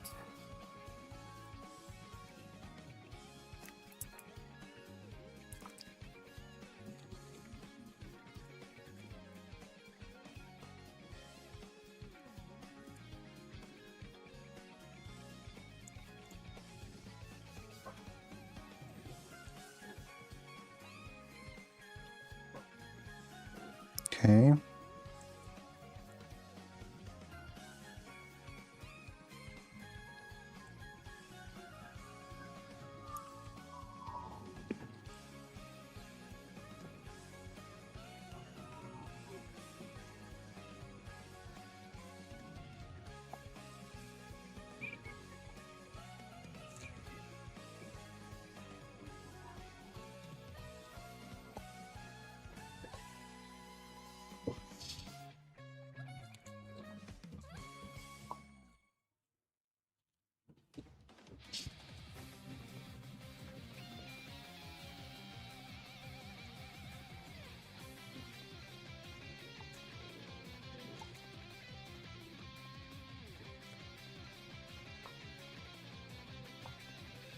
Oh.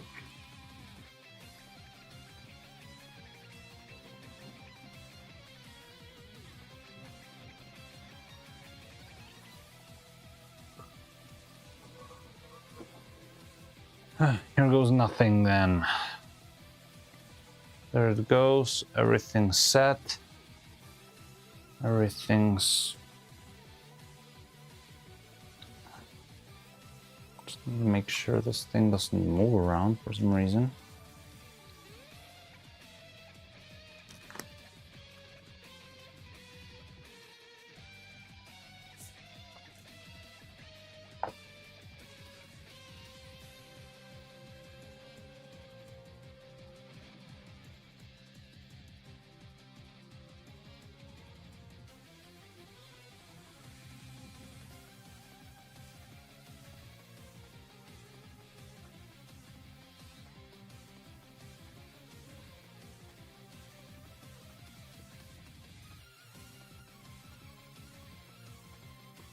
We'll be opening this tomorrow and hoping for the best. Yeesh. Okay. Remind me never to have wacky ideas ever again.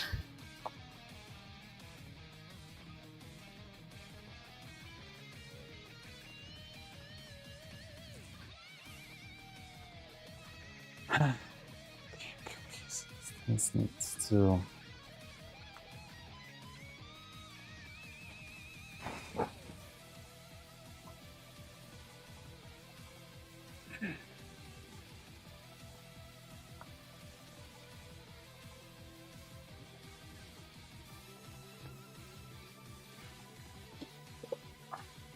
Let's put it here. Something like this might work. But I do need some sort of clamp here. Let me go get something. Ah. Alright.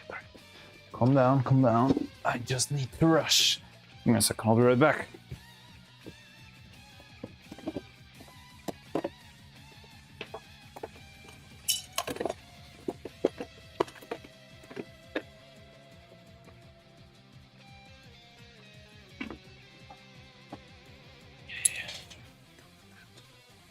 No, you shouldn't be doing that.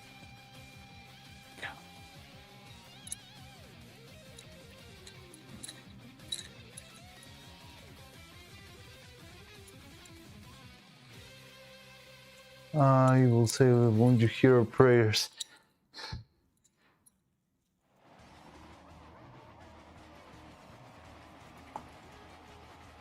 Oop. Stop going down like that, goddammit.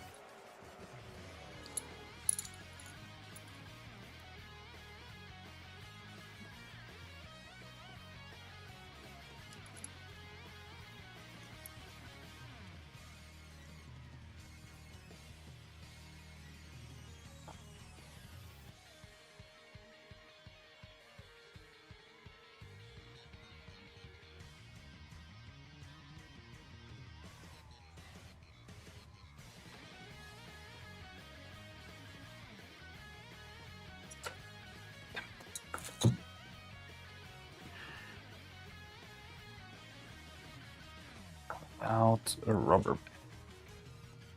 Classic, good old rubber.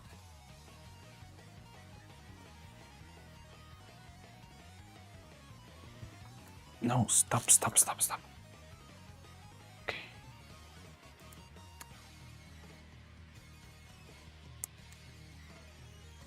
Looks good. So, I mean, the positioning of this is kinda irrelevant, but the more pressure we get, the more perfect the inner shape will probably be. The problem I'm having is that it keeps leaking through this bottom part.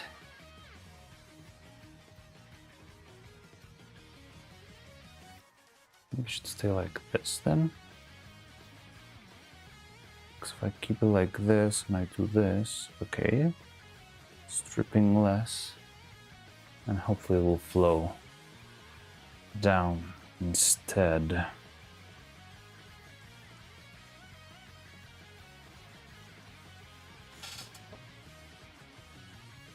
Okay. So yeah.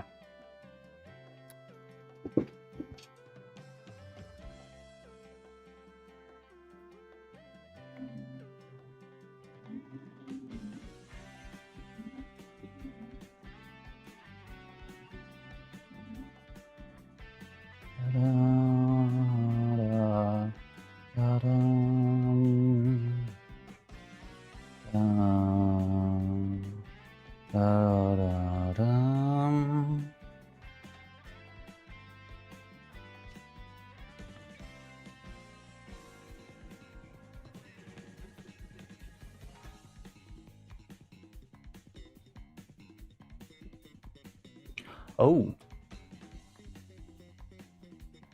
Huh? There's silicone inside the mold. Now I know where it's coming from. Could it be broken? Oh.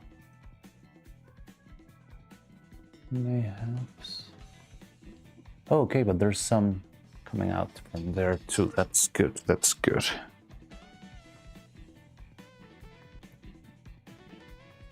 So I'm gonna have to wait.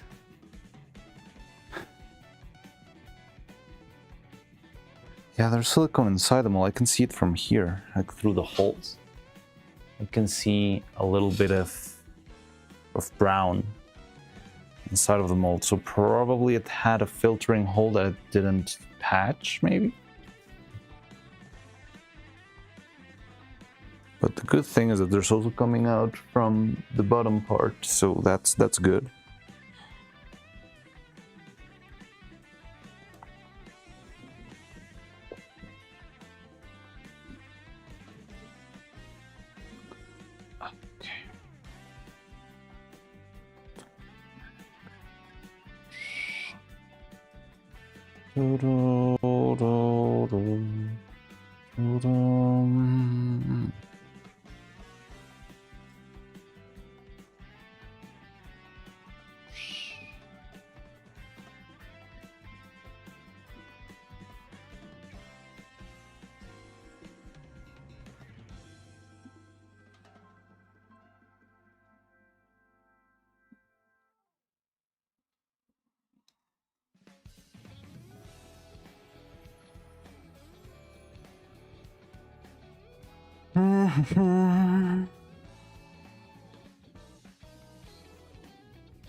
So now this is at this moment where something even worse that you didn't even think about could be happening. Like, oh, I forgot about, I don't know, applying a release agent. So now all of the silicone will never cure and it will stay soft forever.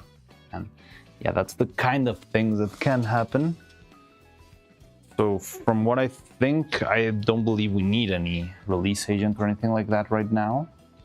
But just like even on top of all the issues that we could be having right now, there could also be another issue with more stuff that we just didn't see coming until we opened the mold. But yeah, so this is, I feel like it could work, but taking it out of the mold is going to be a big challenge. And once out of the mold, we'll see if it's usable. And we're also going to be needing...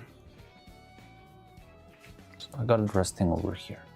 Just have it laying on the back so that the silicone can flow down instead of up.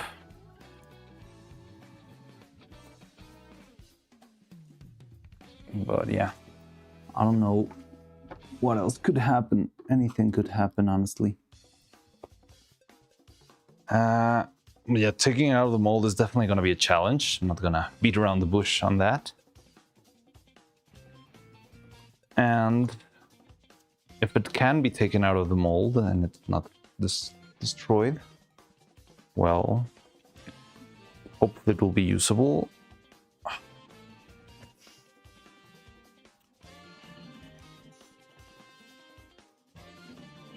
And if not, I already got a vague idea on how to sort it out later.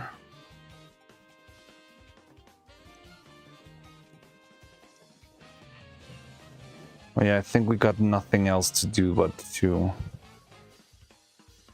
yeah, to just pray to Neuro and to Evil and to whoever for the best.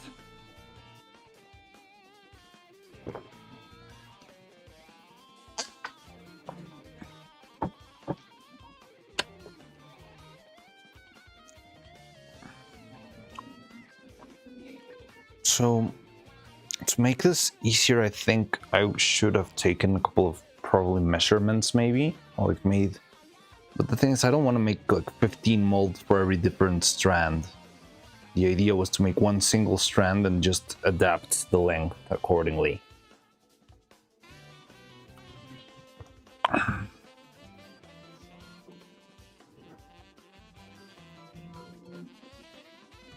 The most important part of tomorrow will be seeing how it looks. If it looks okay, we're fine. If it looks bad, yeah, we're cooked. Now, I do have an idea on how to solve this in the future. I did think about it right now, but first I want to see how well this behaves in the end.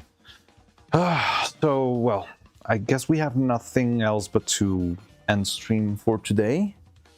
Tomorrow is going to be a very, very intense day from the very, very beginning, so be here if you want to see me cry.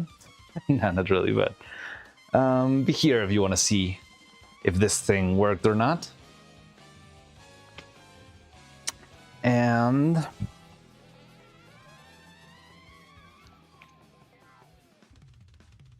yeah, well, we just keep moving forward, you know, even if this doesn't work. I knew this was a possibility from the beginning, and I was willing to see it, to see it through. But now I have a bit of a vision on how it could actually work. But right now it's just conjecture. This is very interesting. This is very fun. But yeah, so I guess we'll call it a day. She'll wait and see. Yeah, tomorrow we'll see if it works. And if we need to redesign a little bit. I don't think we would need to redesign too much. The only problem is that we would probably have to redo all of Evil's hair. So what I would do is I'd try to solve it. I live for the tears. Well, you might have some supply of animator tears tomorrow. I don't know.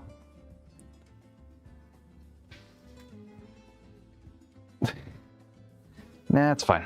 So we'll see how it goes. We'll see how it all turns out. It's okay. It's been not as long as a stream as I expected.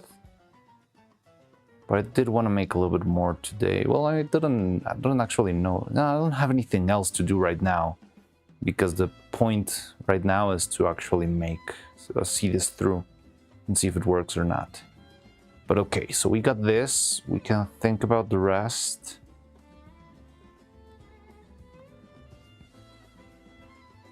And we'll see what else happens tomorrow, I guess. So, yeah, ready for tomorrow. Tomorrow's gonna be a fun stream. I think we'll leave it at that for today. Now let me check. Who could we rate today?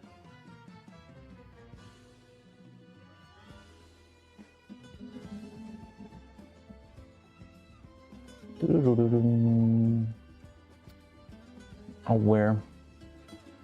Yeah. So let me see who is out here in YouTube. There's a couple of new people who followed me recently that I want to raid just for the meme. Irie, Moricalliope, Dokibird. Dokibird is playing Arkham. And I don't know who that one is. I guess YouTube could go with Lala Lulu, maybe? Let me check if I can find anyone else online.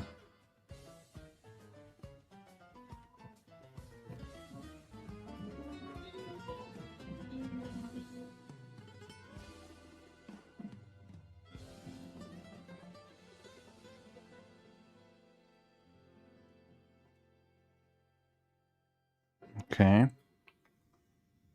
So let me check.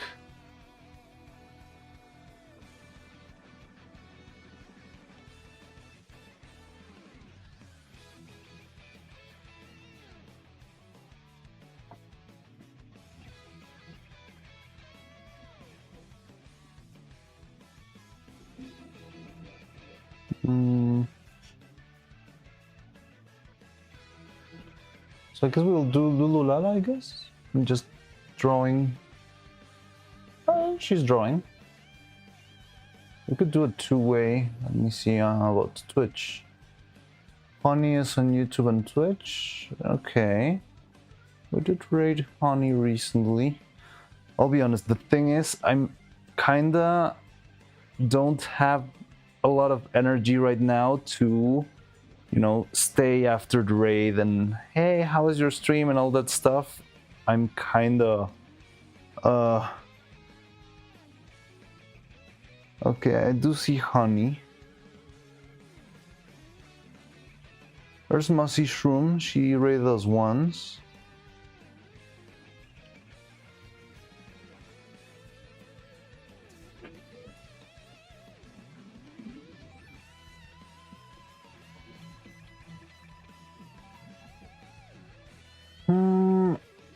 Okay, we could go with Honey then, but I'll leave it on to you, all the raid stuff.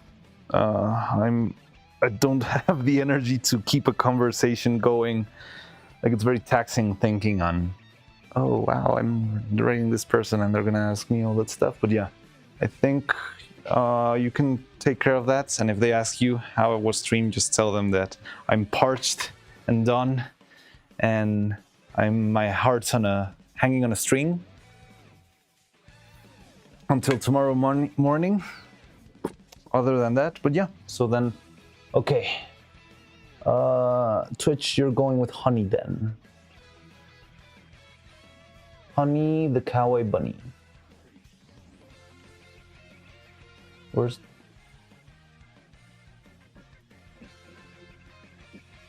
What's the... It's just Honey? Does look like her.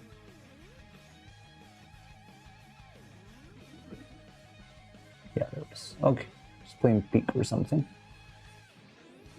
Alright, so everything's set for the raid. YouTube's going with Lala Lulu. Same thing, I've got no energy to say hi, so I'll leave it on your hands. If she asks, just tell her that it was a very, very, very heavy stream. But yeah, that I wish her the best, and I hope she has fun on her stream. I think she's also drawing, so yeah, you can have fun too. But yeah, thank you everyone for stopping by. This was a very, very interesting stream. And let's fingers crossed for tomorrow. That's all we've got left now. Alright, so I'll take, yeah, I'm gonna go for now. See you tomorrow, you know, same time, 11-ish.